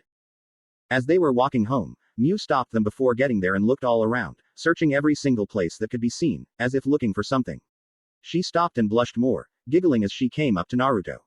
He looked confused but suddenly she stood up tall and kissed him right on the lips, just a small peck. Thank you for such a great time together, Naruto. With that, she hurried them in before anyone could see them so very close together, and she went to her room. Naruto touched his lips a bit before smiling, sighing in relaxation. Well, I suppose my first one was finally taken. Hope she didn't think I was bad at it. Oh, smooched didn't ya? Naruto literally was stiff in fear, his body not in his control as he turned to see that hell itself was upon him. Kensai was grinning evilly, Sakari nearly the same smirk, however Shiger and Akisame both were passively looking at him, whilst the elder looked like a giant troll about to eat him, and all of them stood together, staring at him. And blasting their ki so much at him, he just fainted. The masters stopped permeating the grounds with their ki before chuckling together, clapping hands. Sakari sighed as he finally got a handle on his gut so it wouldn't bust from laughter. Oh, it has been forever since we made him faint that way, and it is still funny. Kensai smiled brightly at the elder, who also smiled his way, chuckling heartily. Kensai spoke. Mew's the one who kissed him, but he is gonna get the hang of it someday, do not fret. I had the same problem with the ladies back in the day. Akisame picked him up, smiling as he let Naruto down in his bed and resting. He went back out and closed the doors. Well, I suppose that does it for him today. Tomorrow is Sakari's turn for training, let's get some shut-eye. As they left, Mew snuck into Naruto's room. She blushed as she rubbed her hand against his cheek. They are so mean sometimes, I never got a good night from you. She smiled though and kissed his cheek again. Sleep well, and train hard. Odin may not be able to beat you, but we still do not know the full extent of his power. Be careful when you do face him. She left and let him sleep, falling asleep peacefully herself without training that night. She needed her own strength so she could train even harder tomorrow. Naruto looked in shocked as he seen Siegfried and Nijima coming through the gate of Ryazanpaku. Okay then, I wasn't expecting this. Nijima came up and smiled. Hey Naruto, doing good I see. Sorry for the sudden intrusion, but we got a little bit of a problem. Naruto sighed heavily at that. What is it this time? Better be good, I can't stand you pulling tricks here. What had Sieg following you? Siegfried smiled as he came up to Naruto. It is grand seeing you here, Naruto, my friend. Nijima saw me in a moment of weakness when I could not see the path before me, and helped me with his own musical inspiration. Naruto glared at Nijima but Nijima was quick to defend. Hey, I heard a sad violin being played on my morning route one morning, seen he was there. Next day same thing, and I came in with my own instrument to help him out. Naruto looked to Siegfried. You sure it wasn't some kind of brainwashing? Siegfried smiled. Not at all. But you see, the melody he presented, although off-key, was brilliantly portrayed, a harmonious aura of sound illuminated from him, one of friendship, the same one you had given me that night as we fought. If he brainwashed me, then so did you. Naruto smiled at that. Good to see Nijima is still keeping to his word of being a good person. What brings you guys here though? Nijima sighed at that. Well, you see, we've been trying to get Hermit on our side ever since he left Ragnarok. That got Naruto's attention, and as he threw a fist for practice against a post, he lost control and swung just right for the pole to break. He looked to Nijima. Impossible. How come he left them? Nijima smirked. Seems he's been having a hard time getting along with them. As I heard it, he took the final straw when he heard Loki only used him as cannon fodder. Naruto sighed at that, shaking his head. Should have learned earlier. So, why bring Hermit in? He's not exactly a social type. Siegfried came up. Ragnarok's ranks have already shifted between them and as, myself included, even Kasara agreed to be a part of the Shinka. With the luck of helping the aura of friendship spread further already on a roll, Nijima thought to try getting Hermit in as well. He's exceptionally stubborn. Naruto scoffed at that. You needed to see it in action, Sieg. Look, Nijima, whilst I understand the whole idea of getting Hermit to join the Shinka, it won't happen. He's pretty much going to ignore you or kill you. Nijima nodded. But that's not the only reason. See, Ragnarok just finished up taking apart the gangs in the city by themselves, and with them on a roll themselves, their targets are finally on us, and with Hermit out of the gang, he is also a part of their target view. Don't forget, they are notorious about their farewell beatdowns. Naruto frowned at that. I think they are going to be after us first. That's if Odin was as angry as I saw him the other day. That got Nijima and Siegfried looking at him in confusion, and Nijima voiced the concern. What do you mean, as angry as you saw him the other day? Did you meet him whilst out doing something without telling me? Naruto nodded at that. Yes. Me and Mew went out on a date. Whilst we were cutting through a park we seen he was beating up a gang. 1-2. He tried to hit me, but I blocked it and dodged it all and told him if he wants to fight me so bad, to get better, and me and Mew left. Nijima hummed at that. So, you think he won't be a match for you? Or did you just not want to fight due to the whole date thing with Mew? Naruto shrugged. The date with Mew. But I still think I can beat him. Just not totally outpower him. He is still very skilled, just not as much as me. Siegfried looked to Naruto. You had a tough time trying to fight me, and you think you can do better against the first fist Odin? That does not seem likely. I would have trouble with just Berserker. Naruto looked to Siegfried with a confused look. You have trouble with Berserker after our fight? I doubt it. Not unless he's a brawler with absolutely no technique, cause then it'll be hard, for me as well. But Odin I can take on with equal grounds. Siegfried looked at Naruto in slight admiration.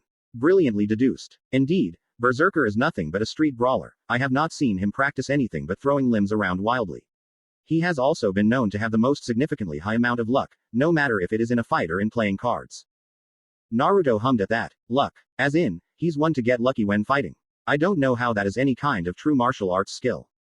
Siegfried's eyes looked serious as he explained. No, it is precisely why he is so skilled. He has never lost a fight, and he has also won in every card game he ever played with us, even against Loki, and you know he plays tricks on people. He's even been known to get several royal flush hands a day in poker. That got Nijima's attention as well as Naruto's. Nijima quickly wrote it down. Interesting, maybe we will have some luck and get him on our side too. Naruto glared at Nijima, who put away his planner and looked nervous.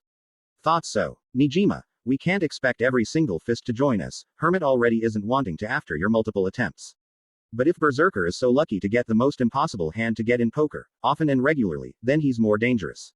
What if he gambled his life? He would most definitely be a fighter to look out for.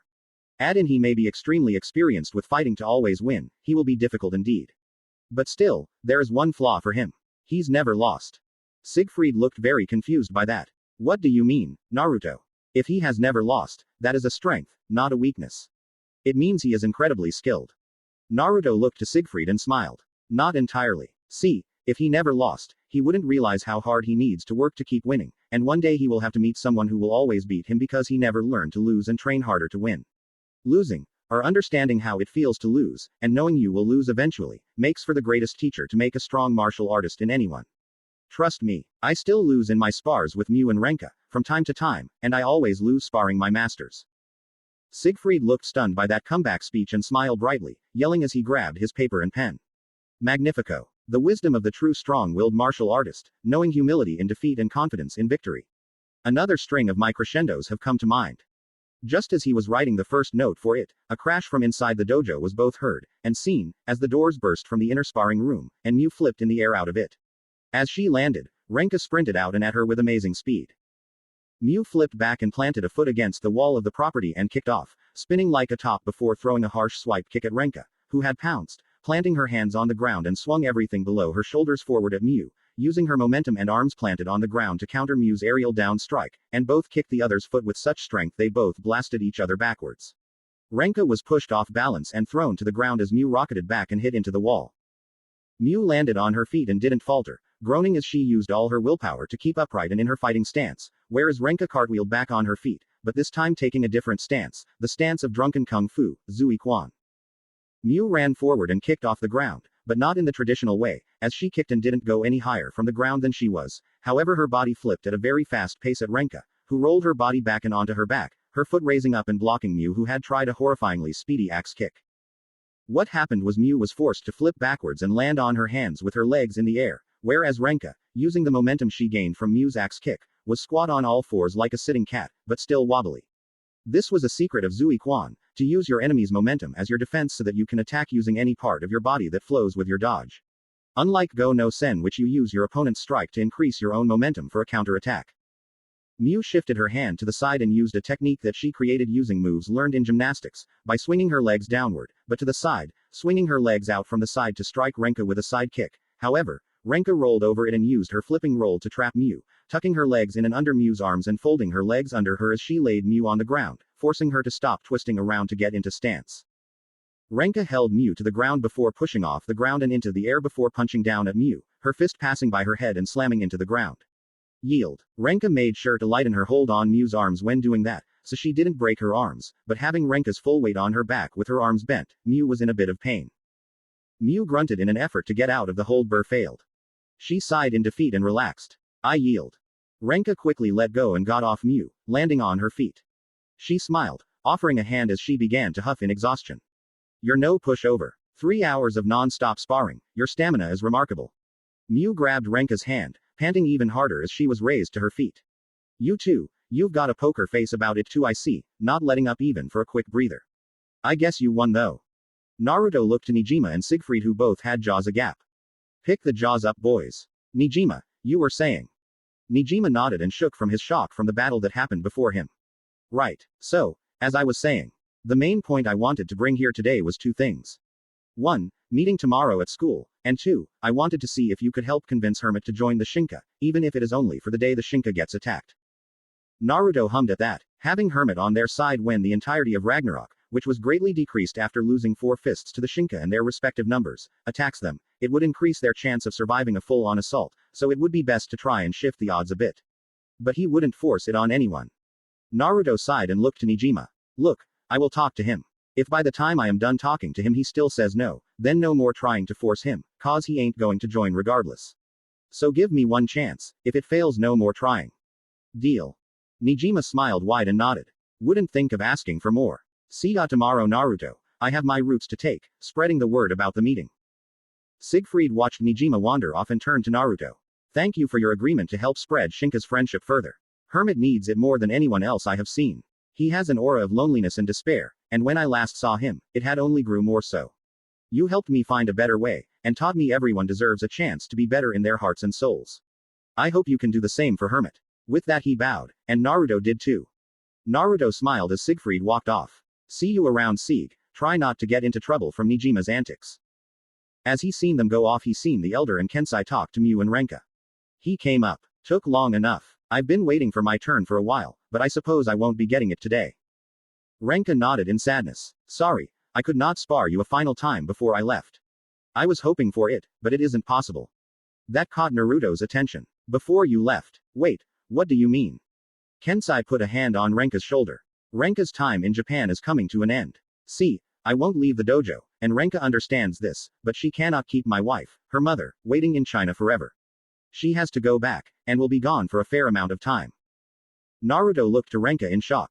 Leaving? Already? But we already had so much time apart, you're one of my only childhood friends. Renka suddenly gripped him tightly in a hug, crying. I am sorry, Naruto, but I must go back to China and see Mama. I will be back, it won't be years apart this time, I promise, only a few months and I will return, I promise. Just don't you dare forget about me. Naruto held her softly and nodded. I won't forget. Never once have I forgotten about you. Travel safely. I will be here when you come back. Renka let him go and smiled, wiping her tears away. And hey, when I return, I get another date with you. I won this spar. Naruto smiled and nodded. Can't wait. Whatever you choose will be good, just like last time. Renka turned to Miu. I know we have our differences, and I know our hearts belong to the same person, but I see you as a rival, friend, and as family. I can hardly wait until we spar yet again. Maybe we'll just keep exchanging date wins. Either way, I think it's best to switch rather than fight for it, so we both have a fair shot. We can still spar, but for the sake of our skills, and our friendship. Miu smiled widely and the girls held each other closely. I would like that, and I think that is a grand idea. Have a safe trip, and keep your skills up to par, cause you know I will be training even harder for our next sparring session. Say hi to your mother for me. Renka nodded and she bowed to the elder, who bowed back. Elder smiled as he stood straight again. You are welcome here anytime. This is no dojo or strange place to you. It is a home, as it is to Naruto, Kensai, and everyone else here. Do not be afraid to come by as much as you want when you return. Renka nodded and hugged the elder, who hugged back. When they separated, Renka waved goodbye as she and her father went to Hakuba so she could say goodbye, as well as see her off at the airport when it was time. Naruto sighed. Gonna miss having her around. Always lively with everyone here. Mew nodded in agreement before starting off into the dojo. Naruto noticed. Take your time, you had a harsh sparring session, you deserve some rest. And not knowing when Ragnarok will attack, we will need all the rest we can get. No training until the battle is over, okay Mew? Mew smiled at him, taking of her gloves. Stop playing shogi with Akisame, we're still too young to be thinking like generals in a military. With that Naruto chuckled and she smiled at her successful attempt to make him laugh. The next day at school, the Shinka Alliance gathered in the room they were given for meetings at free period. As everyone awaited Nijima to come in to explain the reasoning for the meeting, Naruto and Takeda bumped fists. How's it hanging man? Been a while, sorry I don't come to the dojo often anymore, but I've been getting this feeling we're about to be wiped clean off the face of the planet by Ragnarok. Anytime I ain't studying or in class, I'm working my footwork and getting my lethal left back into its former glory. Yukita nodded and smiled. And I've been teaching judo from the school activities, so I got more time to practice judo in and out of school, but I don't feel like I am getting any stronger. Maybe I will take that trial run with jujitsu you were talking about with your master, but it'll have to wait until after this whole Ragnarok attack I hear is coming. Naruto chuckled at that. Well, don't worry, it isn't like they will break any limbs we can't fix. Akisame-sensei isn't just the greatest jujitsu master, he's also a master medical miracle worker, fixing bones with little to no effort. I mean look at Takeda, he couldn't move his arm, one pinch from Akisame-sensei and he's punching again. Mew nodded and looked to Takeda. And don't worry, we understand. Just visit more often when you have the time. Naruto's been anxious for a spar between you two, now that you got your arm working again. Naruto smiled nervously. Hey, I never faced a Western boxer till Takeda came in, it seems like an interesting art to spar with you know. Takeda winked and smirked. No worries, after Ragnarok stops harassing us, I won't need to use all my time practicing anymore. Meaning more time to come by for a spar. Kasara came in then, along with some of the other more important members, such as Siegfried and residential flag carrier, Matsui. Naruto smiled. Glad to see everyone making it here. Matsui, what's taking Nijima so long? Matsui set the flag against the table beside him. He said he would be here with a snack, thought a little food would help keep us focused. Maybe a few minutes. Kasara sat and scoffed, spinning her chair away from the table and laying her legs on the thing. Dang alien, keeping us waiting, after making us come here in the first place. I've already got one teacher breathing down my neck for being tardy. Siegfried looked to her. I suppose I will take the blame for this in your stead. When you need to go to class please do so, I will make sure Nijima understands. Mew looked at Siegfried. Always so polite and kind. So, what classes do you take here? Siegfried looked to Mew. I do not attend this school, I am a part of a private musical concerto that is being taught in a boarding school for talented artists. However, for the sake of my friends I will gladly become tardy to those classes. Naruto nodded, smiling a bit. Well just don't forget, your classes are just as important, seeing as I wanna listen to some of your work sometime. Hey Kasara, feeling better now? Kasara smiled at him as she leaned back in her chair. Yeah, the numbness is gone, and the bruising is starting to go away, so I will be just fine. Thanks for worrying though. How did your spar with that Chinese chick go the other day? Sorry I missed it, had to go shopping all day yesterday. Not easy shopping for myself when my dad gives me so much a week for allowance. Mew rubbed her side a bit and answered for her. He didn't spar Renka, I did. Me and Renka were fighting for hours non-stop till one of us either gave up, dropped to the ground unable to move or knocked out. She pinned me and I yielded. We were too tired and it was already too late for Renka to spar with Naruto, so he didn't get any sparring in yesterday. Kasara looked in shock. Hours. Damn, you guys have crazy stamina for that. So today will be a sparring session with the Chinese chick. Naruto sighed and shook his head. Nope, she's already left to go back to China. Kasara seen Mew and Naruto were sad about that so she dropped it. At that time, Nijima came rushing in, huffing. He set down a pizza and a box of pasta. Here ya go. Eat up. Sorry I am late. He walked to the board and looked to everyone who started eating. So, let's get this over with. Classes start soon and I have a few things to mention. Naruto nodded as he ate some pizza. What brought us here Nijima, and it had better be good. Nijima nodded. Alright, I just got information about Ragnarok. Turns out, Berserker got his shopping list, he's wiping out the last of the gangs in the area. His orders, from inside sources, are to finish, then team with Freya to coordinate assault on us. The third and second fists are going to be hitting us hard, we should be expecting an attack from them within 12 hours soonest, 3 days latest. Depending on the strength of the other gangs they are fighting. Siegfried turned to everyone to explain. Whenever we had trouble in the past, and a rival gang tried to take us on, or even multiple people requiring a farewell beatdown, Berserker would be sent on a shopping list to punish anyone on that list quickly and efficiently. Seeing as we are giving Ragnarok a run for their money, and other gangs are trying to pick up on their loss in numbers as a weakness, sending Berserker out on a shopping list would most definitely mean we are on it. We would be the last, as to keep them above water when sending out their forces. If we were first on that list, and we beat them, the other gangs would amass, and take away their numbers so only the strongest are available to fight us. This would be ill-advised, cause they would be exhausted and we are fresh for the fight. Loki wouldn't allow that to happen, nor would Odin. He would try everything in his power to break us since we are the biggest threat. We're in trouble. Nijima nodded. That being said, I think we should go out for dinner. All the generals, captains, and anyone important on our roster will be heading out for a dinner party. The entire room, minus Siegfried and Matsui, practically started choking on their food. Kasara had to lurk forward to get some pasta out from entering the wrong pipe. You serious, you bastard? Geez, giving me a heart attack. I'll be choking on this for the whole school day. Naruto wiped his mouth and coughed hard, cleaning his throat of any obstruction instantly. What the hell, Nijima? We're on a list for them to ambush us, and you want us to go out for dinner parties? Nijima nodded. Exactly. Look, whilst we are out at a dinner party, we will have fun and relax, ease the tension a bit, so as soon as they try their little ambush, the strongest fighters will be there already to take on their forces. Naruto, Mew, Siegfried, Takeda, Kasara, Yukita, you all against only 2 fists from Ragnarok. I say we have a chance then. If they don't attack then, hey, it was a relaxing evening. Besides, it's on me, so it's not like it's a bad idea for you guys to enjoy yourselves. Mew hummed at that. He has a point. With all the strongest members of the Shinka there, anything Ragnarok throws at us will be hard-pressed to beat us all. I even invited Thor, who was too busy with his sumo schedule to come today. Besides, I don't think he would be allowed in here. If we had Hermit on our side, it would be even easier to take out Ragnarok during that time, but he is stubborn. Naruto nodded. I'll try to talk to him to help out, for his and our sake. If he refuses, then he's on his own, and so are we. Nijima nodded at that, showing the list of fists. The top 4 are the only 4 left, and the top 3 are the strongest of the group. We have a hard time ahead. We still have a chance if we work together. Last thing I wanted to slide by in this meeting is small, but important. There's a gang that Ragnarok is not going after, I heard. It's called Yomi.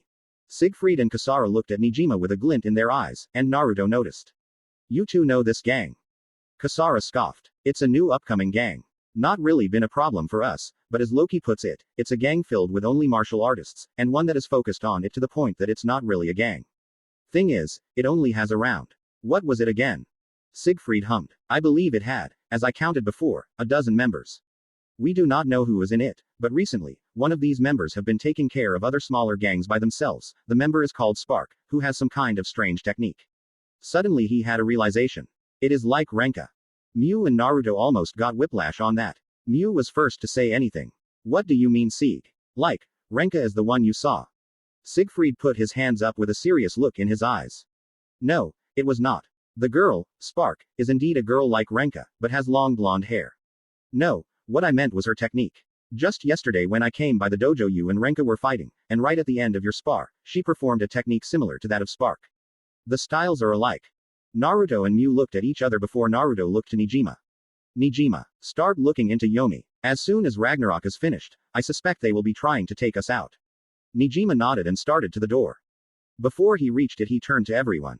Meeting adjourned. Matsui, give out the invitations. The place I picked for the party is a secluded one. It took a week and some bribing to get us there, and us being the only ones there. The invite will also include directions, as well as a ticket you give in order to get in. See you all tonight. He left and Matsui gave them each an envelope. He gave 2 to Naruto. For Hermit, in case he decides to join. See you all tonight. He ran off, grabbing the flag and shouting Shinka at the top of his lungs. As everyone filed out, Naruto and Mew looked to each other. Naruto nodded. Zui Quan. Drunken kung fu. Very dangerous. We have to watch out. They two left and went to class. As lunchtime came up, Naruto went to the roof area, where Hermit was laying on the top of the water tank. Hermit, come down here a second. Hermit looked to Naruto and glared. Get away from me, you Shinka asshole. I don't want to join your stupid club. Naruto shrugged. You don't have to join. Just team up. As soon as our mutual enemy is gone, you can go about your business. Hermit jumped down and snarled. I said no, goddammit. Now get out of my face. Naruto didn't budge an inch, and just relaxed. Calm down. You're the one making a scene here. What is your deal anyway? I figured you would want another chance at me. Or did Loki using you make you feel so insignificant you can't fight me again? Hermit scoffed and turned away, crossing his arms. Whatever. Not like I could beat you if I tried. You took me down so easily both times we fought, and you expect me to train harder to beat you. What's the point? You're getting just as strong just as fast. Naruto started to get the picture. So what you are saying you are about to quit martial arts. Hermit walked to the wall and leaned against it. What is the point? I trained my ass off to be able to destroy my enemies. Anyone who crossed me I was going to make them pay for ever looking at me the wrong way, and then you become my target and I get destroyed. What point is there for me to keep practicing to beat you, when you will keep beating me no matter what? Naruto twisted and threw a punch at Hermit as fast as he could and slammed his fist against the wall, making it crack under his strength as Hermit fell to the side, dodging the thing by a slim margin. What the hell? Naruto glared at Hermit, pulling his fist from the wall and keeping it gripped as a fist as he snarled. You train in the martial arts and become talented to a degree where you dodge this strike I just sent your way, and you want to quit just because I am stronger than you. Wake up. Naruto relaxed his arm and glared harder. You have any idea how talented, how skilled, and how good you are at your art? Do you have any idea how fast you are? Let me give you a hint. I just threw my fastest punch your way, 200 miles per hour of speed towards your head, and you say you are not fast. You dodged my strike effortlessly, out of pure instinct, saw my strike coming and dodged with ease, and you say you are not skilled. Take off your blindfold, you foolish little boy. Crying about being beaten by me is not going to make things better for you. Hermit roared out in anger as he stood up again. Hey, don't you dare call me a kid here, you are no older than I am. How dare you patronize me like that? Naruto threw a wild hook, only for Hermit to duck under it and force his palms against Naruto's stomach and blasted Naruto back harshly. Naruto hit the wall hard as he flew back from the double palm strike and gawked in pain. Hermit huffed, looking tense, angry but shocked in disbelief. Naruto held his stomach as he glared at Hermit. See, you're not so bad. You just need the right motivation. You defended yourself. That is what true martial arts is about. Defending one's self, one's belief, and one's honor through combat. You do not look to destroy other, you look to destroy conflict. Defend yourself from attack. Defend others that cannot defend themselves, that is what the martial arts are all about. You were trained by a man who was beaten by his brother, who was defending his own daughter and disciple against your master, because he was going to destroy me and my friend. My master Kensai-ma beat your master, his brother, to protect us. And your master is alive, and looking to show how the art of killing is the way to beat others. Naruto walked up to Hermit. So learn from this man. Learn and be taught how to kill, but let me just say a few things. If you kill everyone, what good is your skill? If you prove you are better by killing the people who are as strong as you, how can you prove it again? What is the point of proving your worth by killing, when that strength will fade away to nothing, due to no one being able to challenge you? If you have others who are as strong as you alive, then your skills will increase as theirs do, your skill and theirs will grow, and you will be proud to show off your skill against his, so that you are not worthless. Keeping others alive, so they can grow stronger to match you, will show how you affect others, will show how honorable you are, to show how amazing a martial artist you are that you can inspire others to be better. You will become a leader. One that will always grow stronger because he wants to prove his martial art is the greatest, and has others who will challenge him, so he does not waste his life on nothing after killing everyone. Hermit was shaking, looking at his hands as he absorbed what Naruto was blathering on about. Naruto grabbed his hands and put them down and then held Hermit's shoulders, looking him in the eyes. You are strong, skilled, and will grow more so. Do not give up. I trained in the martial arts since I was 6, I had 10 years to hone my skills under several masters of several martial arts. You have had one master, for however long I do not know, but either way you are strong, and you have become stronger. There is no way you can stop being a martial artist because you are Hermit, the wanderer who grows in wisdom, and you will grow more so as you keep walking this path. Hermit was in awe at Naruto's speech, about how he was strong and as if he was an equal. Hermit looked down at his hands again and gripped them before looking hardened at Naruto. I am Hermit, and I will not give up. Naruto smirked in pride and let Hermit go. Good. I must be off then. Naruto started walking when Hermit turned to him. Wait. As Naruto stopped and they locked eyes again, Hermit smiled. Thanks. I guess I lost sight of why I wanted to be stronger. My sister. She died when I was young. She told me never to give up, and I don't intend to. I wanted to help those who suffered, and to stop being weak. Guess I lost sight of that under Sugetsu. Hermit took a deep breath. I will not join the Shinka, cause you and I are still enemies and rivals. However, I will help you with Ragnarok. Can't wait to get my hands on Loki's slimy little neck. Naruto smiled and nodded, tossing an envelope to him. There's a party tonight. Come join. Maybe Loki will be there to take us out alongside Berserker and Freya.